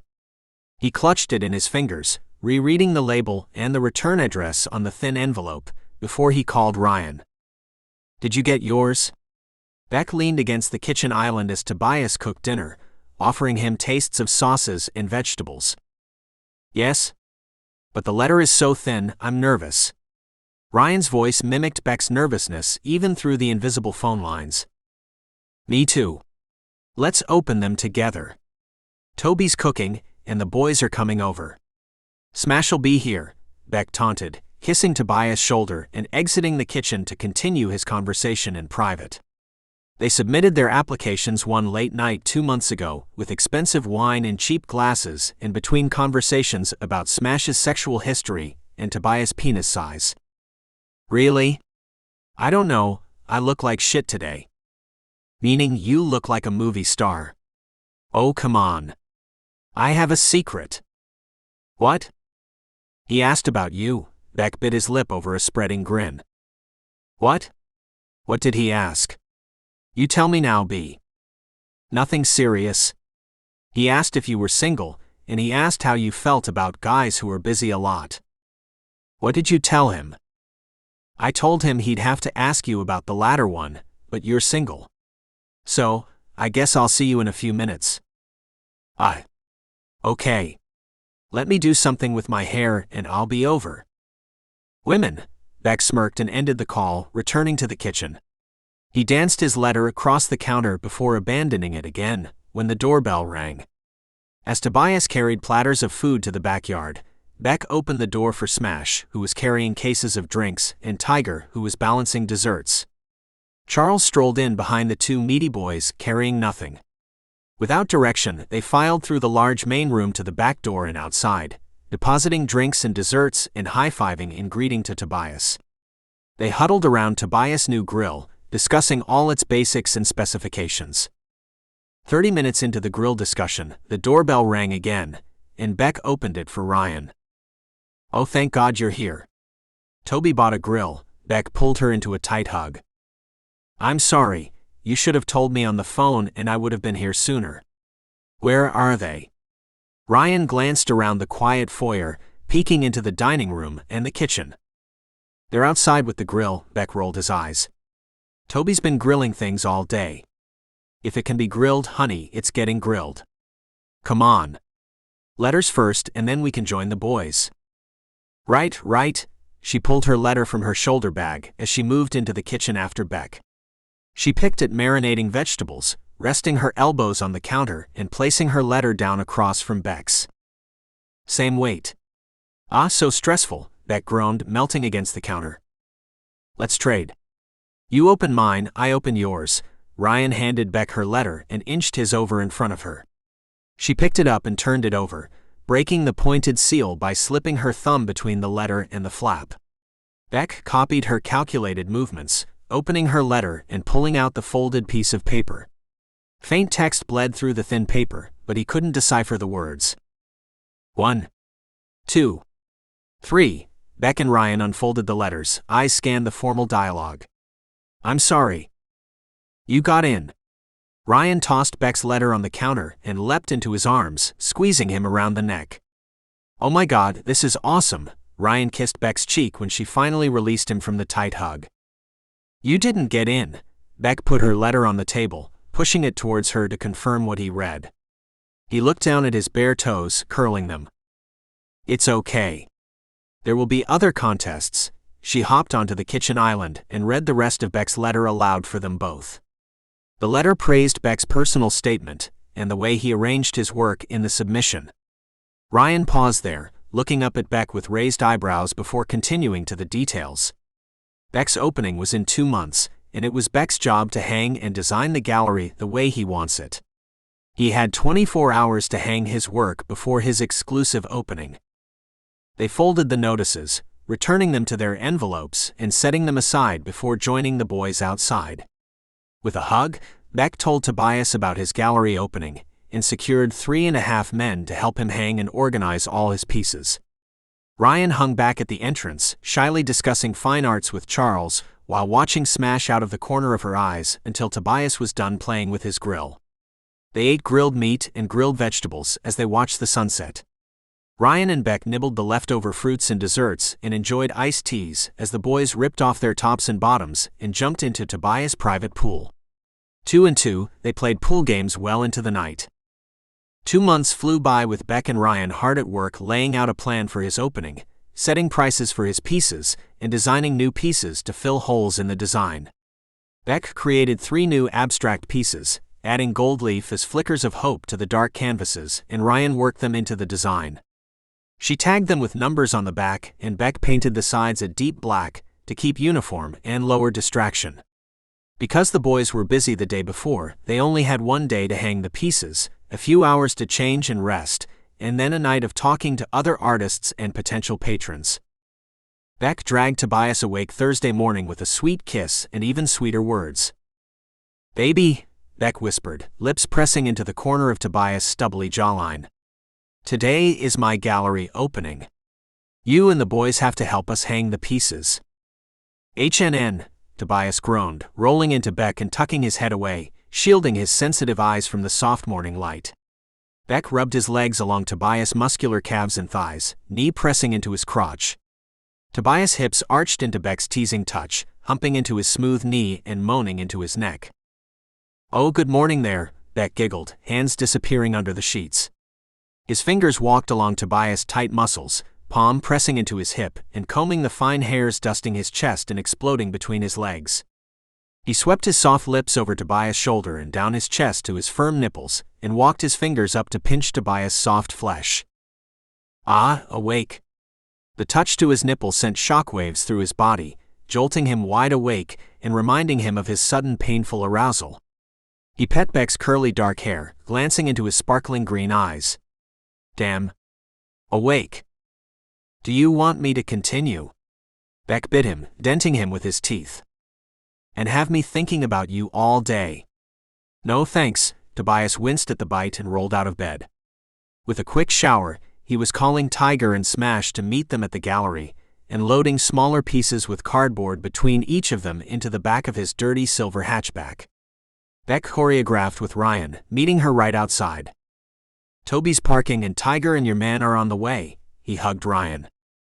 Smash isn't my man. Yeah, but he should be, and he could be if you two would stop just making eyes at each other and actually talk, Beck rolled his eyes.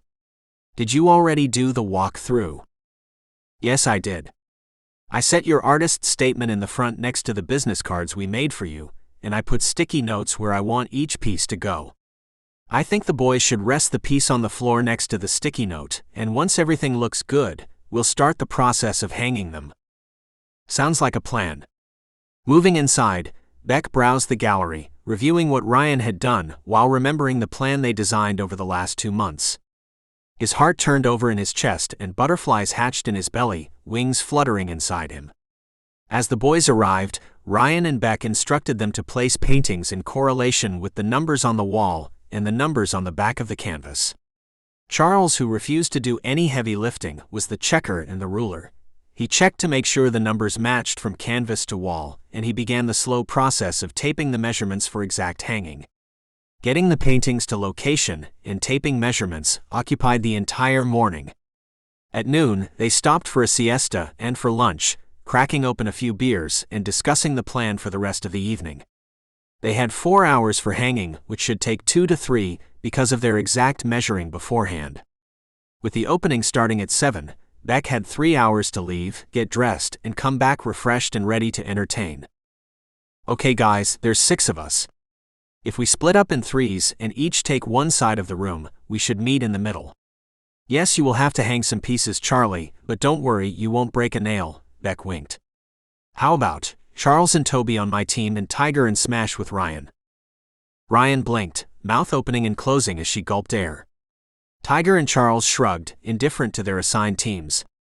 Tobias kissed Beck's forehead, squeezing his hand and promising to work as fast as possible to counteract his best friend's deadweight. Smash's dark cheeks purpled in a blush and he squinted at Beck and then looked at Ryan, ducking his head and smiling to her. Perfect, Beck beamed, giving Ryan a mischievous grin. Let's get going. With Charles's deadweight, Tobias hung the majority of the pieces with Beck helping balance the shorter ones and Charles helping on the larger ones.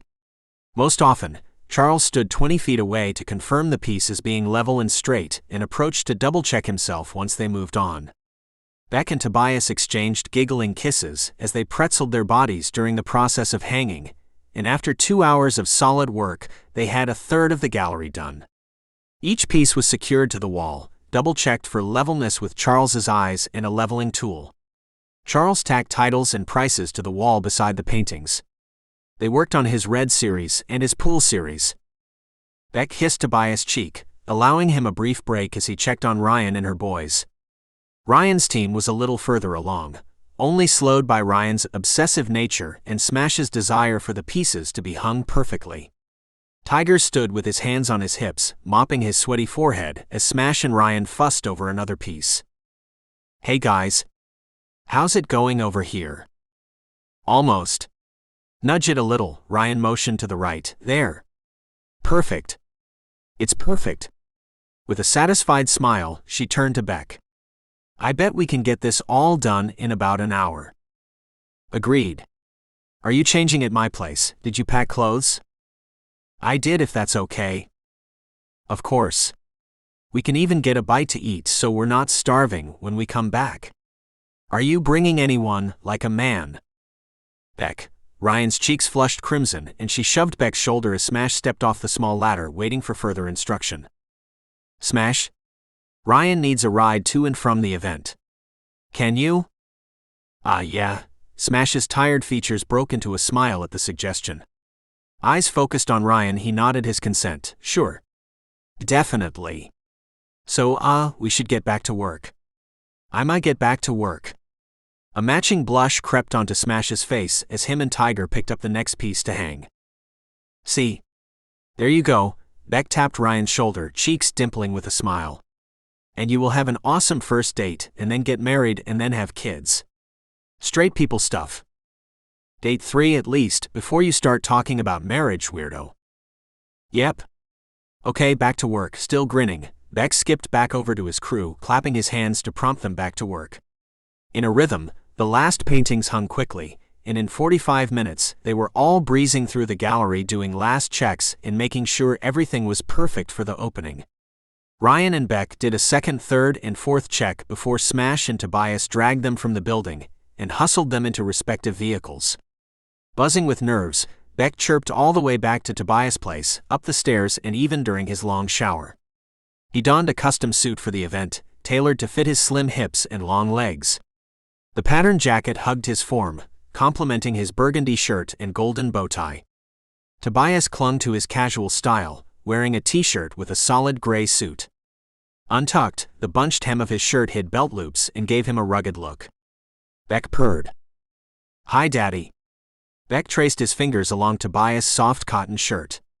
We have a little time before we need to leave. Aha! Tobias raked his fingers through Beck's hair, kissing his temple, his cheek, and his jawline. Not enough time for what I want. His voice dropped, husky arousal coloring his words. Tell me what you want. Beck walked his fingers up, arms sliding across Tobias' shoulders. He kissed him square on the lips, drowning in his spicy mint flavor, and letting his own tongue venture into Tobias' mouth, stroking the length of Tobias' tongue before retreating. Growling, Tobias nipped Beck's tongue. Beck groaned, arousal dripping down his spine.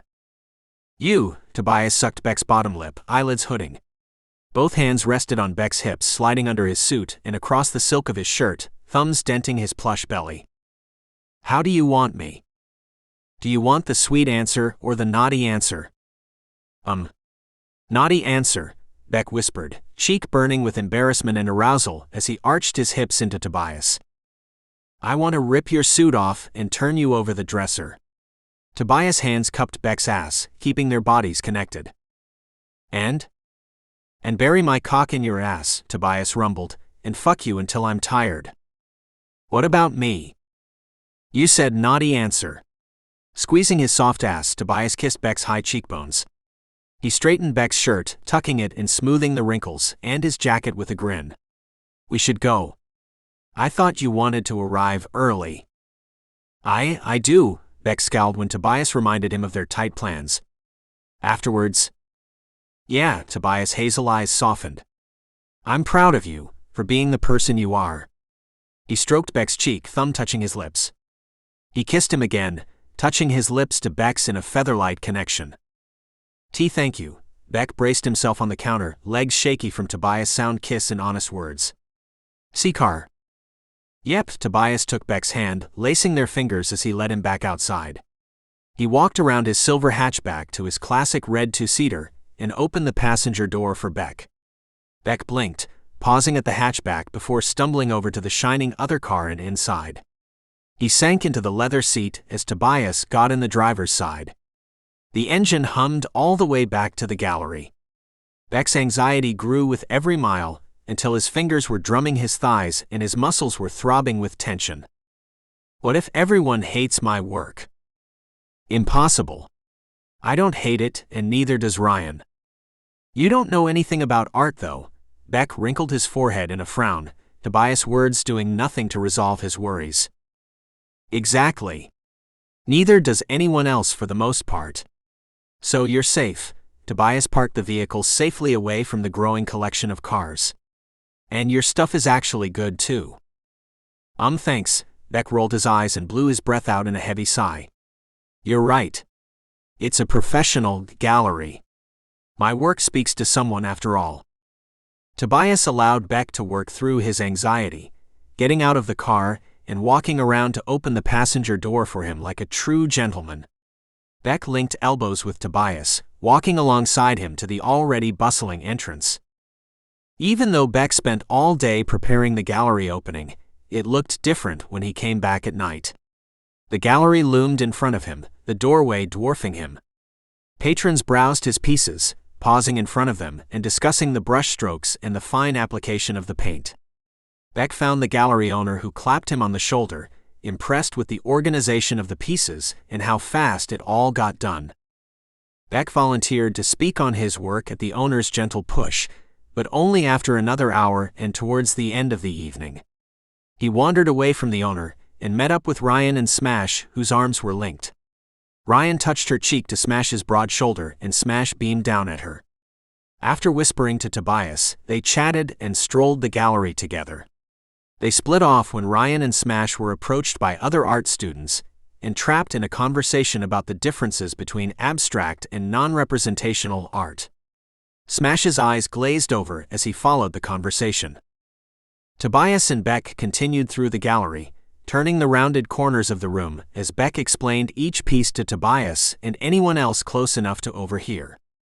This was the first time I took the pill, and it made everything so vibrant, so loud. Colors had emotions, and I remember I couldn't keep still. Beck touched his prominent brushstrokes. So you couldn't. A familiar voice rang in Beck's ears, and a man came up beside him, touching shoulders. Da. See, Tobias snapped from polite interest and focused on the other large man. It's been a long time. How have you been? He rolled his shoulders back, chin lifting and hazel eyes locking on C. Beck plastered himself against Tobias. I've been well. C flicked a glance down at Beck, lip curling, then up at Tobias again. This gallery was in the paper as one of the best exhibits to see this month. When I saw young Beck's name, I had to attend. One eye winked, a muscle twitch, and his lips spread in a toothy grin. It's nice of you to come support. Tobias hissed, jaw clenching and relaxing, and his own lip curling back over his teeth. His hazel eyes hardened into an icy stare. Beck appreciates it. Oh, does he? He lets his master speak for him. Or does no one know what he truly is? C's voice dropped, keeping their conversation private. Everyone knows who he truly is. A strong, amazing person with unforgivable horrors in his past. Ah, C touched Beck's smooth cheek, squeezing Beck's chin between his thumb and first finger. Redness stained Beck's tan skin. I heard on the wind your strong, amazing person had a little accident a few months ago. Don't touch what's not yours, Tobias growled. Or I'll break your fingers. Beck ducked from C's touch, still speechless and grateful for Tobias. Is it true? C tilted his head. Tobias looked down at Beck. Yes, it's true, he croaked, forcing air through his vocal cords. I had a drug problem due to my insecure upbringing, the thing I'm still attending therapy for. C's eyes fluttered when Beck spoke to him. Answer him, Tobias whispered. Your upbringing wouldn't have been insecure if you hadn't been such a terrible and disobedient child, C spat. Don't, Tobias stepped up to C, a predator's gaze in his eyes. The look of a fighter took over him, and tension resonated. Toby, Beck squeezed Tobias' shoulder. Toby, let it go. For me, let it go. It's nice to see you again, C. I hope you enjoy your night. Beck's words spewed from him a mile a minute, as he pushed Tobias away from C. Tobias clenched his fists and relaxed them, finally grunting and walking the opposite direction. Asshole, he muttered, whatever kind of disgusting person messes with children. It's over, Toby. My therapist says letting it go is better than being angry. I'm glad he came so I can show him I'm moving past what he did. Yeah, Tobias snagged a glass of wine for them both, fine. You're right. Sorry, just can't believe he came tonight. It's okay. The dark red wine stained Beck's full lips. Let's keep going, and don't tell the boys about him being here. Sure. Charles may recognize him, but he wouldn't throw a punch. I know. He's the only one of you who's not a hothead, smiling, Beck laced fingers with Tobias. We'll leave after my speech. No, don't let me rush your night. I'll be good, promise. Tobias squeezed Beck's hand, and they returned to Beck explaining the art to him. Beck explained mixing paint, the reasons why he used a variety of brush sizes, and even why he painted the sides of his pieces as they weaved through collectors and buyers. They engaged in several micro-conversations where Beck introduced himself as the artist and introduced Tobias as his boyfriend. Sometimes Tobias was recognized, and his fighting name was pulled out, and the conversation shifted from arts to martial arts until Tobias pulled them back on topic. They paused again midway through the collection when another familiar face approached them. Mr. Coleman and Mr. Coleman, Beck recognized the voice in his mind but not the face. Tobias, however, smiled. Ah. Dr. Frederick, it's good to see you.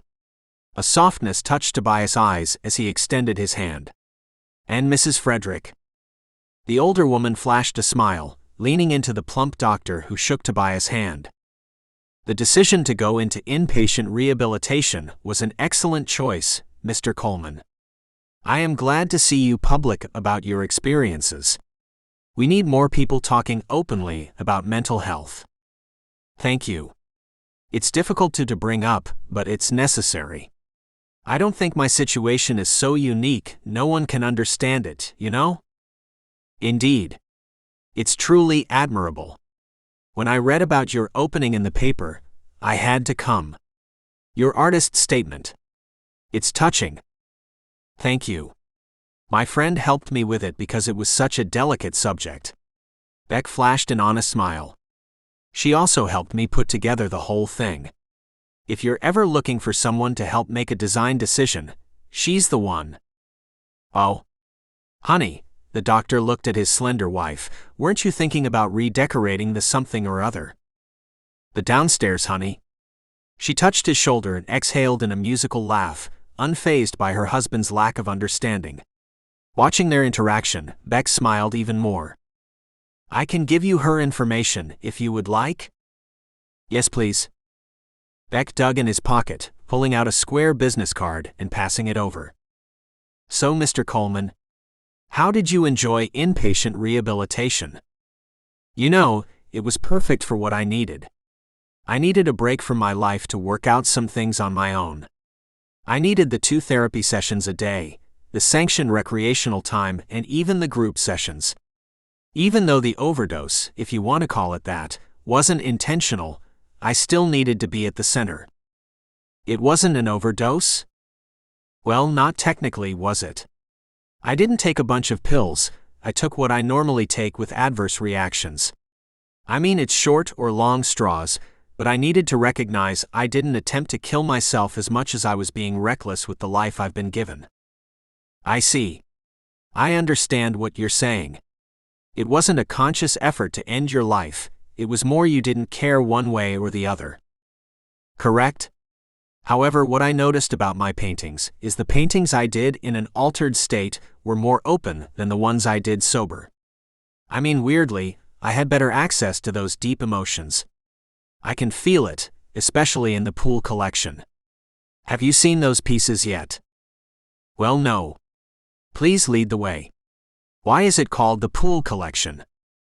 It was the palette. Beck walked sideways as he explained the limited palette he used for the series of 5 large paintings. Blues and grays soaked the canvas, silver leafing giving a unique accent to the design. Tobias stood proudly beside Beck as he spoke to the doctor, his words eloquent and thoughtful beyond his years. Beck left them talking to another couple about how great Beck's work would look on the white walls of their home, sighing when he was alone with Tobias again. You're good at this, Tobias kissed Beck's cheek. I know. It's what I was born to do. Entertain people. It's fine, but I need another drink. He exchanged his empty wine glass for a full one, his cheeks rosy from the warmth of alcohol. Tobias nursed his first drink, swirling the wine in the glass to refresh it before he brought it to his lips again. The night wore on, and every new pass through the gallery, Beck found more pieces labeled sold than still with prices. Ah, Beck. A slave who can keep his man happy and make money. Tobias forgot the look, but he remembered the voice. Beck remembered everything, and gulped air as he turned around. Oh, hello. Alcohol in his veins fought against his brain, insisting everything would be okay. I'm not a slave and the money from this is my own, not my master's. Tobias looked on the salt and pepper-haired man with a stoic expression, jaw ticking again. Bill, was it? Did you also have to come and see the prize you didn't win? Let me be clear on something. Me. I'm not a pet and I'm not a slave. And if you say it again, I will have you escorted from my event. So how are you?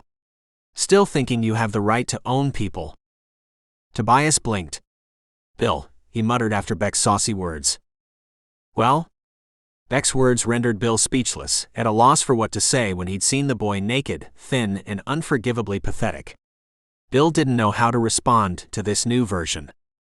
Good. I hope you enjoy the gallery opening. Have a nice evening.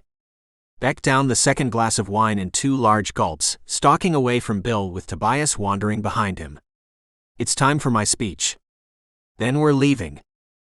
Sure, Tobias agreed. Exhausted with the social aspect of attending a gallery opening and keeping his temper in check. Slipping away from Tobias, Beck approached the gallery owner and spoke with him before he received a microphone.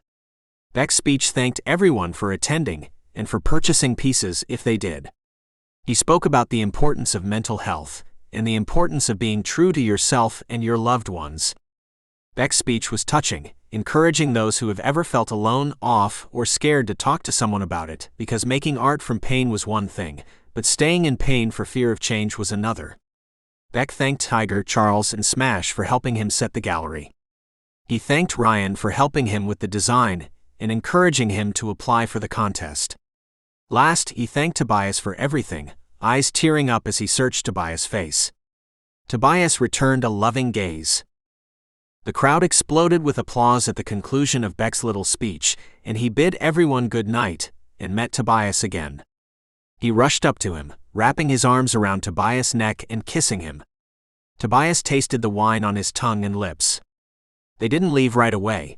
Beck snagged a third glass of wine and gulped it down as he bid goodnight to Ryan and Smash, who'd gotten considerably more comfortable with each other over the course of the evening, Tiger and Charles, who was flanked by two women Beck didn't know. Tobias finished his one glass while Beck finished his third as they made it back to their car. The liquid courage coursed through and settled in Beck's veins on the drive home. Beck strolled inside before Tobias, stripping his clothes off at the door. Beck kicked his shoes off first, then peeled off his jacket. When Tobias entered the house, Beck unbuttoned his silk shirt, revealing his smooth chest. "Oh, hello, master," Beck giggled, shrugging the shirt off his shoulders and letting it fall to the ground. Hey." Tobias looked him over, memorizing that exposed skin. "It's late, we should sleep." "No, sir. You promised me something before the event, and I'm ready to collect." Beck unfastened his belt and unbuckled his pants, sliding them off his slender hips and stepping out of them, leaving him in a pair of tight briefs, cut low on his hips and high on his legs. "Yeah, but you're a little drunk right now, which makes this not a good time," Tobias whimpered, lingering at the doorway as Beck shed his clothes. Stuck in place, he trembled. His muscles jerked under the soft cotton t-shirt and the flat front of his slacks. "You're breaking your promise? Because you're buzzed." "Right, I heard you." Beck grabbed his clothes and hugged them to his body as he turned away from Tobias, showing off his firm ass and taking the stairs up to Tobias' bedroom. He dumped his clothes on the floor and stepped into the shower, letting the steamy water burn his skin and wash away the shame of rejection. He lost time in the shower. What he thought was 10 minutes turned into an hour before the water lost its vigor, and he wrapped his tingling skin in a towel. Soaked feet left tracks from the bathroom back into the bedroom where Tobias lied stretched across the bed, legs crossed at the ankle, and slumped into sleep. Tobias' hard features relaxed into youthfulness, shaving a solid 5 years off his age. Beck pressed his lips into a smile and crawled into bed with him, pressing into his side. He rested his head on Tobias' shoulder and his legs across his lap. Despite being in a haze of sleep, Tobias wrapped both arms around Beck and kissed his forehead, whispering a sleepy promise of love before going still again.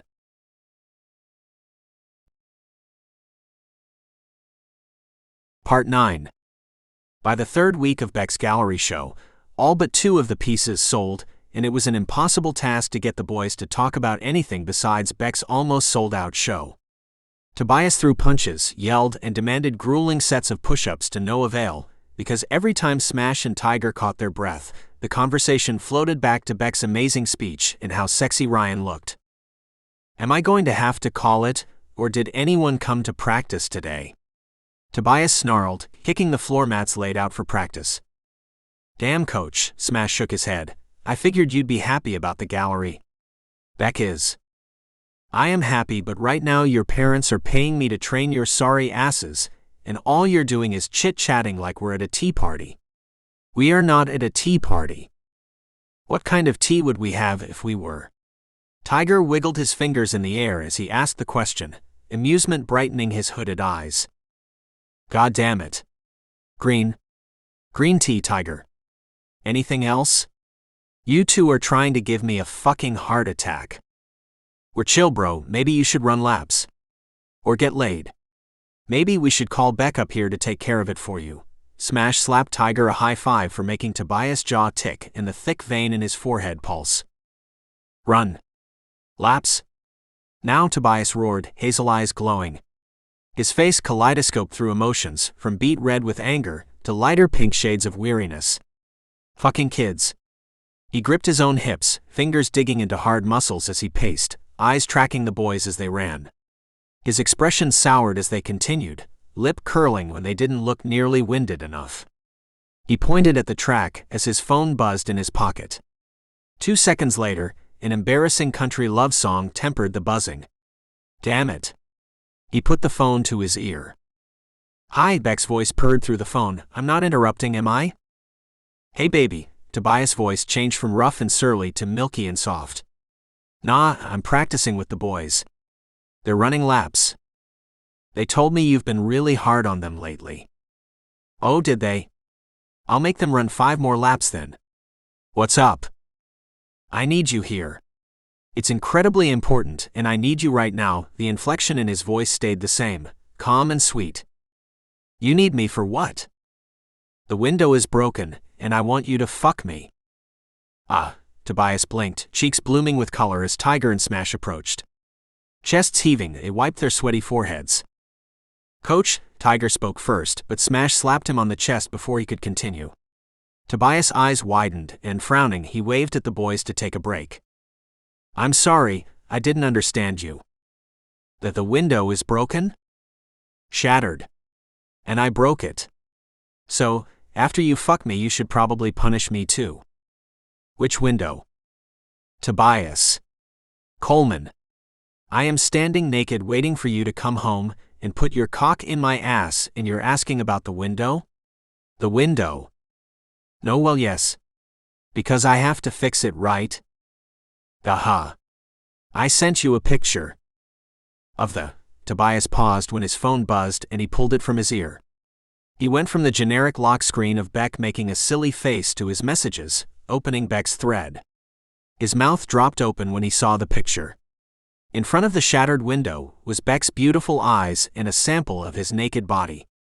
Those eyes bore into the camera, meeting Tobias and stopping his heart. His unruly curls framed his tanned face and licked at his shoulders because he refused to cut it. Tobias saw one dark nipple, hardened on his smooth chest. Are you still there? Yes, oh God. Do you want to see the mess of glass on the floor? No, it's okay.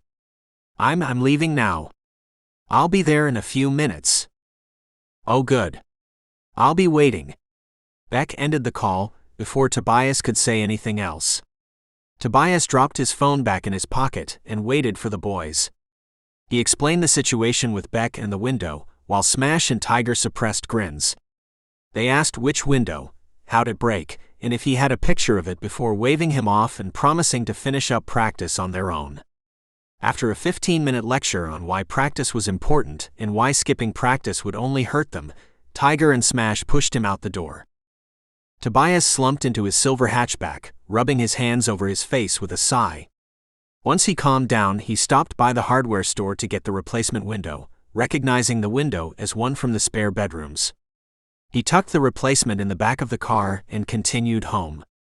Beck messaged him several times on the drive home.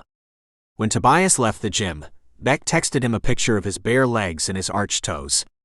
When he stopped by the hardware store, Tobias received a picture of Beck's twisted body, the peak of his balls and modest length between his slender thighs, the curve of his pert ass. When he pulled into the driveway, Tobias received his last picture of Beck on his knees, looking up into the camera. The bright whites of his eyes cradled green irises. Bony shoulders curved into a smooth chest, and all the way down, the peak of his cock between his legs. Cursing, Tobias slammed the door of his hatchback and opened the front door. Just like the picture, Beck was right there on his knees and looking up at Tobias. His brilliant blue eyes glistened with naughtiness, a mischievous smirk on his full lips. Master, Beck rested his hands on his thighs, back straight. Don't call me. No, but I've thought about it. And I want you to be my master. What? A knot grew in Tobias' throat as he closed and locked the door behind him, keeping distance between himself and the beautiful creature in front of him.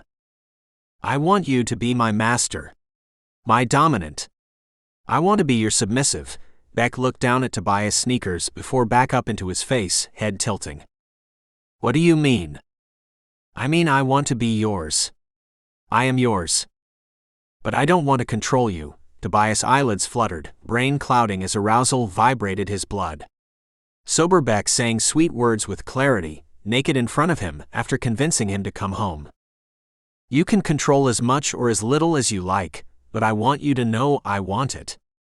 And you. You're sure? I am. I love you too. And you take care of me. It turns me on for you to take care of me, and I trust you to make the right decisions for me as my master. Okay. But you have to tell me what masters do. Well? First, masters fuck their pets however they want. However they want. Yes? Beck gave a little nod, the sparkle in his eyes not fading. Sweet Tobias shivered at the meaning in Beck's declaration. And sometimes masters punish their slaves for behavior they don't like. But masters always listen to their slaves. All right. But first, I get to fuck you however I want. Beck nodded. Okay. Get up, go in the kitchen and bend over the counter. Yes, sir, Beck's sultry voice teased his ears as he got to his feet with a dancer's grace. Beck walked on his toes to the kitchen, glancing back at Tobias before disappearing inside the room. Tobias listened to his faint footsteps and didn't follow Beck until the footsteps stopped.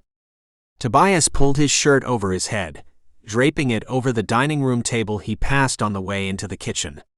When he turned the corner into the kitchen, he saw Beck turned over the counter, his back gently sloped and his ass in the air. Beck's face was turned away from him, but beside balled fists, Beck laid out 3 condoms and a bottle of water-based lubricant. Tobias lingered in the doorway, folding his arms. Beck squirmed under his gaze, pressing his thighs together and then relaxing them, the anticipation exciting him. Tobias dropped his shorts at the kitchen entrance, walking around the island to meet Beck over the prepping counter. He pet one hand down his back, gripping his hip, and the other hand walked up his spine, raking through his dark curls and tucking them behind his ear. Tobias leaned forward, kissing the base of Beck's hairline and taking a deep breath of his scent. I love you, Tobias reminded Beck as his lips swept over his shoulders, kissing the left one and then the right one. Love you too, Beck's voice trembled, and he turned his head away from Tobias, shutting his eyes as the man explored his skin. Goosebumps met his velvety lips. Tobias grabbed the lubricant and one of the condoms, opening it with his teeth and sliding it over his cock. He opened the lubricant, rubbing it into his fingers and against Beck's entrance until his fingers slipped inside him, thumb and fingers opening him up in preparation for more. Beck sighed, body stretching under Tobias, his thighs tightening and his legs dancing, bending his knees and straightening them as he managed Tobias' slow tease. Beck bit his lip over desperate whimpers, but pushed his cock through his thighs, wetness streaking his skin where the swollen head of his cock rolled over it. Tobias replaced his fingers with his cock, pushing inside him inch by inch with a groan. It had been a year, enough time for Tobias to forget their first time was Beck's first time, enough time for him to find Beck's mix of experience and inexperience exciting. Beck shivered under him, hands gripping the countertop. Beck let out an explosion of breath when Tobias was fully inside him and rested his clammy forehead on the cold counter. How are you? Tobias pet his shoulders, planting one hand on the counter to brace himself. His hips stuttered, eager to continue. Good. I'm good. You feel so good. Beck whispered, balmy breath collecting condensation on the counter. He cracked his eyes open to look back at Tobias, meeting his warm hazel eyes. Good. Tobias loosened the grip on his pleasure, hips moving in a circle before an in-and-out motion. He pulled out until just the head of his cock lingered inside Beck, and pushed all the way back in, skin brushing against skin. Beck moaned under his slow rhythm, arching his hips when Tobias pushed in and rolling them down when he retreated. As Tobias accelerated, he continued their smooth rhythm. His soft moans grew in volume until Tobias robbed him of breath with every thrust. Beck's whole body quivered with pleasure as Tobias massaged the perfect spot deep inside him, bridging over it in expert rhythm. Beck's excitement grew, pooling in his belly and nursed by Tobias, his touch, his spicy scent, his gentle noises. Getting close, Beck's hips danced. Yeah? Tobias reached between Beck's silky thighs, fondling his length, things he couldn't do in front of the crowd before. Tobias focused on Beck's pleasure, timing the way he stroked Beck's cock with how he took him. Beck's eyes rolled back, shoulders curving in even as his legs spread apart, inviting Tobias in more. Oh? Beck groaned as he approached the edge, an unfamiliar feeling swelled inside him and worked to push its way out. Beck's muscles tightened, hips arching forward as he struggled to keep the brewing desire inside, but he lost the battle when Tobias teased the head of his cock, the small entrance there. Oh fuck Toby. He gasped as his climax gripped him, pulling him into blackness. His whole body went numb, but he could feel his heartbeat in his fingers, the rush of pumping blood through every crevice of his body. His cock pulsed with waves of cum, soaking Tobias' hand. Beck opened his eyes halfway through, noticing the swirling pattern of the granite countertops. The grays and tans swirled together with dots of a deep burgundy color. He noticed the yellow-white of the light reflected off the smooth surface, the fine lines of Tobias' weathered hands, the brown tufts of hair on the backs of his fingers, his square nails kissing the counter as they curled into a fist and slammed into the counter as Tobias reached his own orgasm. Tobias growled into Beck's neck, curving over him. Plumes of breath kissed Beck's sweaty shoulders as he froze over him, muscles tightening in his own swamping pleasure. His muscles quivered against Beck's, his hand froze around him. His heavy breaths turned into rolling groans as he forced himself to continue thrusting into Beck. He kept going until his legs got weak and wobbly, then he pulled himself out and rubbed his face against Beck's back. Better than our first time. Beck shifted from on his belly to pressing his back into moist counter. Not what I want to think about, Tobias chuckled. I'd rather think about getting you to make more sexy noises. He kissed the corner of Beck's lips. Except I need to do something about the window. What about it? Beck drummed his fingers on Tobias' meaty shoulder, eyes scanning the room as he worked to perfect his innocent look. Well, it's broken. And someone said something about punishing their slaves, didn't he? Yes, but Beck's nipples hardened and his soft cock stirred between his thighs despite his previous orgasm. I could deny you any more sex tonight, but I don't want to punish myself. So I'm thinking a good old spanking. The window wasn't cheap, after all. Tobias kissed Beck's cheek and straightened up, standing to his full height as Beck sat down on the counter. Beck rolled his green eyes to meet Tobias, surveying the seriousness of his words. When Tobias didn't budge, Beck's cock stirred again, and he stood up as well. Where do you want me, sir? Upstairs. I'll be up in a minute. Tipping his head down, Beck sauntered to the stairs and up them. Tobias' eyelids fluttered as Beck passed him to go up the stairs. He wasted time downstairs, cleaning the counter, stashing the lubricant and condoms away, tying off the used condom and depositing it into the trash can.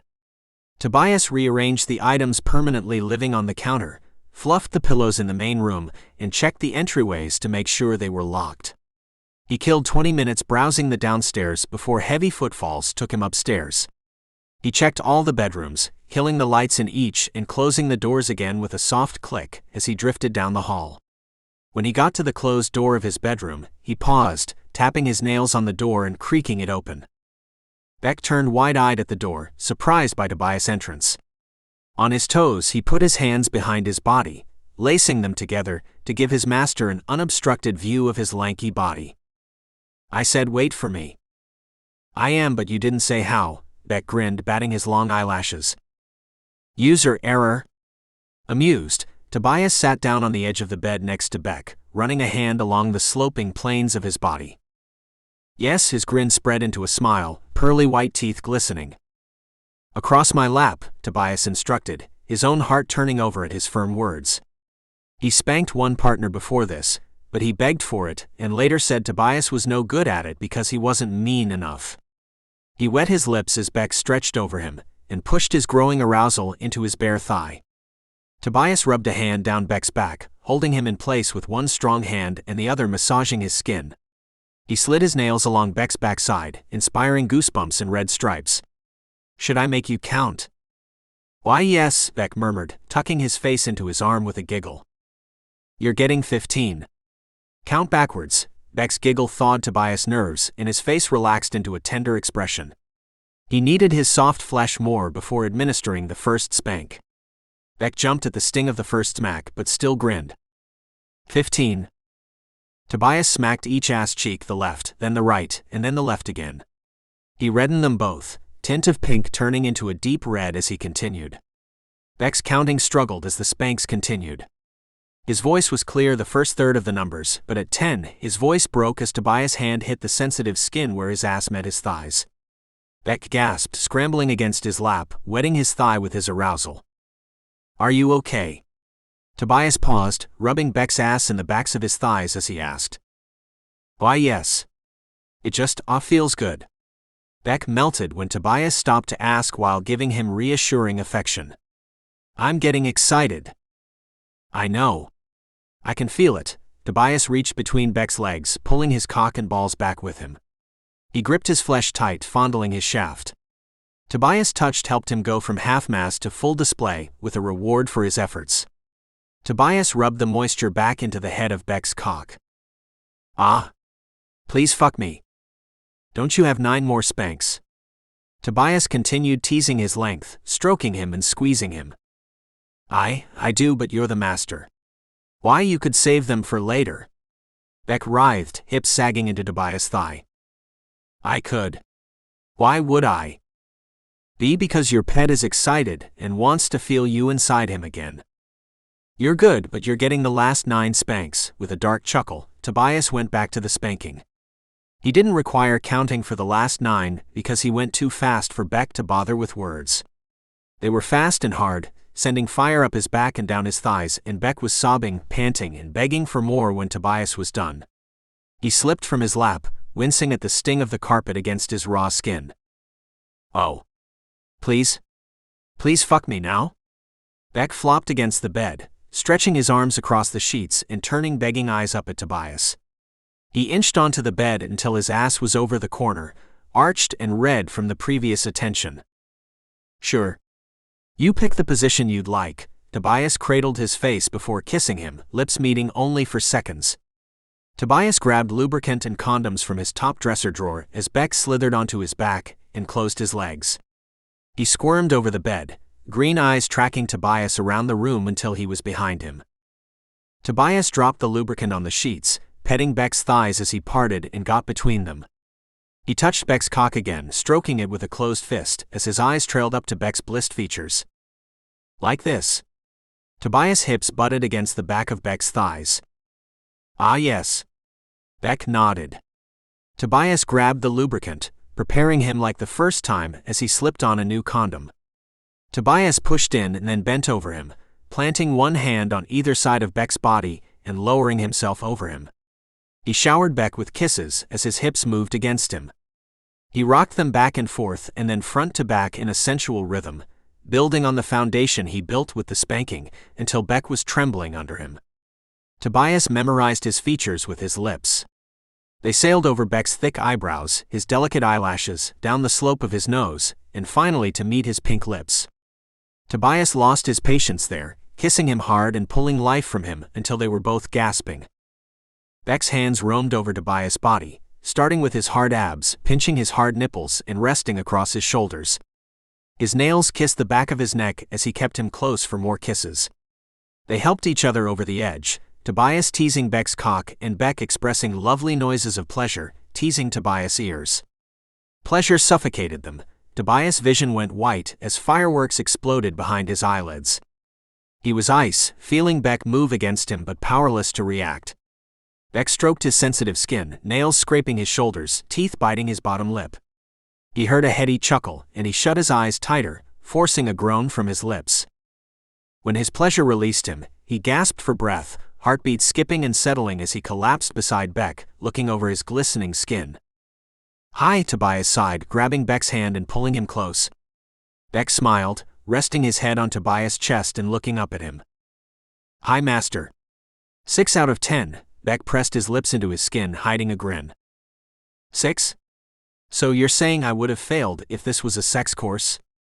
A master course. Yes, you would have failed. Amusement reached Beck's words just as it shined in his eyes. Tobias clenched his jaw, staring at Beck before grabbing him and tackling him into the bed, fingers wiggling at his sides. Beck squealed, squirming under him and falling into hysterical giggles. Aha! Tobias continued tickling him even as he curled into a ball to protect his vitals and gasped for breath. Ah. Okay. Okay, 7. Mercy. Toby. He fought against him, toes kicking against corded muscles. Tobias released him from the tickling, and Beck kicked him again for good measure. He folded his legs again, letting them droop to the side, knees pressed together and resting on the bed. Tobias pet his hip and then leaned in for a kiss, situating his large body behind Beck. His knees bent under him and his strong arms wrapped around him. He nestled his head in the curve of Beck's shoulder, pressing a final kiss into him. Love you, Tobias said firmly and tucked his face away for a nap. Love you too. Beck lied awake for hours after Tobias fell asleep, enjoying the weight of his body around him, grounding him in reality, and not letting him leave.